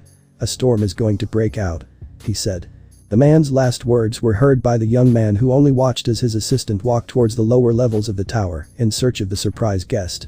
But Issei. The white-haired man was in a huge main hall, with a huge and strange statue that was almost at the end of the place. There were 2 stairs, one to the left and another to the right, both led to doors that should be used to continue climbing up the tower. But what caught the attention of the white-haired man was that one of those doors had fire surrounding it, making it impossible to pass through it. After contemplating the place, Issei began to climb the stairs on the right, and after advancing through it, he entered through a blue door. On the other side he found a small group of suburbia. Without wasting time, Issei launched himself against them using Cerberus with skill and style, hitting with it in all possible angles to his opponents, who were overcome by the speed and technique of the white-haired man, who simply swept over them like a hurricane. All the spectators were amazed with the great performance that Issei was having using a weapon that he had just obtained. This fact only reaffirmed the great talent that the white-haired man possessed both for the handling of weapons and for combat. Once the hallway was clear, Issei followed his path and entered a room. In the center of the room, the boy could see some strange statues that began to come to life as he approached them. Of thin physical complexion, with 6 limbs, 2 legs and the rest in arms to hold 3 bows from which they loaded energy arrows that began to launch towards the white-haired man. Zigzagging, the white-haired man approached his enemies, skillfully evading those energy arrows that were launched differently towards him.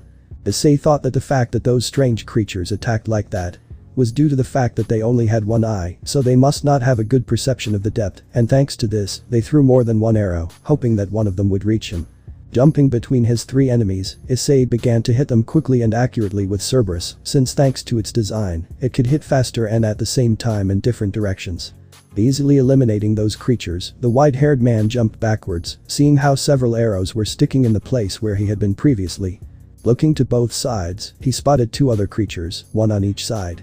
Throwing himself for the one on the right, the white-haired man made a deep thrust in the center of the body, moving the blade of his sword to the right. He broke his enemy in 2. Annoyed, Issei had to move away again as another round of energy arrows was thrown from his back by the remaining enemy. "Alright. I've had enough of you. You and your shitty attacks. I'll show you how to use ranged weapons," roared the white-haired man, drawing his pistols. Aiming straight at his target, loading his pistols with demonic power, Issei fired 4 crimson shots that resembled laser beams more than normal shots, disintegrating the creature's body. "Isn't there anyone else who wants to throw more shit arrows at me?" asked the white-haired man angrily. For a while he had to admit that he was having fun. These creatures were getting to be quite annoying. After defeating all the enemies in the room, Issei went up some stairs that led to a door. Entering through it, he found himself in a rather large square-shaped room, since the ceiling was several meters above him. On one of the walls there was another of those wheels that resembled the rudder of a ship. Seeing it, Issei decided to attack it with his sword to see what happened since the last time. Doing that helped him to deactivate that strange barrier. Once all the flames were lit, Issei could hear how something behind his back was activated. Looking in that direction, the white-haired man could see how a rectangular platform began to ascend. In order not to miss the elevator, Issei took a big leap, landing in the center of the platform, waiting quietly for it to finish ascending. Once the platform finished ascending, Issei found himself in a peculiar room with only one possible exit, some pipes with huge gears next to them. Suddenly, in front of the boy, a new kind of enemies appeared. They were similar in appearance to the suburbia, but they differed in that instead of carrying scythes, they carried a strange weapon that ended in 3 points. It looked like some kind of trident. Surprised, the white-haired man saw how one of those enemies began to absorb sand and then spit it out forcefully. Advancing quickly, the white-haired man began to perform his combinations, but unlike previous times, the combinations were a varied mix of various attacks with Rebellion, Cerberus, along with Ebony and Ivory. All this together with the agility and speed of the white-haired man made him very dangerous because he didn't have a defined attack pattern, and every second he attacked in a different way. The only way he could evade those attacks was if someone with a speed equal or superior to his appeared. In less than 3 minutes, Issei had finished off a group of at least 20 enemies, and even after that, he didn't look tired. After finishing off his enemies, Issei crossed through the door that was the only visible exit from that room. Once he crossed the door, he saw that he had returned to the main room of the tower, only that it was much higher up compared to when he had entered through the blue door. Issei continued walking upwards while thinking about how long it would have taken to build such a tower. Not to mention the fact that it was literally a kind of labyrinth. After a while of walking, he came across a yellow door, and after peeking his head over the edge of the path and looking down and up in search of more accessible doors, he entered through the door. Being able to see how the place behind the door was, to his right was another door much larger in comparison to the one he had entered through. To his left were some stairs that led towards a kind of altar. Without thinking twice, the white-haired man began to walk on those stairs, being surprised to see how they collapsed under his feet, making him fall into the void. When he fell, he found himself with a pleasant surprise at that hole where he was. It could be said that it was the nest of several devils, since he found sloth, pride and a new kind of devil that responded to the name of wrath, whose ability was to explode the sphere that they carried, but they had a quality. That sphere could not be burst with swords or weapons of that style, only with firearms like pistols. "Well, I guess I'll have to pay more attention to where I step," sighed the white-haired man while he held Ebony in his left hand and Rebellion in his right. Quickly lunging at the sloth, cocking his body, the white-haired man evaded 2 downward slashes, passing between the 2 sides of his adversaries. Picking the sloth on his left in the ribs, the white-haired man made room for himself to fight more comfortably. attacking with a frontal thrust, piercing the sloth on his right, thrusting backwards, piercing another devil of the same kind, continuing his thrust until he felt the tip of his sword collide with the wall. Swinging his sword around, the white-haired man watched in amusement as the bodies of both sloths split in two, both halves falling in opposite directions. Without hesitation, he raised his left hand and pointed to the side of that place, firing repeatedly at a wrath that was in the middle of the main group of his enemies, making it explode, taking with it several of his allies. Leaving in front of Issei a group of about 10 superb that despite the inability to show expressions on their faces, you could clearly see how fear was dominating their bodies. Fear caused by the white-haired boy who was now looking at them with a smile while his eyes turned red. Suddenly the whole atmosphere of the place changed. It became colder. More dense. The boy disappeared from where he stood, reappearing behind his remaining enemies, with his sword pointing forward.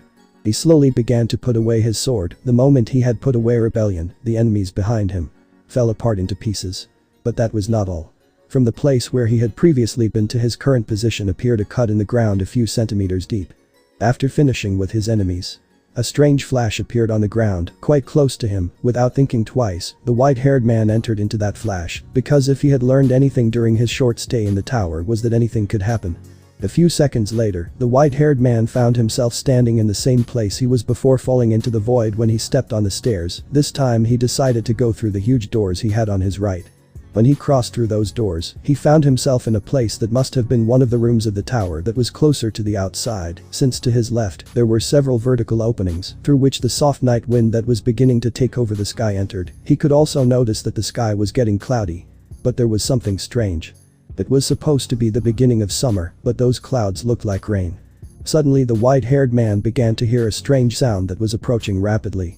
After a few seconds he saw what was producing the noise. It was a strange kind of flying worm.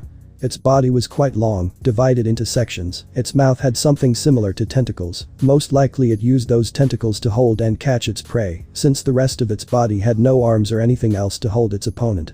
Issei prepared to confront it, but was surprised to see how the worm ignored him and calmly continued on its way, entering through a hole in the wall below the white-haired man.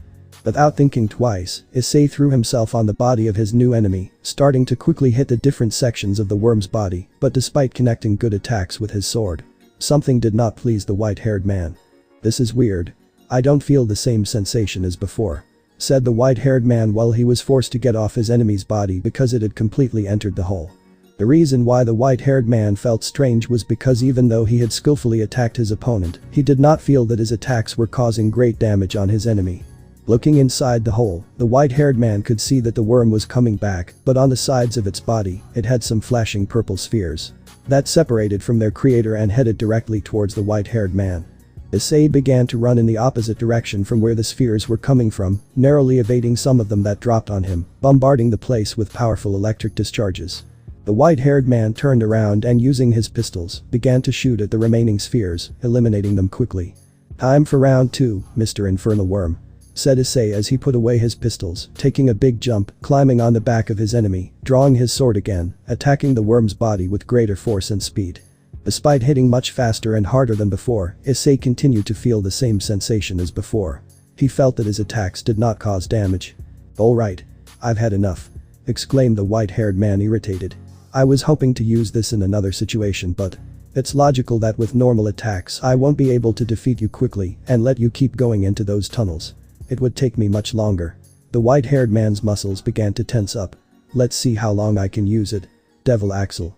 After exclaiming this, Issei disappeared from the place. The next thing that could be observed was how the body of the huge worm was shaken and hit with force.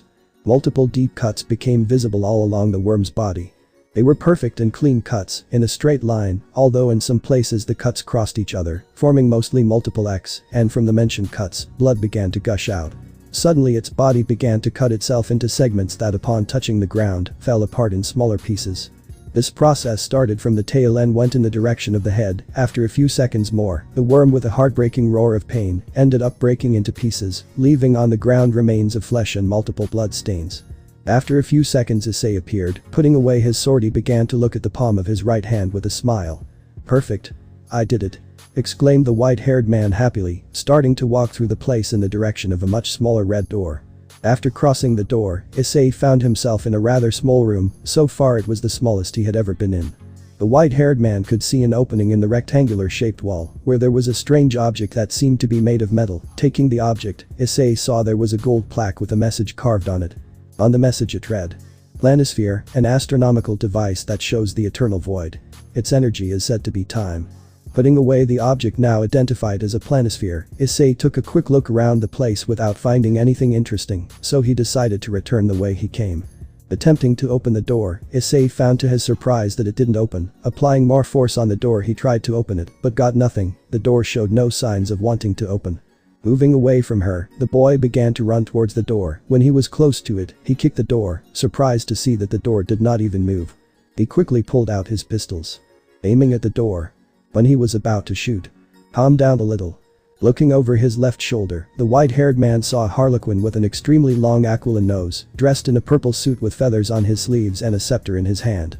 "There's no need to resort to violence, demon boy," said the harlequin, but was ignored by the white-haired man who was preparing to shoot. He quickly moved until he was face to face with Issei. "Let's see, you should pay a little attention when people try to help you."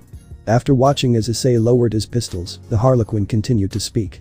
"This tower, as you may have noticed, is very resistant." Slapping the door with the tip of his scepter. "Don't strain yourself, you're not going to get anything. At all." Turning to the boy, finding Ivory's gun stuck to his nose. "Shut your mouth or I'll cut that nose into 3 pieces," Issei warned. "That could be uncomfortable."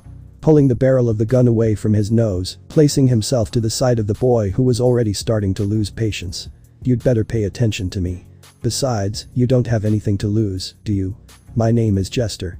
The harlequin introduced himself with a bow.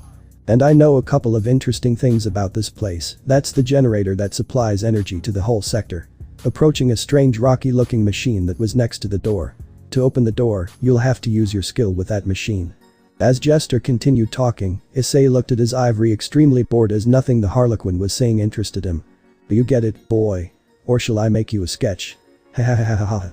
Started laughing the harlequin but was interrupted by Issei who made him dance by shooting against his feet. "Go to the point if you don't want to keep dancing," Issei recommended, observing how the guy in front of him was blowing air with his scepter. "Well, to tell you the truth, I'd prefer a dance with your sword. May I have this piece, miss?" Jester asked as he bowed. The white-haired man put away his pistols, taking out rebellion. He attacked with a downward slash, but something happened. The harlequin disappeared and the attack hit the aforementioned generator, opening the door. "Prize." Jester's voice was heard. Issei quickly started to look for its owner. And found him. Standing upside down on the ceiling of the room. "Your greatest skill consists of smashing. Don't forget, boy, put it on your hand just in case." "Ha ha ha ha ha ha," laughed the harlequin, but again the white-haired man began to shoot at him, forcing him to move further and further back until he disappeared from Issei's sight by crossing through an opening in one of the walls. Once Jester had disappeared, Issei put away his ebony with clear annoyance. "Understood. I appreciate the help, though you still look like a jerk to me," Issei mumbled, leaving the room, returning to the place where he had defeated the giant worm. Devil may cry. All the spectators were surprised by the most recent technique that Issei had used, called Devil Axle. Despite not being a knight, his speed had surpassed by far the demons of that category. Besides, unlike them, his attacks are weak in strength, but when they are consecutive they cause a lot of damage. In Issei's case, not only his hits were fast, but also very strong. Also, for their part, the girls felt a bit disgusted as Ryu told them that the worm Issei was facing was actually an intestinal parasite of an even bigger animal, that coupled with the worm's appearance that answered to the name of Gigapod. But while everyone was surprised with the display of the white-haired man's abilities, Ryu clenched his hands tightly. Just seeing Jester on the screen was enough to make him want to go to that tower and eliminate him, but he had to trust Issei. He was sure he could end all this chaos. The white-haired man was walking again through the place where he had defeated the worm, but he found something in his way that was definitely not there before. That something was a stone fountain, a little bigger than himself, with some strange stone creatures decorating its edges. Inside the fountain, specifically in its center, there were 3 small replicas of human skeletons from which blood began to flow, starting to fill the fountain. "Thank you for destroying the lock for me, demon boy, and welcome to hell." Jester's voice was heard echoing throughout the place. "I have a welcome gift for you. Don't be ungrateful and accept it. We're buddies now, aren't we?" Jester's voice grew fainter and fainter until it finally stopped, and as it did, blood slowly trickled down the edges of the fountain, reaching the strange statues that decorated the fountain itself. As the blood touched the statues, their eyes glowed. The statues came to life, shattering the fountain.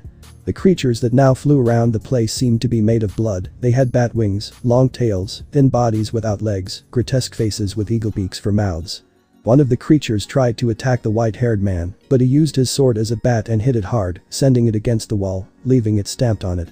"I was expecting a more spectacular reception," said Issei as he watched the rest of the creatures prepare to attack him. As they were aerial targets, Issei took out one of his pistols and began to shoot them quickly, but in doing so, he discovered something quite useful. After a certain number of shots, the creatures would return to their stone statue form, so they could be destroyed either with a sword or with melee blows. Guarding rebellion, the boy pulled out his other gun, increasing the number of shots with which he hit the enemies in front of him. Once he turned his target to stone, he simply kicked them to pieces. The battle didn't last long since those kind of enemies weren't exactly strong, and once you discovered their weakness, you could quickly finish them off. The white-haired man, after finishing the battle, went back to where he had entered for the first time before running into Gigapad, returning to the main room of the tower.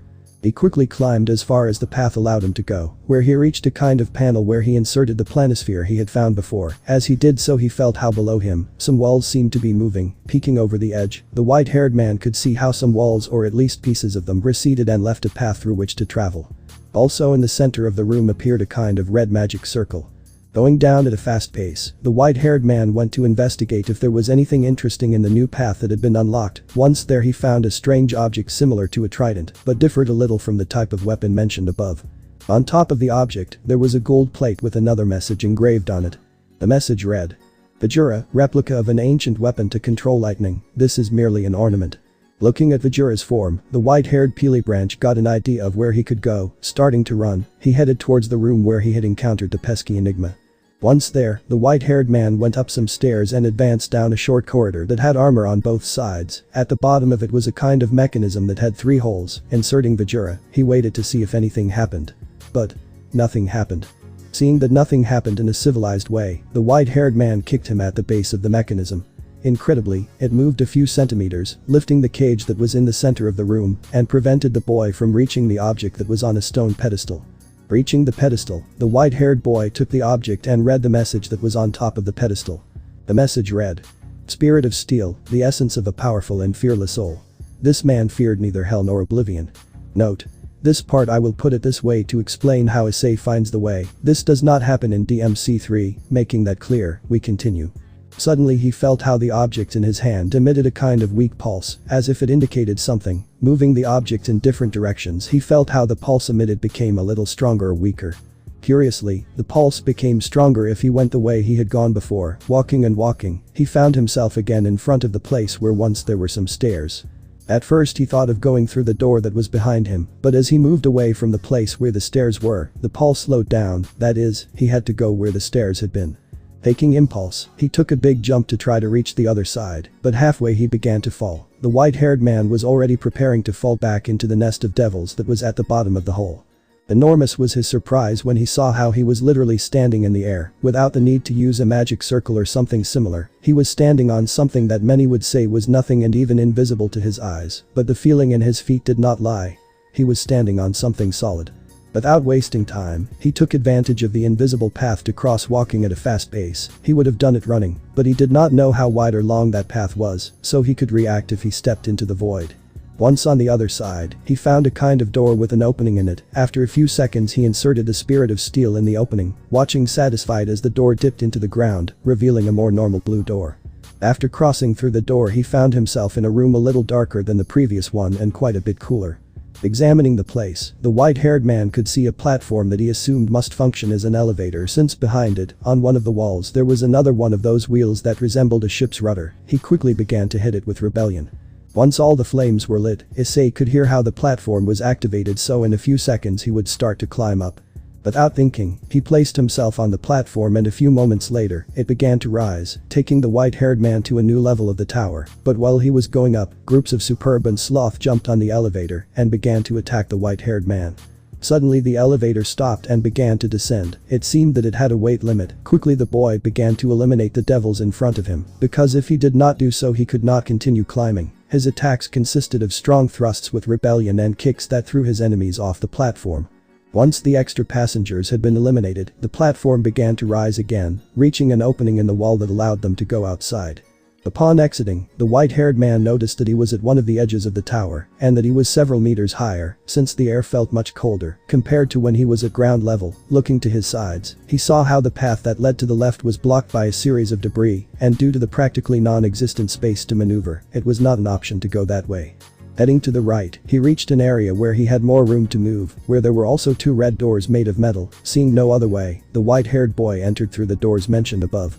The boy entered another room, but unlike the others, this one showed signs that several fights had been fought in that place, since there were a lot of broken weapons, several bones corresponding to different subjects scattered on the floor, multiple debris accumulated in the corners of the room. As closer to the huge steel doors he was, the amount of the aforementioned elements increased. On both sides of the door were 2 large statues with swords in their hands. These statues simulated having their swords buried in the ground. "Brother, look. After so long, we finally have company." Hearing that voice, the white-haired man fixed his gaze on the top of the statues where he saw 2 pairs of eyes. One pair was blue and the other was red. "I see." This time the voice came from the statue on the right. "And if we are going to amuse our guest?" "You're right, we have to be good hosts. What shall we do?" While the 2 creatures on the statues were talking, a certain white-haired man was beginning to lose his patience, since all he wanted to do was to pass. But with so much talk he couldn't even hear his own thoughts. "Let me think, we must devise a good strategy." "Buff," sighed the white-haired man as he moved from side to side. "Brother, our guest just sighed," spoke the blue-eyed creature. "Sigh? And what is that?" asked the red-eyed creature. "It's something humans do when they... I've had enough. In case you haven't noticed, what your guest wants is to get through, so you can get out of the way now." "Well, our mission is to defend this door," said the red-eyed creature. "Indeed, so we can't let you through," finished the blue-eyed creature. Both creatures jumped towards where the white-haired boy was. While looking at them, the boy noticed something quite curious. Despite having a rather stocky body, the enemies in front of him were missing their respective heads. And said heads seemed to be at the tip of the handle of the swords they wielded. "This day couldn't get any weirder," sighed the white-haired man as he pulled out Rebellion. Being taken by surprise, the Pelo Blanco had to evade 2 downward slashes from the brothers, watching with a grimace as a shockwave was provoked as each attack hit the ground. Moving on to the attack, the white-haired man attacked with a frontal lunge at the red brother, surprised to see how the aforementioned with an iron blocking block withstood his lunge. Moving to the side, he narrowly dodged a horizontal cut from the blue brother.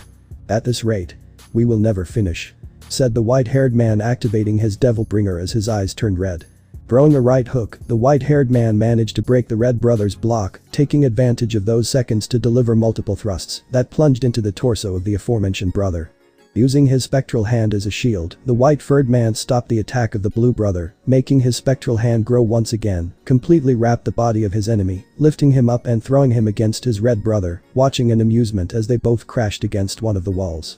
Both brothers tried to stand up, staggering for a moment and losing their balance for a few seconds. Seconds that the white-haired one took advantage of. Activating his Devil Axle, the white-haired man, moving at a speed impossible for his enemies to follow, found the weak points in their defense, attacking with force in the mentioned points. Upward, downward, horizontal and even thrusts were the types of attacks that the brothers were receiving. After a few seconds, the boy finished his attack. Moving back a few meters, he observed the result of his attacks. The bodies of his enemies were in a terrible state, full of deep cuts that apparently had torn off pieces of flesh of considerable size, since he could see some bones. Suddenly he saw how the body of the red brother fell heavily to the ground, dropping his sword. The remaining brother, to Issei's surprise, took the sword of his deceased brother, joining both swords at the tips of their handles, forming a double-bladed sword with a sharp edge. Rising vigorously, the remaining brother lunged at Issei, attacking with quick slashes that produced wind and fire. That new ability in his enemy's blades caught Issei's attention, since he could cover his blades with energy, but not give it some elemental affinity, but that was no excuse to let him be defeated. "Let's even things out," said the white-haired man, pulling out his transcendental sword, managing to block and counterattack with greater ease compared to when he only had Rebellion wielded. Blocking a diagonal slash, the white-haired man delivered 2 diagonal slashes in response to his enemy's attack. Watching as the enemy recoiled in pain. "It's time to try something," said the white-haired man as he relaxed his breathing and focused on his target. From one moment to the next, the white-haired man disappeared using his Devil Axle. The next thing that could be seen was how the remaining brother's body started to shake violently. After a few seconds, it could be appreciated what was causing that. It was the white-haired man that, using his starburst stream, was quickly hitting his enemy's body. But there was something different. The mentioned technique was being executed at a much higher speed than it should have in normal situations. This was because Issei was also using his devil axle. After about 30 seconds of continuing to slash at his enemy's body, the white-haired man stopped, watching as the remaining brother fell to the ground and the swords parted, falling to the ground, sticking into each other on the spot. Issei was about to continue on his way, but then, "Don't go. Listen to us. We've been waiting for a long time." Surprised, Issei turned around and saw how the red-colored sword was speaking.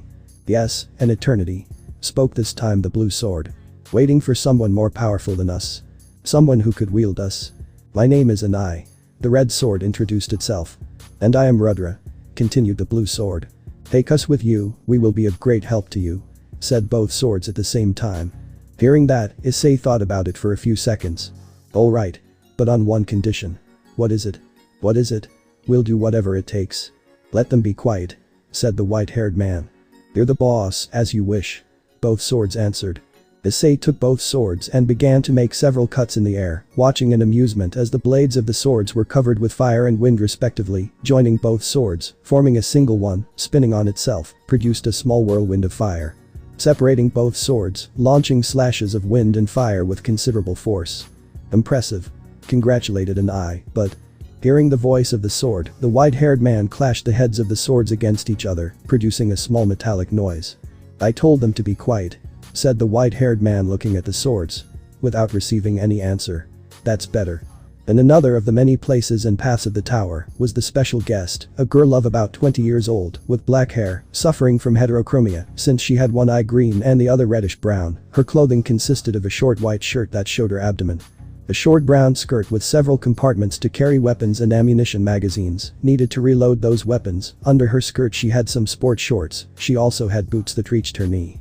This guest was currently fighting against a group of suburbia. Despite being a normal human, she had great mastery of firearms such as pistols and machine guns, not to mention the fact that despite carrying a weapon of considerable size on her back, she moved quickly and agile within the spaces between her enemies, evading with skill and elegance. Showing that besides being quite fast and agile, she was quite flexible. To finish off her enemies, in the mouths of two suburbia left two humble gifts. A grenade in the mouth of each one. Quickly stepping aside, the girl watched as her enemies disappeared in a huge explosion, leaving only the ashes of them behind. After that, the girl continued her way to the higher floors of the tower, as she was looking for someone special. The white-haired man had crossed the door that until a few minutes ago was guarded by the brothers Issei and Rudra. Climbing up a short flight of stairs, the white-haired man came across a strange statue pointing towards a door that was to his right, but was blocked by a large amount of debris.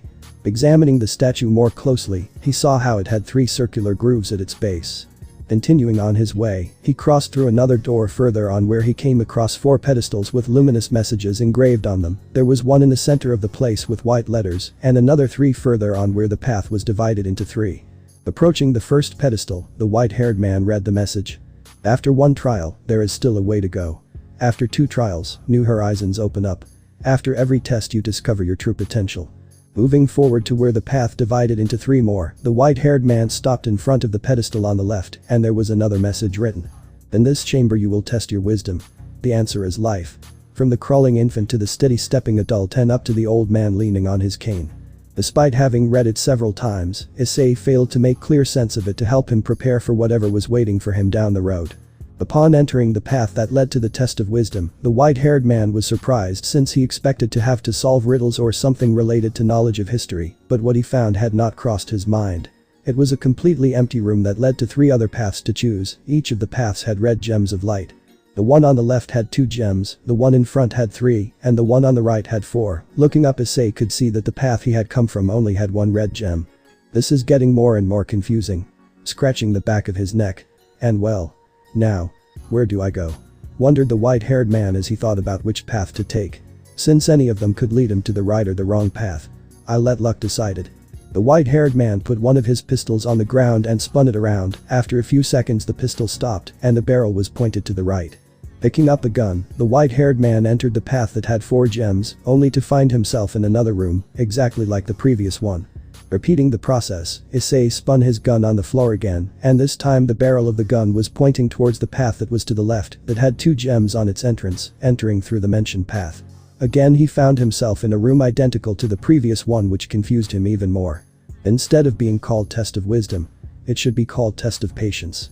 I don't even know if I'm going the right way.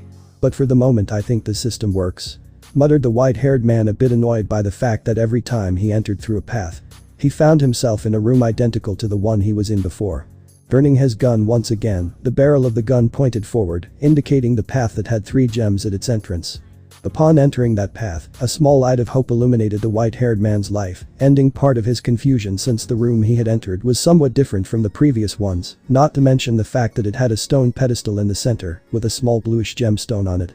Taking it very carefully, the white-haired man prepared himself in case some kind of trap was activated. Seeing that nothing happened, he read the message that was on the pedestal that read, "Essence of wisdom, the ethereal knowledge of the ancestors. Offer it to the goddess to make your way." "I suppose you're referring to the statue I came across earlier," said the white-haired man thoughtfully. Without thinking twice, he went back the same way he had come, so as not to end up in the wrong place. Note: I simplified this test as much as possible because I didn't like the fact of having to do the trial and error, and by the way, for those who haven't passed this part of the game, follow the same route that I put before, first to the right, then to the left, and finally by the opposite path. With that you save useless fights. And as a piece of information, if the explanation that I wrote is not clear, the correct path is related to the stages of growth of the human being. Once again he found himself in the place where the tests were starting. This time he decided to take the test in the center, and just like the previous time, he read the message that was on the pedestal. "In this chamber they will measure your skill. Overcome all obstacles that stand in your way if you want to reach your destiny." Entering the second chamber, the white-haired man encountered a somewhat long corridor, with multiple circular-shaped holes in the floor, walls and ceiling, from which long, sharp spears were spewing out with speed. "Oh please. Since when did this become Indiana Jones?" said the white-haired man in annoyance as the challenge in front of him was not something he did often, as he was neither a treasure hunter nor an archaeologist. Starting to run down the corridor, the white-haired man narrowly avoided the spears because as soon as he evaded a group of spears, another one appeared following the sequence, and it was a bit difficult for him to evade the spears that came from the walls, floor and ceiling almost all at the same time. Finally he reached the end of the hallway where there was some sort of altar with a small crimson gem, and just like the previous time, there was a message engraved on the altar. "Essence of prowess, the master techniques of the ancestors. Offer it to the goddess to make your way." Once this new essence was obtained, the spears stopped coming out of the holes, but in their place appeared a group of enemies, among which were some pride, gluttony and one or the other of those strange creatures made of blood. Taking out an eye and rudra, the white-haired man made the first real combat test of the swords. Advancing quickly, he approached the suburbia who were the closest devils to his position, attacking with a combination of upward and downward slashing. The boy watched in amusement as the mixture of wind and fire caused enormous damage on his opponents, who fell apart. Leaping towards the center of the group of enemies, the white-haired boy joined his swords while he began to spin on himself, creating a mini tornado of fire that incinerated and cut the enemies that tried to attack him. When he finished spinning, he could see the result of his attack. All the earth devils had been defeated and only one of those creatures made of blood remained, but he simply shot it with such force that when it turned into stone and fell to the ground it broke into pieces. "And I only have one left," said the white-haired man as he headed towards the entrance for the last test. Arriving at the pedestal that indicated the way to the last chamber, the white-haired man read the message that read, "In the next chamber your warrior soul will be tested. Illuminate all the emblems to neutralize the rage of the evil spirit." Entering the chamber, the white-haired man examined the place. It was a rather grey chamber, made entirely of stone with a large platform in the center of the room itself, which could be accessed by a thin path connecting the access to the place with the aforementioned platform. When standing on the platform, the white-haired man could see the essence that he had to obtain from that place. The essence was in a hole in one of the walls of that platform, but when he was approaching it, the hole where the essence was as well as the way out of the place were blocked by some walls that emerged from the ground. Each wall had one of those helms that Issei had found before. There also appeared groups of pride, lust, gluttony, sloth along with a wrath, but they had something different. From their bodies emanated a strange violet aura. "Finally I get something of my own style," said the white-haired man happily as he prepared to fight. Taking a leap, he drew his pistols and fired at the only wrath in the place, making it explode with force, taking with him several of his companions, and leaving injured those who were a little farther away from the main radius of the explosion. Despite having knocked down several with the last explosion, there were still quite a few enemies left, and without thinking he took out an eye and rudra, beginning to attack the superb and lust with powerful and fast slashes that caused enormous damage over their bodies. Some tried to block the white-haired man's attacks with their scythes, but their weapons shattered like glass when they came into contact with the boy's swords. Ducking at the right moment, Issei evaded 2 horizontal slashes from 2 sides that were looking for his head. The culprits were 2 sloth who had appeared on both sides. Using his swords as footholds, the white-haired man delivered 2 kicks to the chest of his enemies, 1 for each one, creating an opening that he took advantage of to finish off the sloth on the right, and before it disappeared, he occupied it as a platform to bounce and shoot out against the enemy on the left, who received multiple cuts from the white-haired man's swords that severed his body into several pieces. Observing the battlefield, the Pelo Blanco saw that now there was much more space to move than before, so moving with speed and agility, he moved to the helms and began to hit them. Once they both had all their flames lit, he resumed the fight, blending in among the enemies who couldn't attack him, since those who tried to do so ended up hurting their companions and eliminating each other. "I see that they are not very smart," said the white-haired amused, looking at how some of his enemies disappeared when they were turned into dust by the attacks of his allies. After a few more minutes, all the devils of the place were exterminated, and the walls that blocked the way sunk back into the ground, leaving the way free to return, and also to take the remaining essence. Taking the mentioned essence, he could notice how this one was greenish in color, and just like previous times there was also a message engraved. This one said, "Combat Essence, the fighting spirit of the ancestors.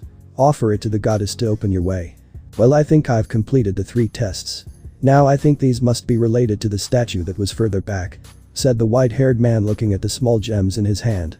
After returning to where the statue was, the white-haired man began to insert the gems in the slots that the statue had. First he inserted the essence of combat, but nothing happened, but when he inserted the essence of skill, the statue fired a kind of lightning that completely eliminated the debris that blocked the door that was in the line of fire of that statue.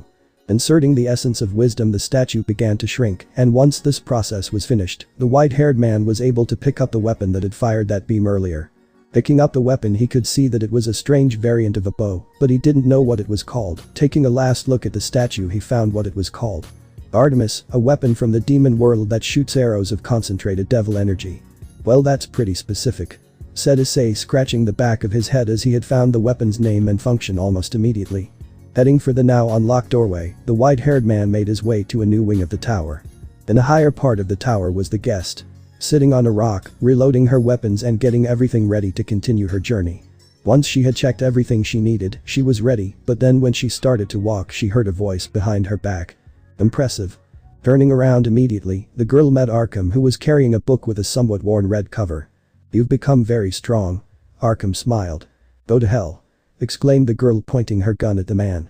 "Do you dare to point the gun at me? At your own blood? At your dear daddy?" asked the man, pretending to be hurt. "I've never had more family than my mother. And she's dead," said the girl angrily as she began firing at ARKHAM. Surprised to see that the man had disappeared from where he was standing. "You're breaking my heart." ARKHAM's voice echoed throughout the place, and the girl with her free hand pulled out her secondary weapon, which was a machine gun, starting to look for the place from where her dear father was speaking.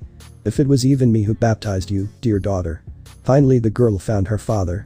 He was standing on his head as if nothing in what seemed to have been some sort of decorative archway of the tower. Before she could do anything, ARKHAM dropped the book he was carrying over his daughter's face, blocking her vision.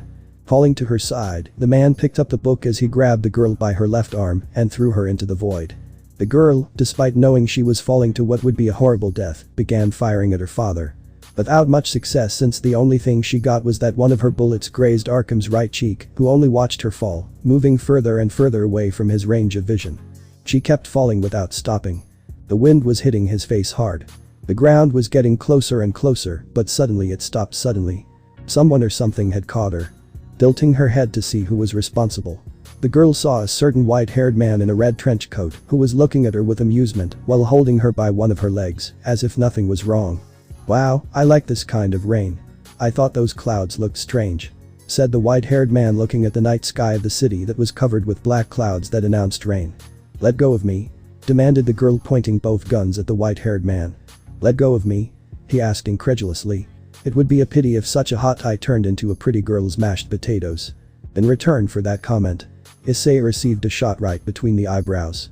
Not expecting that, he let go of the girl, who fell a few more meters, but pulling out his weapon that looked like a rocket launcher with a spear on the tip. The girl stuck the spear in the outer wall of the tower, holding on to her weapon. She was suspended several meters high, but at least she had stopped falling. "But what are you about?" exclaimed the white-haired man, leaning over the edge. "On top of me trying to help you, you thank me by shooting me," pointing with his finger at the place where the bullet had hit the wall. The girl again fired again towards Issei's head that went back a little from the impact, swinging on her gun that at the moment was a horizontal bar. She climbed on the mentioned one and pointed up with her gun, but what she saw was not expected at all. The white-haired man had trapped the bullet with his teeth. Spitting the bullet to the side, Issei looked at her in annoyance. "Anyway, do as you please," said the white-haired man as he continued on his way. "So he's a demon too," muttered the girl as she felt the boy's footsteps starting to move away. Issei on his side was rubbing with his finger the area where the first bullet had hit, removing a small bloody fragment of the bullet. "It seems to me that I still have some of my bad luck with women," said the white-haired man while he left the bullet fragment stuck on the wall. "Devil may cry." Once again, an extremely dark and gloomy aura hovered over the white-haired man's tent. All the members of the Sparta team were the cause of it. The collective aura they had created had frightened everyone present. The aforementioned girls were very upset by the fact that even though he was in a very dangerous place, the white-haired man was flirting with other girls from outside his team. "Well, I've finished with the formation of the teams," said Ryu appearing on the scene, and due to the surprise of his sudden appearance, he managed to lighten the atmosphere without trying to do it. "And how will they be formed?" asked Sona. "This way," said the blue-haired man showing a list, surprising the younger ones since inside the list there were the names of the leaders Gremory and Citri and even Surziches and Graphia. The first group consisted of Serafol Citri, Lilith Asami, Kaneko Taoju, Toki Atagami, Momo Hanakai, Ryakusaka, Levi Kazama, Akame Hyodo. Second group: Sona Citri, Sabaki Shinra, Saji Genshiru, Miriyamana, Suzuka Dorenji, Asuna Yuki, Kano Yuki, Graphia Lucifuge. Third group: Rias Gremory, Akeno Himejima, Yui Kurata, Selena Sherlock, Asia Argento, Gaspar Vladi, Kibayudo, Zenobia. Fourth group: Lord Citri, Lady Citri, Akio Fudo, Priscilla Asagiri, Sansaku Hakufu, Kayako Kurahashi, Rebecca Randall, Arin Kanazuki. Fifth group: Lord Gremory, Venilana Gremory, Surziches Gremory, Lisalit Sherlock, Tsubasa Yura, Haruko Nomura, Tomo Meguri, Ryu. When everyone saw the conformation of the groups, they realized that they were as balanced as possible, since they had members that completed all the minimum that a team would need to fight as best as possible. "Remember that you can't use attacks that require too much energy," said Ryu. "Now let's see how he does." "What's going on?" Selena asked, looking at the screen since there was no image, only static. "I think I know what's going on," said Ryu, capturing the attention of everyone present.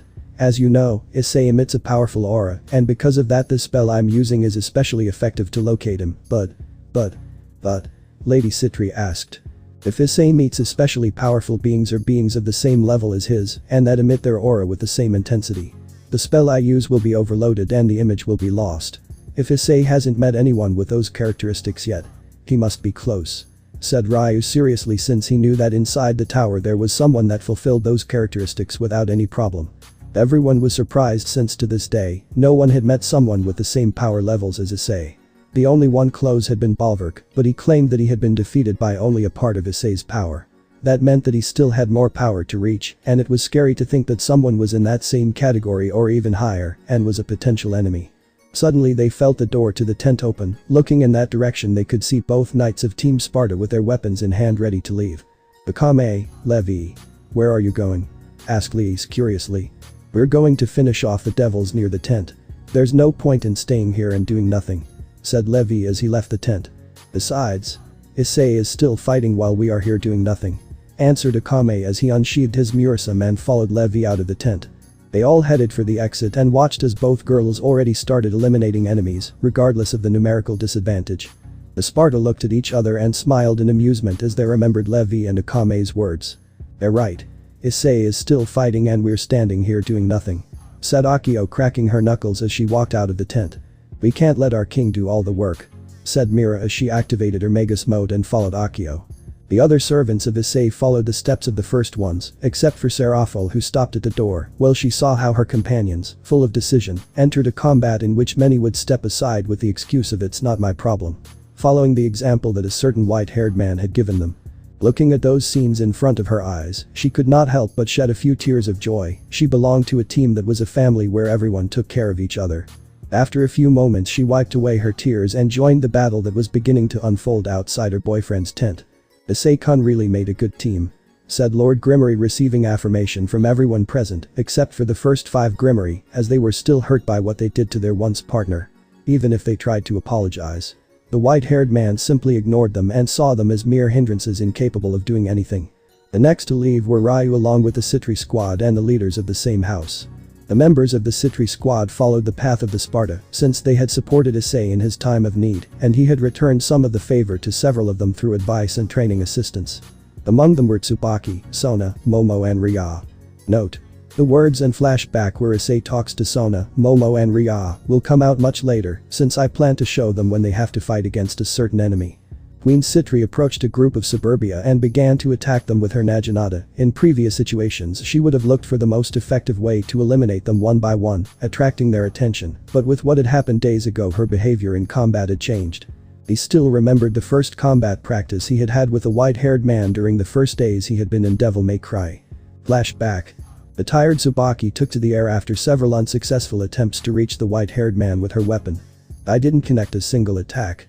But I'll get him on the next one," said Queen Citri while leaning on her knees. "Shinra-senpai. You still can't tell," said the white-haired man in amusement, causing confusion in the girl. "What do you mean, Issei-kun? I'll give you a hint. Do you see where I'm standing?"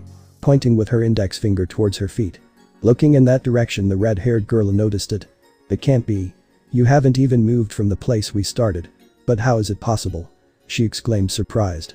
"It's simple, you make too many unnecessary moves and it's obvious that you have a critical weakness in your fighting style," said the white-haired man seriously. That statement surprised the girl. "What is it? What is my weakness?" "Serious. Alright, I'll tell you. Your weakness is here," pointing to her head. "Your own mentality when it comes to fighting is ineffective." "What do you mean? What do you mean?" she asked seriously since her way of fighting based on previously studied strategies had given her the advantage in several fights. You fight sticking to a strategy that you previously developed based on your opponent's data, but that strategy disappears if your opponent surprises you with some kind of attack that you didn't know about. You try to anticipate the move that probably that opponent would do, that's why you make unnecessary moves before the time and end up wasting energy in a useless way," explained Issei. "But how do I correct it? It's the only way I have to fight," said Tsubaki, a bit frustrated to see that her fighting style was ineffective. "Don't be like that. The way is quite simple," said Issei. "That way is..."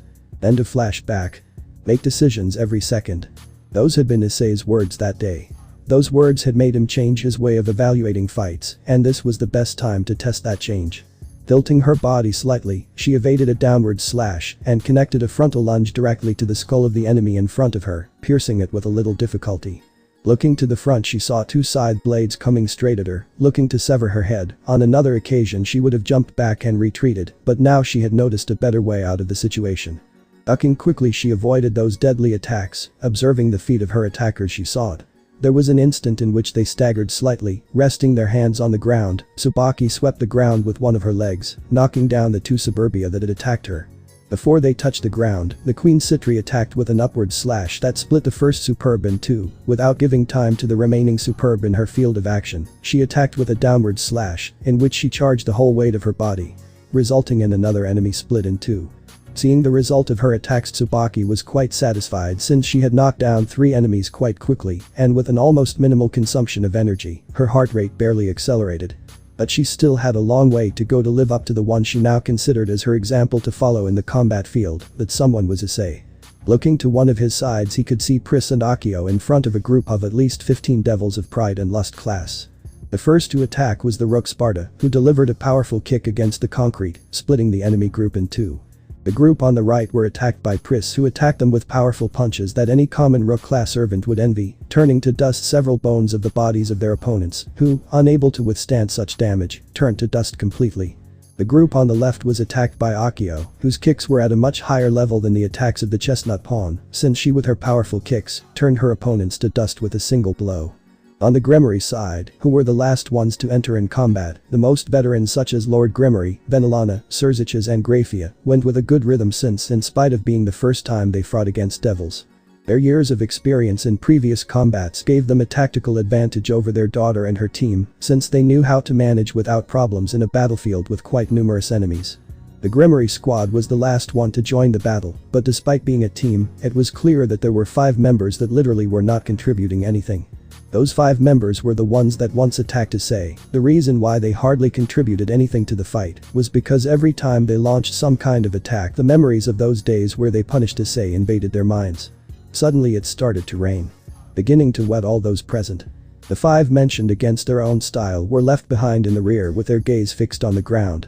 Looking up, Rias could only watch as a lust approached her with a leap, his scythe reaching for the Redeed's head. The aforementioned only remained static, waiting for the devil to put her out of her misery, since a life without the white-haired man by her side did not interest her.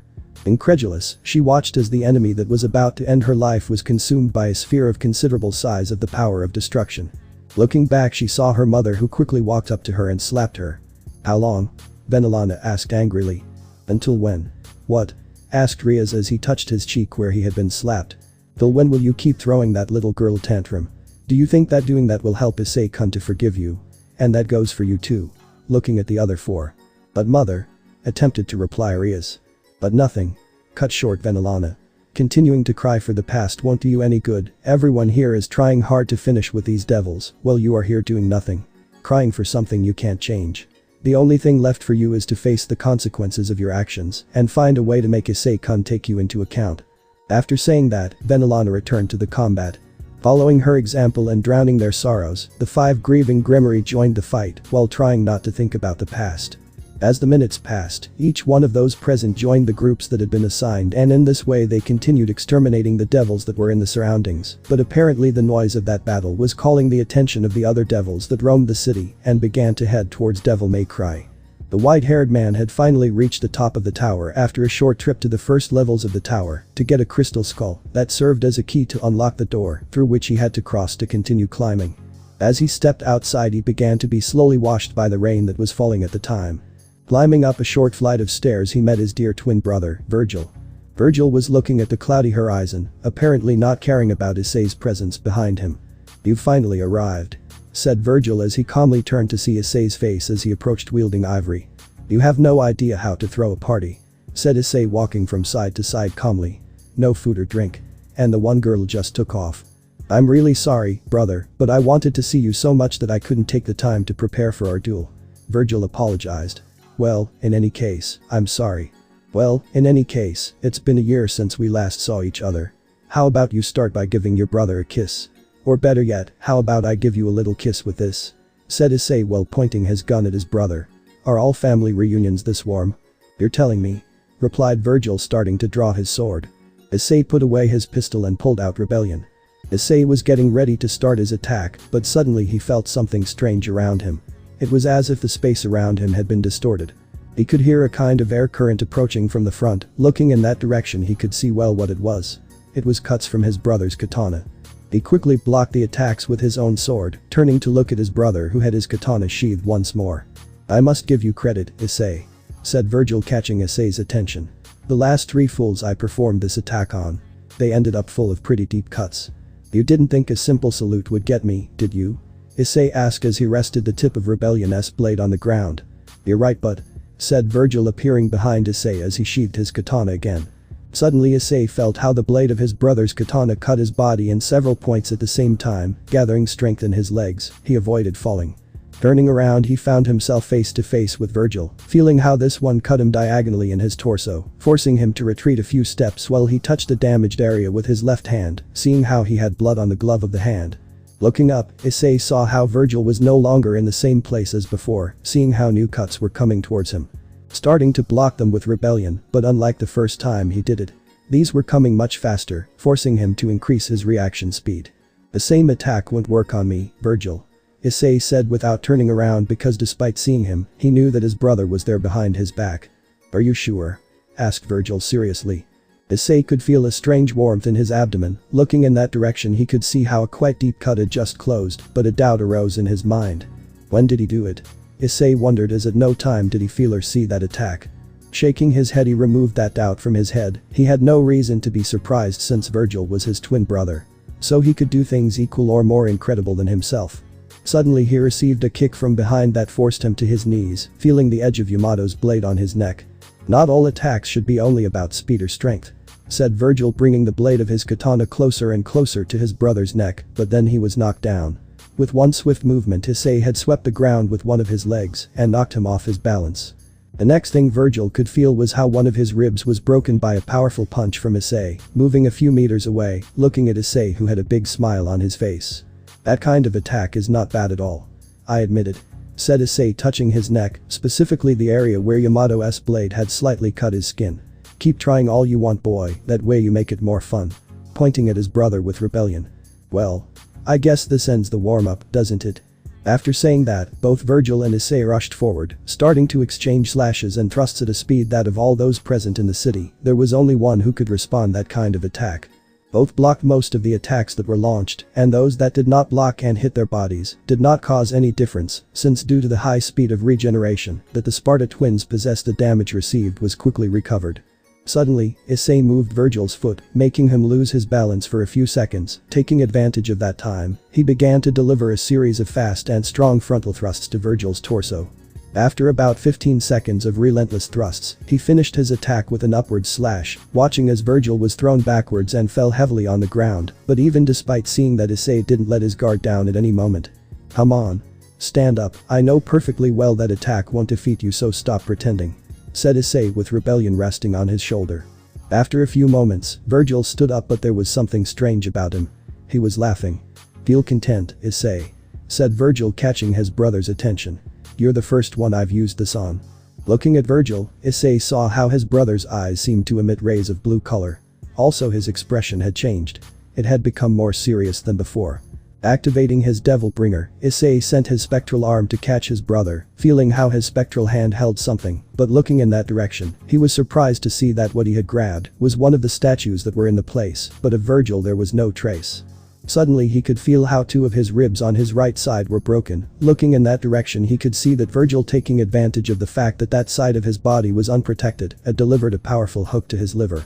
Trying to hit his brother's face with his right arm, he watched in disbelief as Virgil would appear from the opposite side, knocking him down with a high kick that sent Issei to kiss the ground. Waiting a few seconds to recover, Issei got back to his feet, evading by mere millimeters Yamato's blade that was aimed at his head. "Wow. Even when I'm in this state you can respond to my speed even for a little bit," praised Virgil, observing his brother who was standing still, with his hair covering his eyes. Suddenly the atmosphere of the place changed. It became a bit heavier, a somewhat uncomfortable silence began to cover the place. Said silence was broken by a laugh. Laugh that came from Issei. "Ahahahaha," laughed Issei, happily, causing Virgil's curiosity. "What are you laughing about?" "About how much it had been since I had a match I didn't enjoy so much.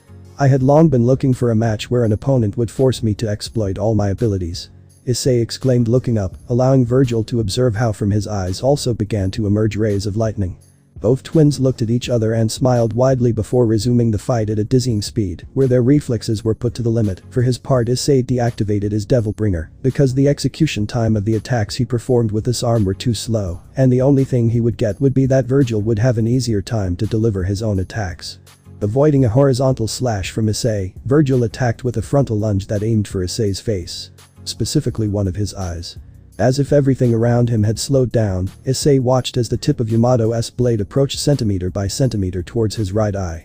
When the aforementioned weapon was just millimeters away from piercing his eye, Issei made a half turn to the left while attacking with a downward cut. On his side, Virgil also saw as if everything around him was moving in slow motion, but the reality was that the senses of both brothers were so sharpened by the use of this state that their attention was completely focused on the battle, so by eliminating unnecessary distractions of the surroundings, their response time increased much more than any other type of person. Avoiding Issei's attack, Virgil backed up a few steps before launching himself at his brother again, both of them starting to exchange multiple swords which cancelled each other out. Anyone watching that fight would only see both brothers fighting in the center of the place, exchanging swords at a normal speed, but would also see how multiple sparks jumped at various points of that place. This was because both were fighting at such a speed that an eye that was not sufficiently trained could not see the totality of attacks that both Issei and Virgil made. Due to the rain and the constant movement, Virgil's hairstyle had completely fallen apart, and his hairstyle now looked exactly the same as Issei's, with all of his hair completely straight down. Attacking with a frontal lunge, Issei made Virgil let go of Yamato for a few seconds, but the aforementioned caught her almost immediately, striking Issei's stomach with the tip of his katana's handle, knocking him backwards, sending him against one of the statues. Pulling out ebony, Issei fired several shots at VERGIL, watching in disbelief as VERGIL made no attempt to move out of the way of the bullets. Spinning Yamato round, VERGIL stopped all the bullets Issei had sent at him, and as he swung his katana blade across the ground, he left said bullets one after the other in a perfect row, slamming the bullets with his weapon. He sent the bullets at his brother with the same speed as moments before they had been fired. Issei watched as his own bullets now flew in his direction, threatening to wound him. Using rebellion, he gave a downward slash at the exact moment the bullets entered his range, cutting the aforementioned in half, feeling the bullet halves whiz by whistling near his ears. "Why do you refuse to claim the power you deserve, the power of our father, Sparda?" VERGIL asked as he watched Issei get to his feet. "Our father? I don't know why you bring our father into this. What I do know is that I don't like you," answered Issei as he used his devil axle and seemingly disappeared. Approaching at an incredible speed, he began to attack his brother, who blocked his attacks, as if nothing, as he could clearly see Issei's movements. Suddenly, VERGIL gave a frontal lunge, thrusting Yamato's blade into Issei's stomach, abruptly stopping his brother's attack. Observing how his blood began to bathe the blade of his weapon, while some drops fell to the ground, clearly hearing how rebellion was stalled on the ground after previously having been released by Issei upon receiving that attack. "You're stupid, Issei. A real stupid," said VERGIL as he plunged the blade of his katana even deeper into Issei's stomach. "Power is everything, and without power you can't protect anything, let alone your own life." Leaning his left hand on Issei's shoulder, violently removing his katana blade from his brother's abdomen. Removing the silver chain medallion around his neck, observing how Issei fell backwards while stretching out his right hand trying to reach it. He skillfully made a horizontal cut on his right palm. Feeling Issei fall heavily to the ground, VERGIL looked at the medallion in his hand, staring for a few seconds at the gem in the center of it while combing his hair backwards. Turning around, he picked up rebellion as he started to walk away from Issei, who was still lying on the ground. Sensing Issei trying to stand up, he turned back around and, taking a bit of a run, he stabbed rebellion into his owner's chest, piercing from side to side through Issei's chest, stabbing the blade of the sword into the ground, watching as blood began to spurt from under his brother and began to form a puddle. "Did you finally make it?" ARKHAM asked as he walked closer.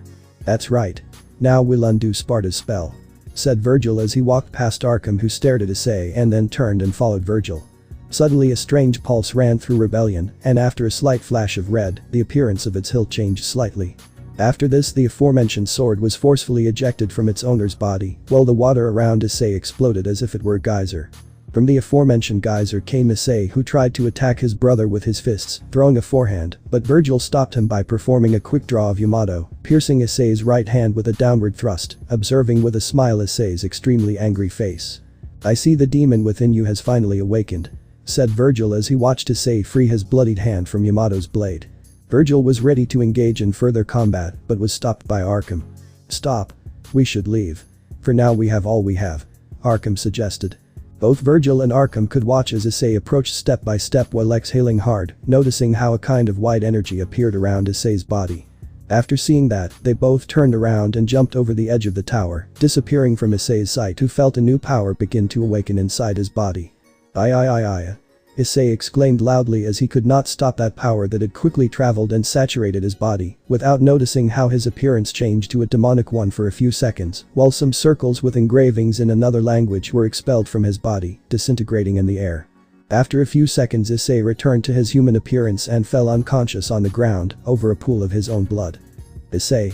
It's time to get up," said a soft-spoken woman, moving a small white-haired boy who was sleeping peacefully on his bed. Opening his eyes, the white-haired boy could see a blonde woman of about 30 years old, but for some reason he couldn't see her face. "Who are you?" Issei asked, confused. "Come on, it's not time for games. They're waiting for you," said the woman while she kept insisting for the boy to get out of bed. Dressed simply in a white t-shirt, simple shorts and sandals, Issei came out of the room he was in, surprised to see that it was not his room in Devil May Cry, but a totally different house from his own, and he also doubted that the house was in Kuo, since he could hear the sound of the waves coming from the outside. He also noticed how everything seemed bigger. That was quite strange to him, but when he looked at himself in a mirror, he realized that he was the one who had shrunk. Walking through that house, he managed to go outside and saw that he was a few meters from a beach with white sand and crystal clear water. Walking along the sand, he saw two people. One of them must have been a man of about 30 years old. Next to him there was a boy. It was a child of the same height who was holding the man's hand. Suddenly he saw how everything began to fade away. Slowly opening his eyes, Issei returned to find himself lying on the ground where he had previously had a fight with his brother. The rain had stopped, leaving only a cloudy sky. Getting up with some difficulty, he began to walk towards his sword that was lying on the ground. Noticing how the right sleeve of his trench coat was hanging from a few threads. Removing said sleeve with a jerk, Issei threw the piece of cloth to the ground as he picked up his sword and kept it on his back. Approaching the edge that VERGIL and ARKHAM had jumped over minutes before. Looking down with some anger, Issei punched one of the statues next to him, feeling a sort of pulse run lightly through the statue. After a few seconds, half of the statue shattered into pieces. Issei looked at his right hand. Whatever had happened to him before had apparently increased his strength, since at the moment he had hit the statue, he had not done it with the intention of destroying it. But that had been the result of his blow. Taking a leap, the white-haired man threw himself headfirst into the void, starting to descend at great speed while the wind hit against his face. As he descended, he could see how more of those creatures made of blood were flying towards him, trying to attack him. Drawing his pistols, he began to shoot at those creatures, starting to shoot them down one by one. Beginning to run along the outer wall of the tower, slightly slowing his fall speed as he kept firing at the creatures that kept coming. Separating himself from the wall, he began to turn in on himself as he continued to fire downward before running back up the wall. Leaping forward, Issei evaded one of those creatures, losing his balance for a few moments, regaining it as he began to leap over some of his foes. From his back, another one of those creatures appeared, trying to grab him by one leg, but as an answer, it received a spinning kick from Issei that sent it straight against the tower, leaving it stamped. As he continued to fall, he was surrounded by a flock of the creatures trying to peck at him. Taking out Rebellion and Ebony, Issei began to spin again as he slashed and riddled his attackers. After a few seconds, he had completely eliminated the flock. Rushing back around the outside of the tower, the white-haired man threw Rebellion. Downward spinning, skewering 3 enemies who began to fall along with the sword. Shooting at the tip of Rebellion's handle, Issei released his sword, which began to fall with more speed, piercing through all the creatures that came across it. Due to the friction with the air and the increased falling speed, Rebellion's blade started to turn orange. Just like Issei's hand, that in order to reach his sword had to increase its speed, managing to grab it after a few seconds. Boosting himself on the tower to take a leap as he saw how Rebellion's blade was intact. What Issei didn't know is that with that reckless act, he had shocked the spectators watching him from Devil May Cry. Devil May Cry moments ago. Everyone had already finished eliminating the devils that were roaming around the store, and now they were sitting in front of the TV again, as the image had slowly started to return. The first thing they saw and surprised them was to see that Issei was lying on the floor, but what left everyone speechless was to see Issei literally jump head first into the void. That fact surprised them, since Issei was going down at a breakneck speed without making use of his wings or anything that would serve to slow him down, and despite that, he was also fighting while falling. As if it was the most normal thing in the world. Issei-kun is incredible. It's the first time I've seen someone do something like that, said Lord Citri, who, like everyone else, couldn't get over his astonishment. I think I told you once. Issei can jump from great heights and fall to the ground without any problem, said Ryu, who was arriving with a tray full of cups of hot coffee. But then everyone's blood froze, but especially the girls from the Sparda team. The reason? They all could see how Issei jumped after having taken his sword, separating from the tower and starting to advance through the air. It was at that moment when the huge and colossal animal that was floating around the tower appeared and devoured the white-haired man in one bite. Issei. Devil May Cry. Everyone present was stunned. A few seconds ago they had seen how Issei had literally been swallowed alive by that huge creature. The Sparda were already preparing to run out the door to go to help their king, but they were stopped by Ryu. Where do you think you're going? Asked the blue-haired man. Let's go help Issei, exclaimed all the Sparda. Even if they go, it'll be useless. What do you mean, Ryu-san? Asked Levi. I mean that they won't be of any help. Their attacks won't be able to hurt the Leviathan, its skin is too tough for them to do any considerable damage to it, explained Ryu. Leviathan? They all asked, looking at Seraphil, who became a bit nervous as all eyes were on her. That thing isn't mine. I swear, shrieked the brunette, waving her hands. But it has the same name as yours, said the Spartas with an investigating look. That's because, began Ryu, capturing everyone's attention. That's the original Leviathan. From his name was born one of the imperial clans, and therefore the title for one of the 4 mass. But how come we have never heard of him? Serziches asked, intrigued. That's because they decided to hide the information. Hidden it? And for what?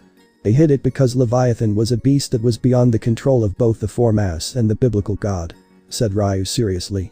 Originally there were 2 Leviathan, a male and a female. Both lived in the world from which Master Sparda and I came from. There was a time where the two Leviathan were sent to the human world to hunt down my master and devour him. But wasn't Issei's father supposed to have sealed the portal to that world? Lies asked curiously. That's right, the master sealed the two portals we devils had to enter this world.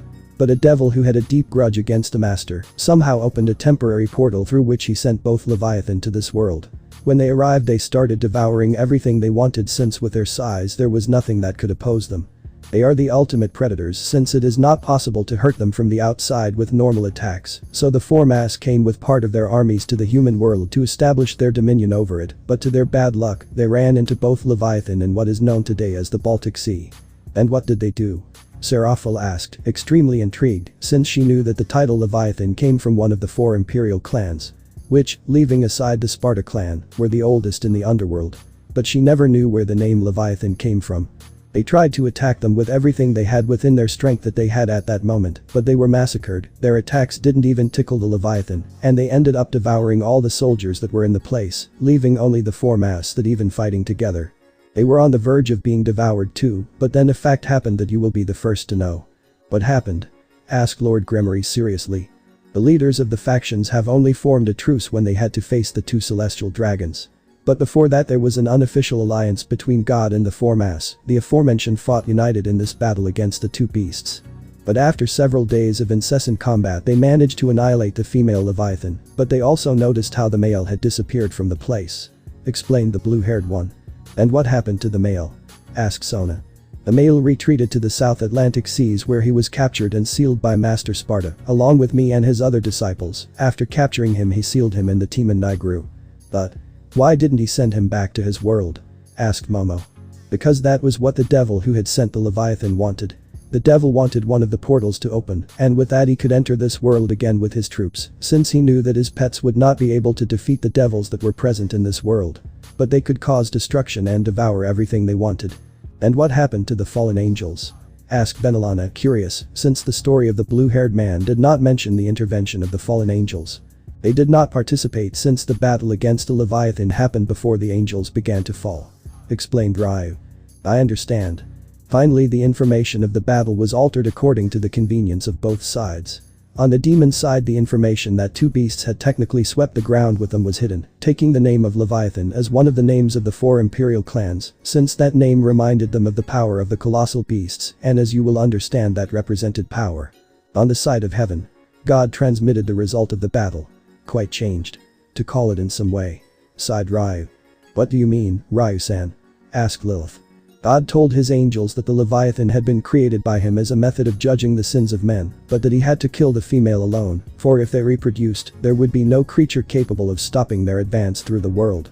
Which of course is not true. But neither could he tell his angels that he had formed an alliance with the demons. But how do you know that? But how do you know that, Ryu-chan? Yui asked curiously.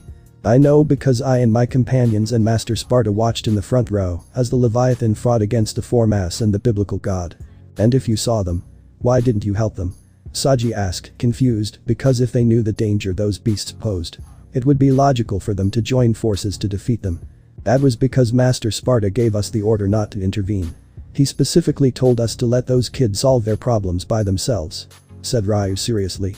Leaving everyone frozen as Sparda had referred to the biblical god as a child. But Ryu don't know. Isn't it a bit of a stretch to refer to the biblical god as a child? Asked Grafia. Not at all. Said Ryu dryly. In the eyes of my master Sparda and many other devils, the biblical god was nothing more than a child. One of the main reasons why no one from the heaven side tried to stop the devils was because their best weapons didn't work against us.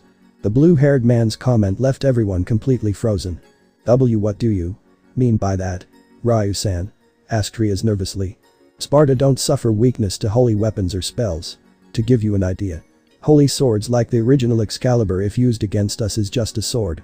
Its holy properties don't affect us, and there's also the fact that we devils have much more battle experience than any being belonging to the 3 factions. Said Ryu. That means that Issei. Said the Redeed, remembering the moment when the then brown Issei was pierced with a spear of light in the stomach, courtesy of a fallen angel. But despite having received a spear of light in a vital point of his body, Issei did not turn into ashes. Issei, being half devil and half human, possesses great resistance against the sacred elements. Obviously not being a pure-blooded devil, his resistance is less than that of his father or the rest of the devils. But when Issei was pierced with spears of light, he didn't have his power awakened. So how is it that he endured it? Despite not having his power awakened, his resistance to sacral power was considerable. It also helped that he had Ddraig inside him. But in his current state, no sacral type weapon or spell would cause him more damage than a normal magic attack could ever cause him. Assuming of course that they managed to hit him with such attacks. Ryu clarified. So, if hypothetically Issei-kun and I were to face each other, who would win? Asked Surzich's intrigued. No offense. Issei would win, he has an advantage that you can't make up for. Said Ryu while he took a sip from his cup of coffee. And what is that advantage? This time the one who asked was Grafia, because even though she knew who Issei was, she was annoyed by the fact that the blue-haired man had answered so easily to the question her husband had asked her. His regeneration. Issei's regenerative ability gives him a huge advantage in combat, since he doesn't have to worry about the damage suffered, although in most cases the damage he suffers is minimal, so he regenerates it in a matter of seconds. But if you want to check the result for yourself, have a friendly encounter against Issei when he returns. Finished Ryu, turning to look at the screen where the image of the white-haired man as well as his surroundings were beginning to appear. Interior of the Leviathan. Ddraig exclaimed, trying to wake up Issei, who was again unconscious after being swallowed by the Leviathan, but there was something strange. During the last minutes the white-haired man had started to shed tears, and his aura had started to increase, but that aura seemed to be full of feelings such as sadness, anger, pain and frustration. The white-haired man opened his eyes and stood up, tears continued to fall from his eyes, wetting his cheeks. Giving a heartbreaking scream of pain, the white-haired man began to punch the ground, using a lot of force on them, unloading all those feelings that distressed him and that seemed to spring from the deepest part of his being. As if all that sadness, pain, anger and frustration had been stored for a long time inside him. Issei, said the red dragon when he saw his companion so fragile. The suffering he could feel in Issei was not compared to any other he had had before, the tortures of the Grimoire towards him. And even when he lost to Hyodo fell short in comparison to the current situation of the white-haired man. Devil May Cry. All the people present watched in great sadness as Issei cried bitterly while hitting the ground with force. Ice-chan, said Seraphil, sad to see the white-haired man in that state. She had always seen her fiancé with a smile and enjoying the day-to-day, but now she saw a scene that broke her heart. Ice, said Rias, who couldn't bear to see how the white-haired man suffered in that way. She had made him feel a lot of pain at a certain moment. But she had promised to heal the damage caused, even if it would take the rest of her immortal life, completely unaware that Issei's pain was caused by a certain event that marked his life. An event that happened long before they both knew about each other's existence. Ryu watched with great pain as the white-haired man screamed and cried. He hadn't seen him like that since that fateful day. That day he witnessed a scene that the blue-haired man had engraved with fire in his mind. Ryu-san. Tell me Surzich's sama, said the blue-haired man. I always had the doubt why Issei-kun's powers were sealed, said the red-haired man, calling the attention of everyone present. What do you mean Issei's powers were sealed? Asked Hakufu. Surzich's proceeded to tell everyone present that the white-haired man lost his parents some time ago. The shock of the moment caused Issei to break the seal. This information surprised all the people who didn't know Issei's past. So, Issei-kun lived as Issei Hyodo until he lost his adoptive parents, and when he saw them dead, he released his power, said Lady Citri. That's right, Lady Citri, replied the blue-haired man, saddening the Citri leaders as well as those who didn't know this. But why did Issei have his powers sealed? Asked Rias. That was due to an emotional shock, answered Ryu with some sadness in his words. Emotional shock? Asked Venelana. What happened? Asked Lord Grimoire. Issei, said Ryu, shedding a few tears with a broken voice, remembering with sadness a scene he saw so many years ago, but that still hurt him as if he had seen it yesterday. Issei. He saw how they killed his biological mother in front of his eyes, clenching his fists to the point that they bled because of the force he exerted. What? Exclaimed those present upon hearing the blue-haired man's response. Seraphil grabbed the lapel of Ryu's jacket while shedding tears, looking him in the eyes. It's a joke, isn't it? Said the brunette with a broken voice. Tell me it's a joke. Ice-chan. She couldn't. She cried and was hugged by her mother, who tried to console her. No. Issei, said Rias, breaking into tears and being consoled by her mother. It can't be, said Lilith, shedding tears while covering her mouth due to the shock. Issei-kun, said Akeno, shedding tears as the love of his life tried to calm his pain by hitting with all his strength the floor he was standing on. Issei, said Liis with her heart shattered by the scene in front of her. Issei-san, said Asia, who was hugged by Zenobia. Issei, said Rebecca, crying. Everyone felt a horrible oppression in their hearts. The Spardas were crestfallen while shedding tears because they didn't expect the white-haired man to have lived something so tragic. The one who could understand Issei was Akio, who saw his mother die too. Even so, it hurt him to see the man he loves in that way. Rias was shedding tears because she couldn't imagine that Issei had lived through such pain, being that Razor had made him relive that pain again by killing the Hyodos. How did that happen? Venelana asked, hugging her daughter. The very powerful devil somehow was able to come out to the human world, even though the Timan Nigru was sealed and attacked the master's family while we were gone. His wife fought to protect what she loved with her soul, her son. Explained the blue-haired man, telling a half-truth because it was not yet time to reveal that Issei had a twin brother. When we arrived, the master and Issei's mother was dead. The master embraced his wife's body while crying inconsolably. I found Issei in a room where Iva-sama had left him to protect him, being that he saw how his mother died in front of his eyes. Such a scene was too much for him, so crying he embraced her and gave a heartbreaking cry. At such a cry he released a huge amount of aura that later entered him, sealing his power and his identity as the son of the Dark Knight. Eva? Asked Rias. Issei's biological mother's name. Answered Ryu, surprising everyone, and continued. But a strange phenomenon happened. Phenomenon? Asked Mira. When she self-sealed her powers, for some strange reason her hair and eyes changed to brown color, so the master told me about the Hyodo. Said Ryu, continuing his explanation. Ice-kun's adoptive family. Said Venelana. Yes, Aika and Hiroki Hyodo were friends of Issei's mother. Aika-san was her classmate when Eva-sama attended the academy, and Sparda-sama was a philosophy and literature teacher. This fact surprised all the students of the Kuo Academy because they did not expect that the Dark Knight had been in that academy as a teacher. But how is it possible that there are no records in the academy? Asked Sona, who took the position of president of the student council. She, together with Rias, reviewed the data of the teachers who were and had been at the academy.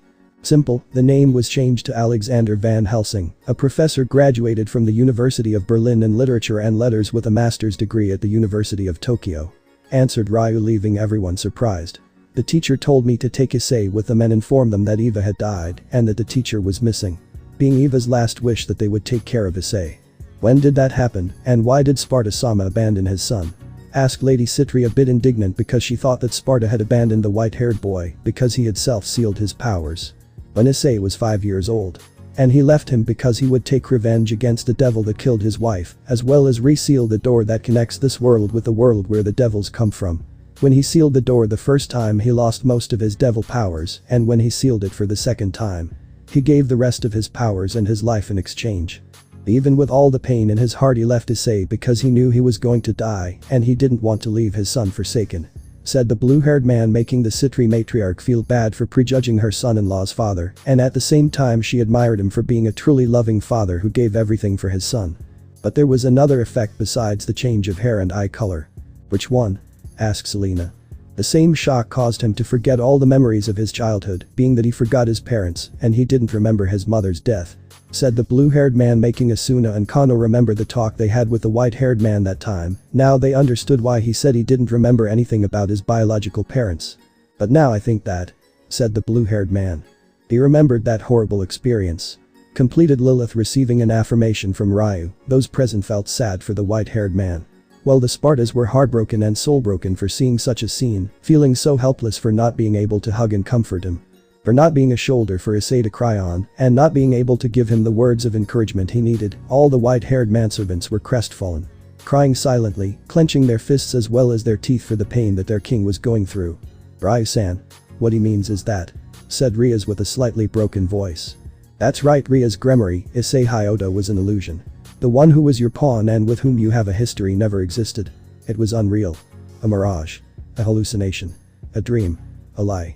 Issei Hyodo, that Issei that you, Akeno-san, Asia-san and Kaneko-san, loved was just a defense mechanism that the real Issei created due to the loss of his mother. Ryu said coldly, shattering the first 4 Gremory, who started shedding tears as they felt their heart shatter even more. Rias was pretty messed up.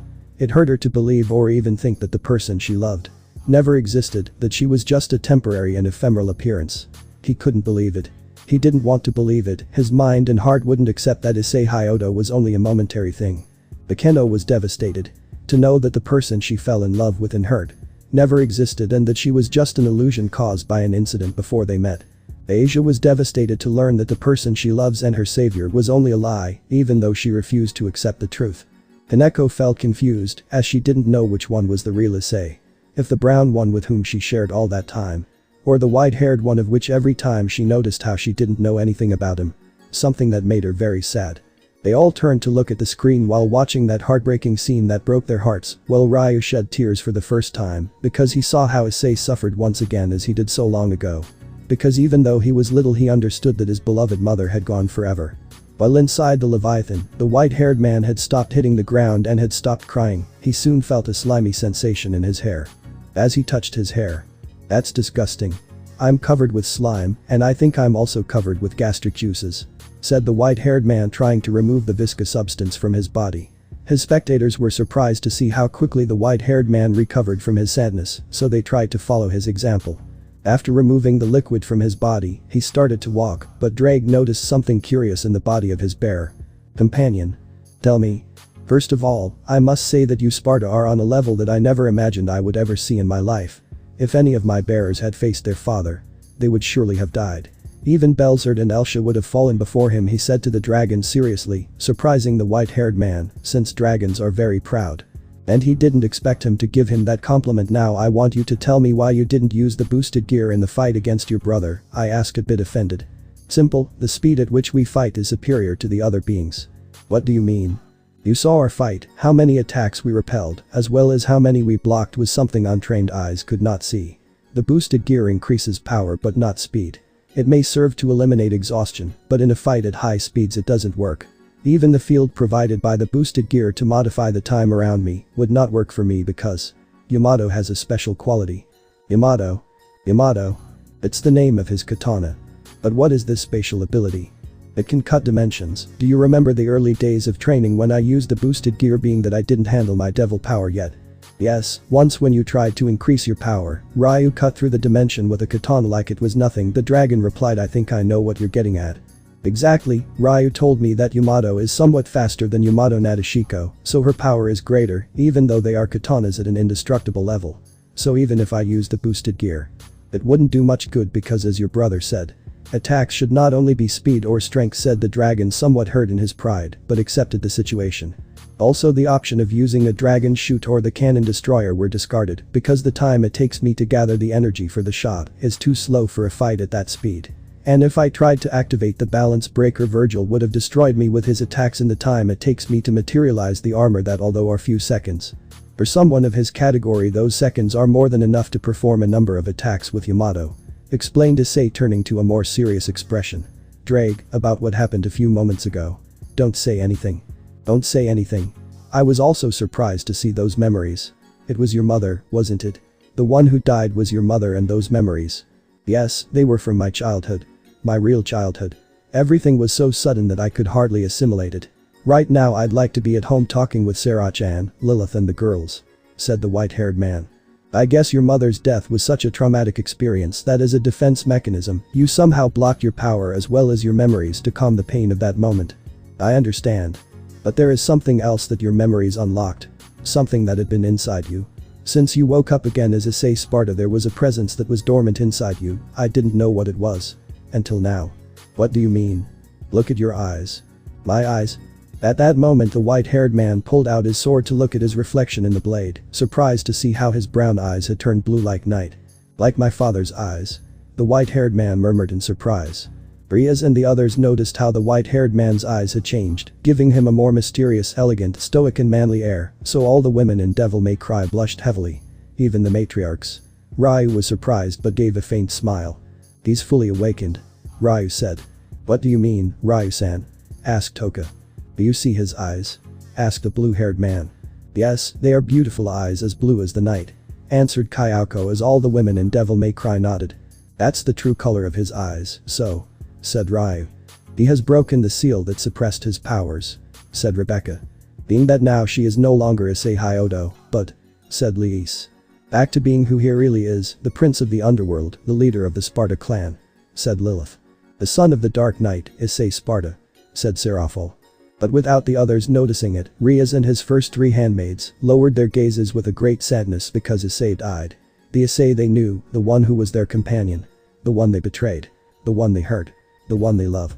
Issei Hyodo ceased to exist forever. That was a hard blow that tore them apart because now they were even further away from the white-haired man, being that the only memory Rias had of their cute and adorable pawn were his eyes. And these had disappeared like dust blown away by the wind. Let's see. From the looks of this place, I guess we are in the stomach of the thing that swallowed me, said the white-haired man looking at his surroundings where there were all kinds of objects.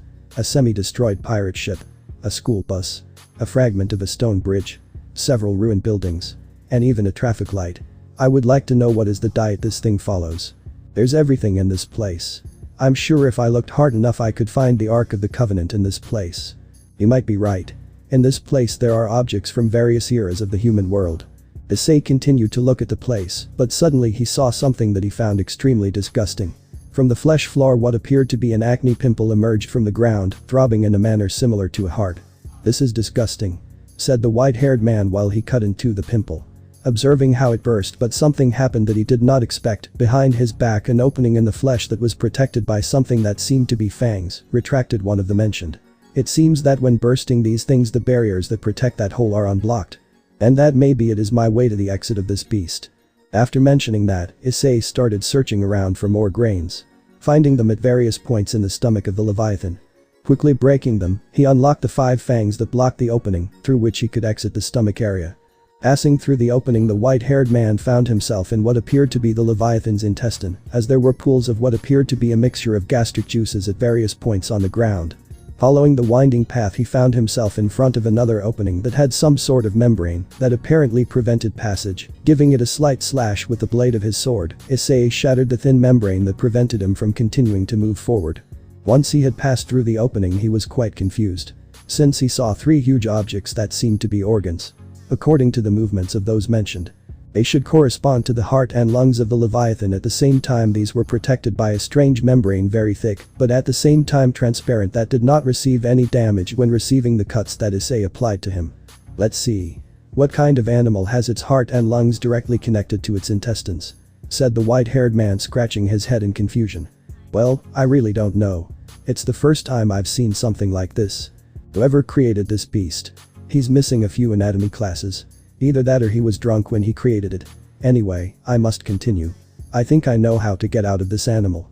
But I need something to remove that membrane, said the white-haired man as he advanced through another opening that was to his right, returning to find himself in the intestine of the Leviathan. As he walked through that place he was met with a pleasant surprise approaching from behind him, producing a sound that was very familiar to him. Looking over his shoulder, he could see another gigapod advancing with the intention of devouring him. What is he doing here? I'm supposed to have killed him and left nothing of his body. Thinking for a few moments. Oh right. There are more of his kind. Although now I understand the eagerness that the one in the tower had to get into the tunnels. This kind of creature must be an intestinal parasite of the beast that swallowed me, said Issei while running through the intestine looking for a way out, because if he found a dead end, it was quite likely that he would end up being the dinner of this gigapod. Fortunately he found an opening through which he could escape the giant worm. Advancing one more short stretch of intestine, Issei arrived at a somewhat strange cavity. In the center there was a huge grain that had something that shone inside, but what caught his attention was on one of the walls of the place, there seemed to be a kind of circular screen. Approaching it he observed incredulously as he saw one of the sides of the Timan Nigru. When he saw that he realized, that wasn't a screen. It was the eye of the Leviathan. Oh please. How twisted can the anatomy of an animal that doesn't belong to this world be? How is it possible to get to the eye by traveling through the intestine? Suddenly, a new kind of devils appeared in the place. Or rather they looked like a variant of the devils that belonged to Sin Envy, only these were a little bigger and looked in a more deplorable state. Taking out an eye and Rudra, Issei began to attack them swiftly, despite being a variant of their main class. There was no excessive difference in strength from the normal Envy. Issei quickly eliminated them without major inconveniences. Once he had finished with his enemies, the white-haired man took the object that was in the grain of the center of the place. When he took it, he saw that it was a crystal sphere with a kind of bluish energy. Below the place where the sphere was there was a small message that read, Ignis Fatuus, the souls of the damned for various sins. Leviathan feeds on them. Leviathan? How Sarah-chan? Wondered Issei as he began to walk back through the intestine area to return to the heart area, but on his way he encountered another gigapod that, just like the one inside, tried to devour him. I want this day to end as fast as possible. Devil may cry. Everyone present saw how the white-haired man, despite having remembered such painful events a short time ago, continued on his way without stopping. Suddenly a small laughter was present. A small laughter that caught the attention of those present. The owner of that laughter was Issei. Issei? What's so funny? Asked Rebecca curiously. It's that I imagined Leviathan with Seraphol's face, and they look quite similar, ha ha ha ha ha ha, laughed the blonde, holding her stomach, ignoring that her comment had provoked a certain effect on Seraphol. That's not true, I don't look anything like that beast, you're so cruel, Issei-chan. Seraphol exclaimed tearfully as her aura began to increase, chilling the air around her. Seraphol Leviathan the Monster Devour It All, coming soon to theaters. Said Issei, amused as if it was the trailer of a new movie, pretending with her hands as if she saw the title in front of her. Issei, I recommend you to run. Suggested Rebecca, as something was getting closer to Issei, and it would not end in anything good. Why? Why? You. Say. It. Said Issei, watching in disbelief as the ice was moving quickly across the floor of the tent towards her. Issei-chan. It's time for your punishment. Said Seraphol with a grim look on her face and a sphere of ice forming in the palm of her hand. Wait, Seraphol. We can talk about it. Talking makes people understand each other, right? Asked the blonde, a bit frightened, looking to her sides, noticing how everyone had moved away from her. With the speed equal to a Kame's, the blonde ran out of the store with a very angry Seraphol behind her. After a few minutes and after a few small tremors, Seraphol returned to the tent carrying a block of ice of considerable size. Inside the block was Issei. Seraphol set the block down in the center of the place. Stretching out her hand in front of the block, it began to melt at great speed at the top. After a few seconds the blonde's head was free. Alright, Issei-chan. Until today I've tolerated you saying whatever you want. But I won't tolerate you saying anything bad about me. What do you think Issei-chan will say if she hears from you that I look like that beast? Said Seraphol, serious but with teary eyes. So. You'll have a punishment. And what is that punishment? Asked Issei, disinterested, since the only thing she really cared about was being close to Issei. The rest was expendable. From today and until further notice. You are forbidden to sleep with Issei-chan again. Said the brunette. That punishment caused alarm in the blonde since she really loved to sleep with the white-haired boy. And now she had literally been denied for an indefinite period of time. You can't be serious. Don't do this to me. Issei exclaimed as she watched Seraphol take her seat again and turn her attention to the screen. After a few minutes the other girls in the Sparda squad helped the blonde free her body from the ice block. The white-haired man had managed to remove the membrane protecting the heart and lungs of the Leviathan and had begun to strike the latter since for some reason the armor protecting the heart was too hard to break. After attacking the right lung for a while using his sword and pistols, the armor protecting the heart was removed, revealing the real heart that had an emerald green gem of considerable size. Beginning to launch different combinations of cuts and thrusts, the white-haired man attacked the heart, feeling how with each attack, he tore the tissues of the important organ, but suddenly he saw in disbelief how from the gem that was in the center of the attacked organ, red energy began to gather. Ducking quickly, Issei evaded what seemed to be a red laser beam that made a quick pass through the Leviathan's body cavity, cutting some walls and some special envy that had appeared in the place, surely to protect those three organs. Well. Even though I didn't expect that laser helped me a lot. Said the white-haired man, looking at how the bodies of several envy had been cut in two. When he looked at the heart he saw how it once again had the armor on. Even though you have put your armor on again. I know how to take it off, smiling maliciously. Finishing with the devils that remained around him, Issei focused his attention again on the lungs of Leviathan, attacking this time the left lung, using an eye and rudra, seeing amused how the mentioned organ began to bleed in great quantity due to the sharp-edged blades of Issei's swords, literally slashing the tissues with great violence.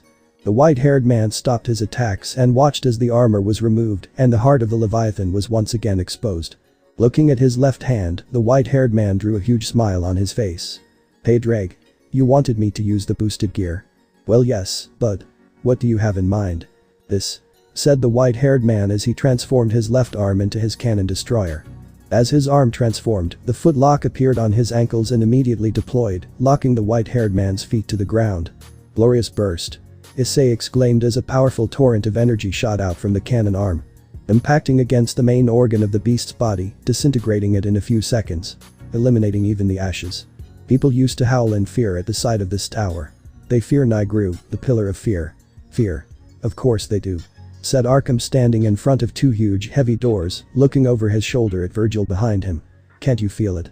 The rage and pain of all those who are locked in here, unable to satiate their craving for evil, and all because Sparda closed the door to the demon world.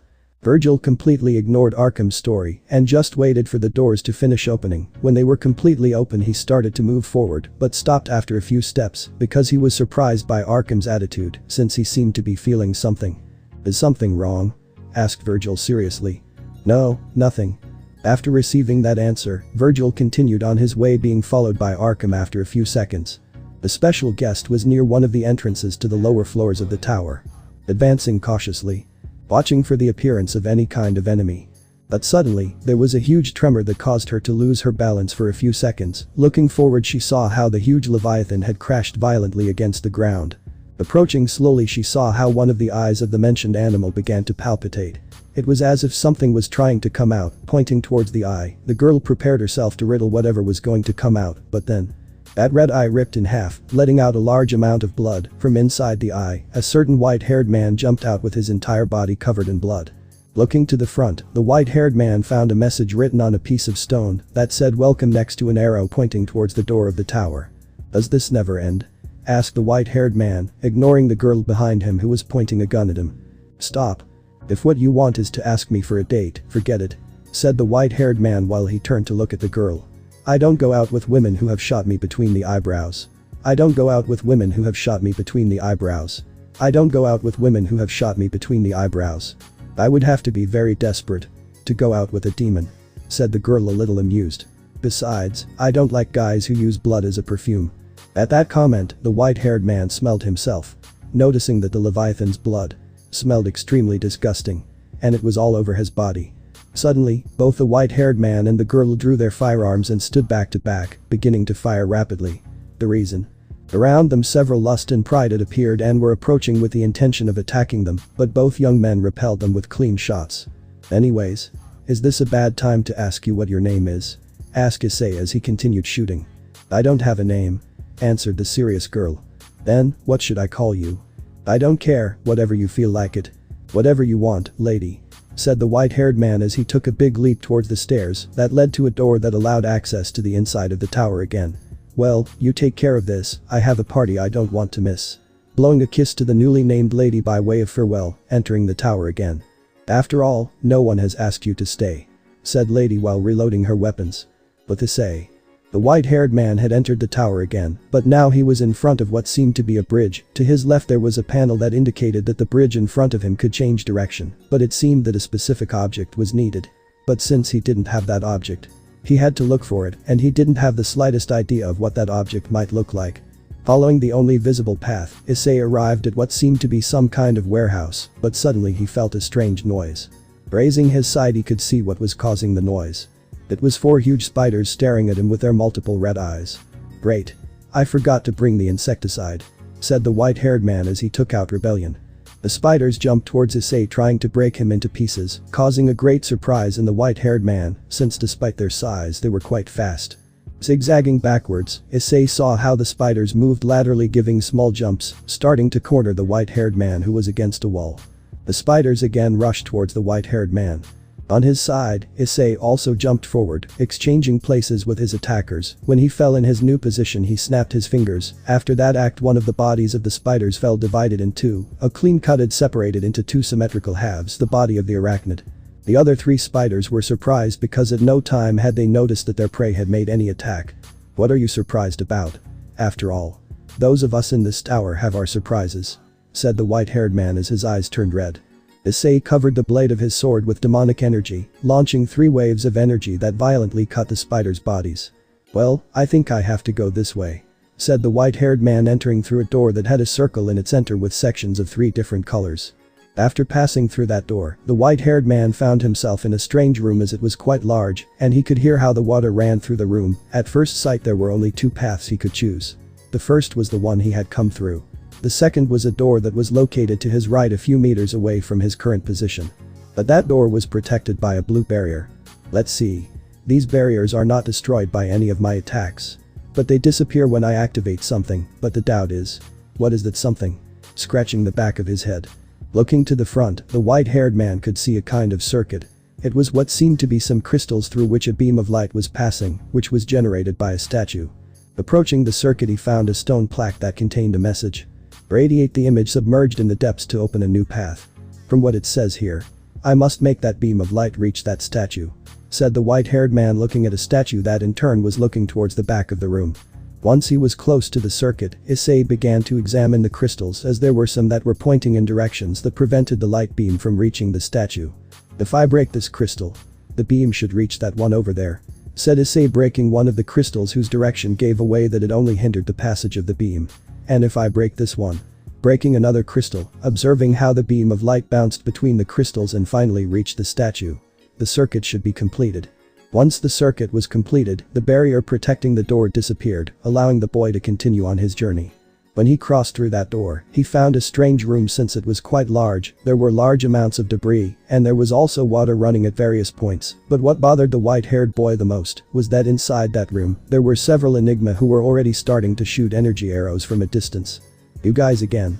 roared the white-haired man as he took out his pistols and began to charge energy in them, opening fire against the Enigma, disintegrating their fragile bodies without any remorse, observing with a smile the result of his attack. Time to continue. Putting his weapons away. After going through that place and finding another door, the white-haired man continued his way, but when he crossed to the next room, he was surprised because that room was even bigger than the previous one, but it was also in a much more deplorable state. There were walls and pillars half destroyed. That room even had a waterfall that seemed to be born a few floors above. Looking around, noticing how something was shining on the upper floor. Climbing through the pillars and walls, he managed to reach the place where the object was, an object that was lying half buried. Releasing the object from its tomb, the white-haired man saw that it was a kind of rifle very similar to the weapon used by Lilith to fight. Checking the weapon in question, he found that on the handle was written Spiral. "So this is her name. I think Lilith would like to try it," said the white-haired man while looking for a way to advance, noticing another door that had a circle in its center. Dropping down, Issei was back on the second floor of that room, heading towards the mentioned door. Devil May Cry. Everyone followed attentively Issei's journey through the tower, but a certain blue-haired man looked quite worried. This fact was noticed by Mira, who was surprised to see that expression on Ryu. "Ryu-san, is something wrong?" "There's something I never told Issei. I know he met Bolverk. And Bolverk told him that Master Sparda had 3 more students besides him and me." "Yes," said the Gremory, Citri and Sparda, remembering that day. "Among us there was one who became a general of the Devil's army, who helped lead the attacks against the human world," said Ryu. "One?" asked Rias curiously. "The only student of the Dark Knight Sparda, who became one of the most feared people in the entire army of devils." "Wait a minute. Sparda-sama had pupils?" asked Sona in surprise. "Yes, only 2. One who was the weakest of us, and Master Sparda found her in this world. The other one was the second best disciple of the Master." "The second?" they all said, surprised. "But who is she?" asked Lilith, curious. "She was known as the Princess of Darkness," said the blue-haired man. They were all a little confused by that nickname, but they noticed how the Gremory patriarchs were really surprised to hear it. "What is it, mother?" asked the Retit, intrigued. "Ryu-san, are you sure about what he says?" asked Venilana.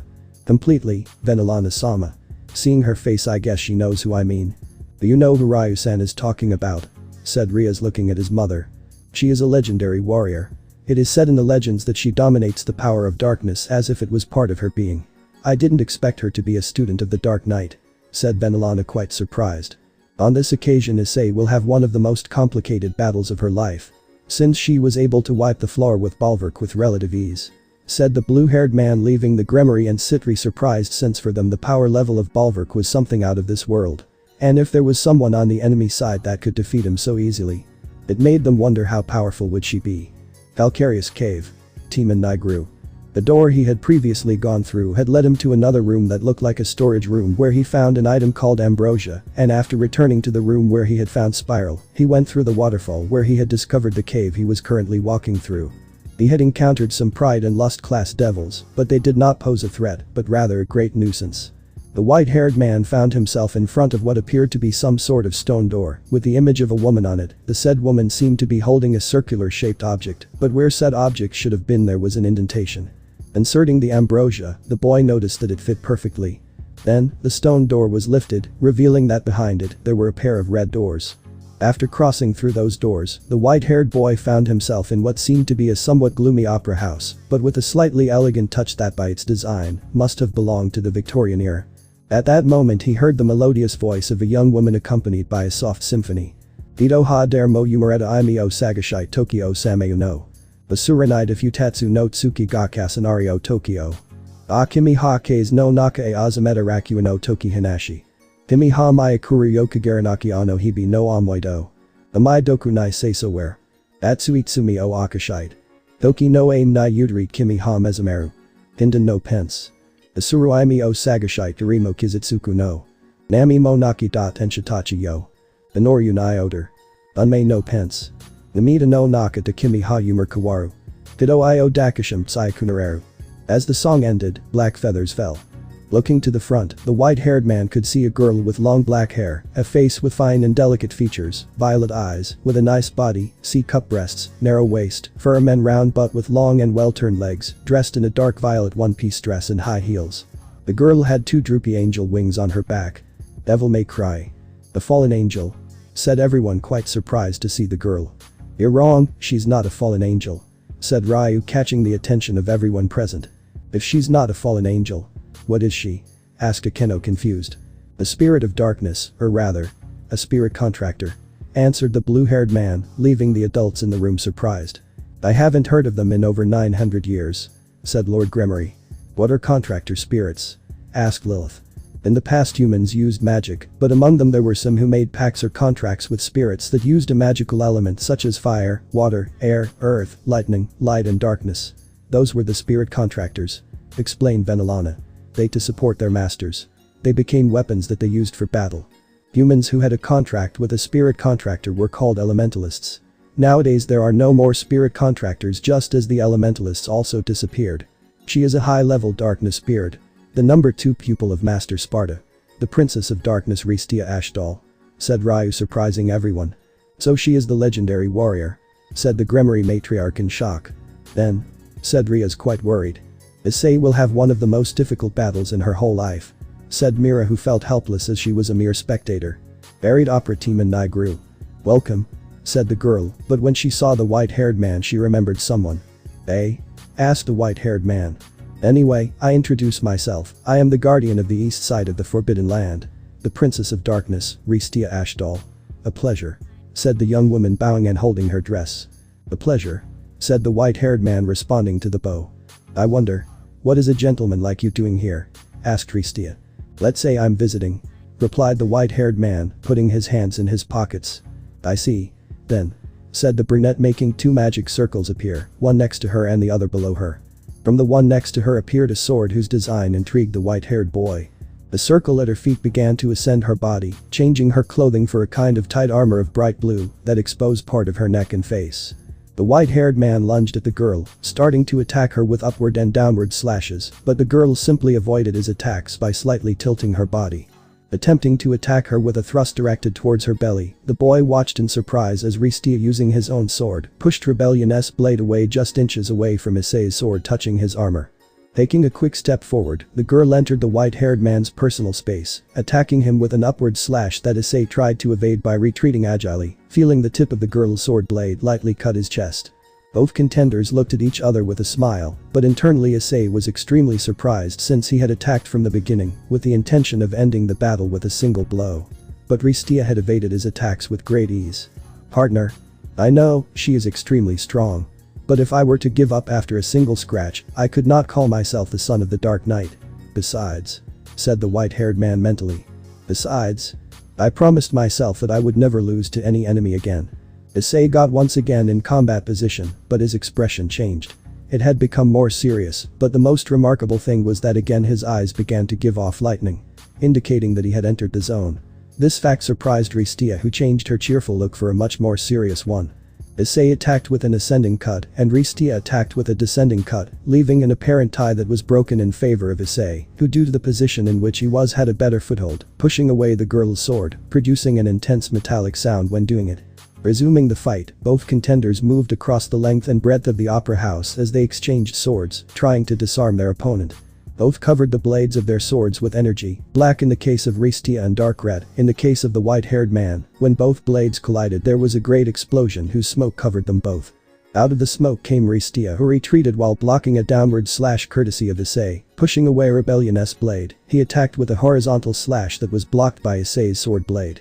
The two moved sideways as they continued their exchange of attacks. But the frontal thrust, the white-haired man managed to make a small cut on Ristia's cheek. For her part, with a quick movement the girl returned the gift to the white-haired man with a cut on his left leg and cheek. Infiltrating between the girl's thrusts, Issei reduced the distance between the two, launching a downward cut that Ristia blocked, causing another tie, but the two applied force to try to push the opponent. Suddenly Ristia felt all the air being knocked out of her, the reason.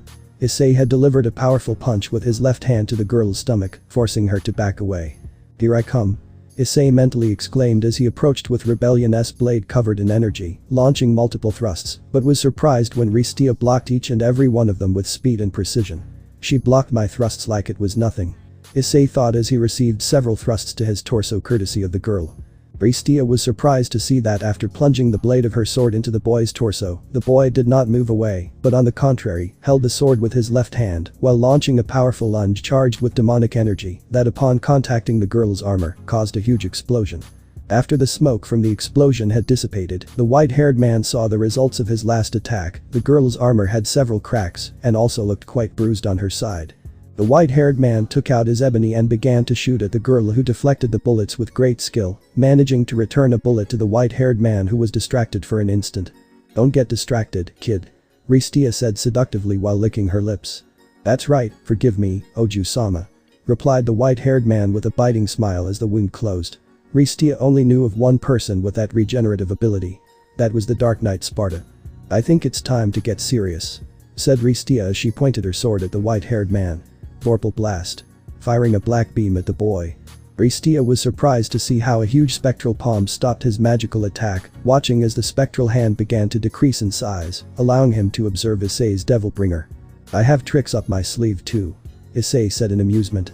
"Don't think you're the only one," said Ristia, raising her sword while from the tip of the mentioned weapon, a black lightning bolt shot towards the ceiling of the place, beginning to cover the entire room with a darkness as deep as the eternal darkness. "What are you doing?" Seraphil asked, as the screen had gone completely black. "That's his secret technique, the Palace of Darkness," answered the blue-haired man. "The Palace of Darkness?" asked Rias. Ristia, being a high-ranking spirit of darkness, can manipulate darkness and shadows at will. With this technique he killed thousands of warriors, and hundreds of villages fell in the nights of the full moon under his sword, explained Ryu, worrying Rias, who immediately was about to fly to the tower, but her mother took her by the hand. "Stop, Rias," said Venelana authoritatively. "Let me go, mother, Issei is in danger," said Rias desperately. "You know that Ice-kun is not as weak as you think, besides, why are you going? You would only be a nuisance for him," said Venelana, leaving her daughter in pain, who gnashed her teeth due to the impotence of not being able to go to help the boy she loves. The white-haired man felt a bit nervous, even though he had the ability to see in the dark. Now he couldn't see anything.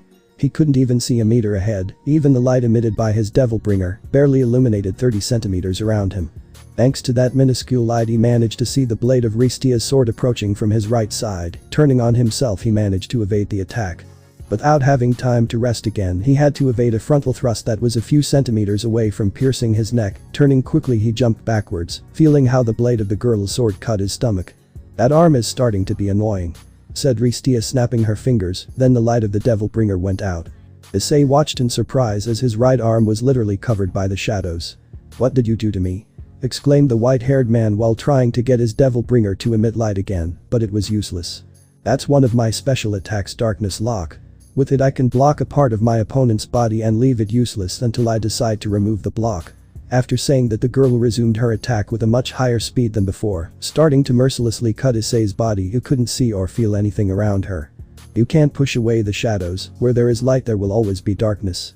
After countless powerful attacks, the girl stopped, watching in the shadows as the white-haired man collapsed face down on the ground over a pool of his own blood.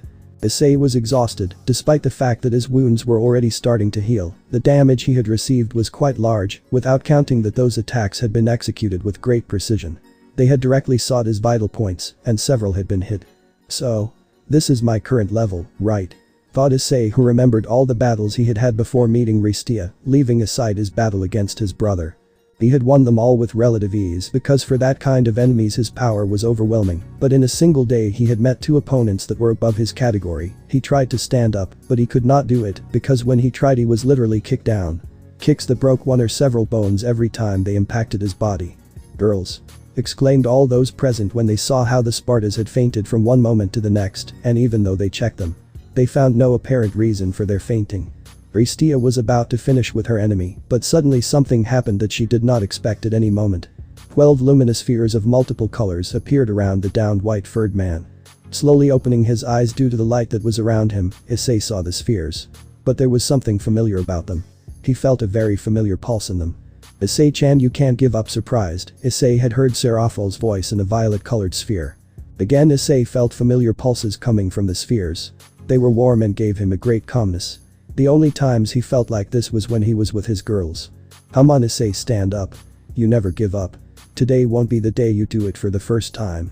This time Issei was sure. Those spheres were his girls who had somehow managed to reach him. He felt the insecurity and the air of defeat drifting away, being replaced by confidence and hopes for victory. Sarah-chan. Lilith. Girls. Said the white-haired man while he slowly began to stand up as the spheres began to spin around him. You are right. I have never given up and I won't do it today or ever. Issei began to expel his aura, but this time it was different. His aura was very bright. Thanks to this aura he could see Ristia, who was looking at him surprised. You are right Ristia, but we don't try to push away the darkness around us. We live in a world of darkness, but we shine to show that we are alive, and we don't let the darkness swallow us. Issei exclaimed as he clenched his right fist tightly. The 12 spheres fused with the white-haired man's right arm, breaking Ristia's darkness lock, revealing how Issei's devil bringer had turned completely golden, just like the aura that currently surrounded his body. It's impossible, no one could escape from my darkness lock. Ristia exclaimed in surprise. Who are you? My name is Issei Sparda. Exclaimed the white-haired man, while from his devil bringer multiple golden spheres came out in the direction of the girl who made a sphere of darkness appear and used it as a shield to block the multiple spheres that were currently hitting her shield with great force. Aya. Exclaimed the white-haired man, while his support foot was sinking into the ground due to the high force of his attack, but still failed to break the girl's defense. Materializing his boosted gear, he began to gather energy and transferred it to his right arm. It was nothing more and nothing less than a level 20 boost. One last. Ha! Exclaimed the white-haired man while for a few seconds his appearance changed again to a demonic one. Finally the white-haired man managed to break Ristia's defense, sending the girl flying towards where one of the walls should be, hearing how she was forcefully rammed into the wall, breaking the palace of darkness into 1,000 pieces. Approaching with speed, Issei delivered a powerful right to Ristia in the stomach, applying such force in his blow that it shattered the girl's armor, giving her another punch in the same area. The white-haired man made Ristia vomit blood and fall into unconsciousness. Several minutes had already passed since the fight had ended. Issei's devil bringer had returned to his normal appearance, and the white-haired man was resting next to the still unconscious Ristia, who after a few more seconds began to wake up. Looking to the side, the girl could see the white-haired man who was looking at her between serious and amused. You said your name was Issei Sparda? Asked Ristia nervously. That's right. Answered Issei simply. Then? Said the surprised girl. Yes, I am the son of the Dark Knight. Said the white-haired man, leaving the girl stunned. The son of the master? Said the girl, quite surprised to the point of stuttering. That's right, Ristia. Answered the white-haired man. But what happened to the master? Asked Ristia. He died. Said the white-haired man, saddened because it hurt him to know that his real father had died. Hearing that from the white-haired man, the brunette started to shed tears. At that, the white-haired man hugged her tenderly. Ristia was crying in pain because the man she admired the most had died. She wanted to tell him so many things when she could leave the tower and apologize for having done that in the past. Yuaya. Master. Sniff. Why? Cried Ristia with a broken heart. After a while of crying and venting for the death of her master and the most important person for her, Ristia looked at Issei to hug him, burying her face in the white-haired man's chest. Thank you for letting me vent, Issei. Said Ristia. It's nothing. Said the white-haired man with a smile that made the girl blush. But who told you that information? Asked the brunette. Bullock. Answered the white-haired man. So you already met him? Said the surprised girl. Yes, we fought and he fell under the blade of my sword. Said the white-haired man. How did it happen? Asked Ristia, listening to the white-haired man who explained to her how things happened. Ristia was a little sad because she liked Bolverk, but she was also disappointed in him because he had left the teachings of Sparda. Something that she followed as a creed. But seeing Issei a bit sad, she embraced him lovingly. Come on, don't feel bad. Bolverk-kun chose that path when he left the master's teachings. Said Ristia. Thank you. Said the white-haired man, hugging her in return. Ristia separated from the white-haired man and went to look for some kind of box, from where she took out 2 glasses and a bottle, returning to Issei, who was sitting on the stage, looking at how the place had been after their battle. Do you like wine? Asked the girl. Yes, I don't drink much, but I like it, answered the white-haired man. Ristia poured 2 glasses, one for each of them, making a toast with the white-haired man taking a sip of the liquid they tasted. It must be said that the Grimoire and Sparda were extremely jealous because right now the girl was very intimate with the white-haired man. I hope you like it, it has been aged for more than 2,000 years, explained the brunette. That time has settled very well, said the white-haired man. The two sat there for a while, taking advantage of the moment. Ristia sat on Issei's lap, something that neither the Grimoire nor the Sparda who were watching the scene liked. Devil may cry. That spirit. She's a freeloader, exclaimed all the residents of the white-haired man's house shop extremely jealous while expelling a large amount of dark aura that made the others quite nervous. Buried opera team and Nigru. Who is your master, by the way? Ice. Asked Ristia, curious, feeling quite in confidence with the white-haired man she barely knew. Ryu. Answered the white-haired man, leaving the girl he was with in shock. 3, 2, 1. Exclaimed Ristia, quite astonished as she did not expect her superior to be the white-haired man's master. Since we're done fighting, could you tell me what you are? I know you're not a fallen even though you have those wings. You give off a dark aura. I see that you are quite perceptive, my beloved, said Ristia seductively as she glued her breasts to the white-haired man's chest. My beloved, said the white-haired man curiously. You're going over the top. Both Ristia and Issei could have sworn they had heard that scream in the distance, but it seemed silly to them since they must be several meters underground. I am a high-level spirit of darkness, Ice. Ristia replied to the white-haired man's earlier question. I see, said the white-haired man. Now, you have a second chance in this world since the devils are no longer present as before. What will you do? I will follow you to the end of the world. As long as I am by your side. I give you my heart, said Ristia. Meanwhile Rias felt jealous, impotent but above all sad. Because she longed to be this close to the white-haired man. Ice. I will make a spiritual contract with you. Spiritual contract. Spiritual contract? Issei asked with a huge question mark above her head. Yes, it's when a spirit gets a master. I want you to be my master. With your father I never did this. But now that I met you, I want to be your contractor spirit, said the brunette. Contractor spirit? Asked Issei to listen to Ristia, who explained about spirits and elementalists. I accept, what should I do?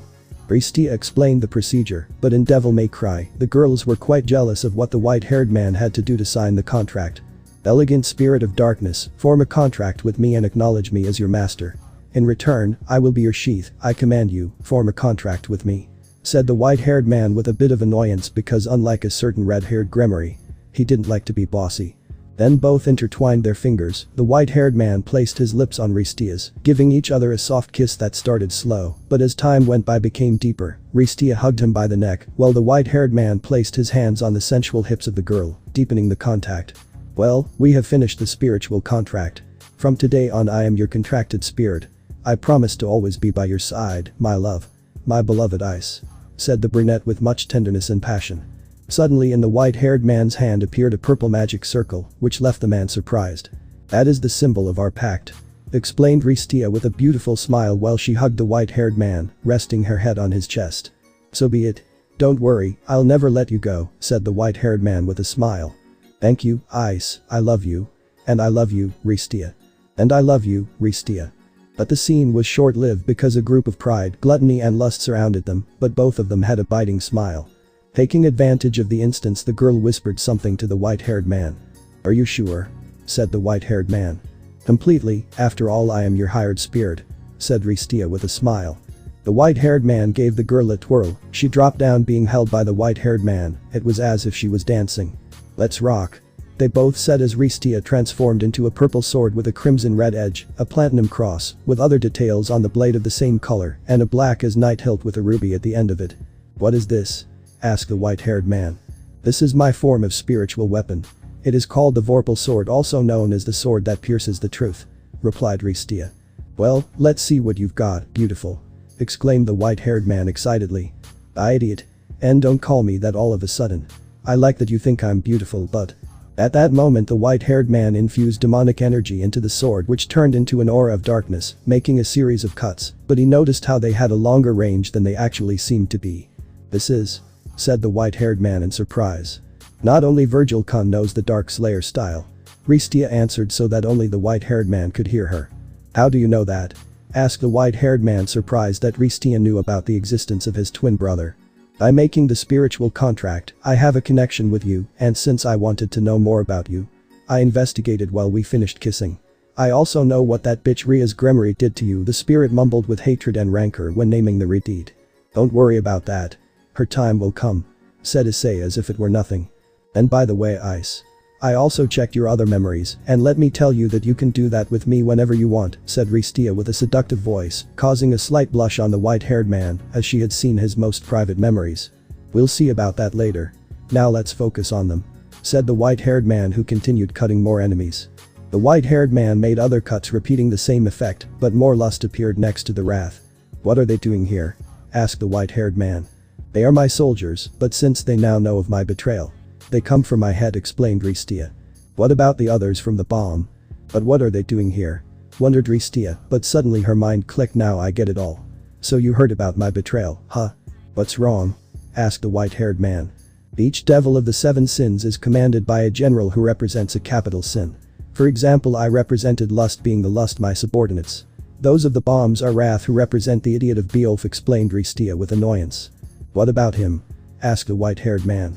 He's a complete imbecile and a huge conceited person, besides he has a score to settle with the master. I see.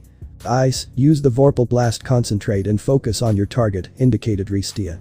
The white-haired man concentrated, black rays ran along the blade of his new sword, the boy extended the sword, discharging a shot of black lightning that split into several more, attacking the lust, turning them into dust, while the body of the white-haired man. Then, Issei began to shoot at the wrath to destroy them. Wait, Ice, stop, Ristia said. Why? Said Issei. Because of our battle, the opera house is quite damaged. If any of them explode, we will be buried, explained the white-haired spirit. So how do I stop them? Use the arc blast, it's like the drive, but you'll use dark energy that won't leave any of them behind, explained Ristia. Okay. Arc blast. Exclaimed the white-haired man, launching 3 slashes of energy that killed the enemies. You are amazing, Ristia, said the white-haired man happily. You don't say that. You embarrass me, said Ristia. Come on, you are pretty, smart and lethal. You are an excellent girl as a beautiful weapon, indicated the white-haired man, but what he didn't know was that Ristia was read from the comments. Really, Issei was praising her. Which of course she loved it. Moo. If you say those things, you're going to make me fall in love with you, my love. Well, now I'll use. Wait. I still haven't taught you a special skill I created in my years as your father's student.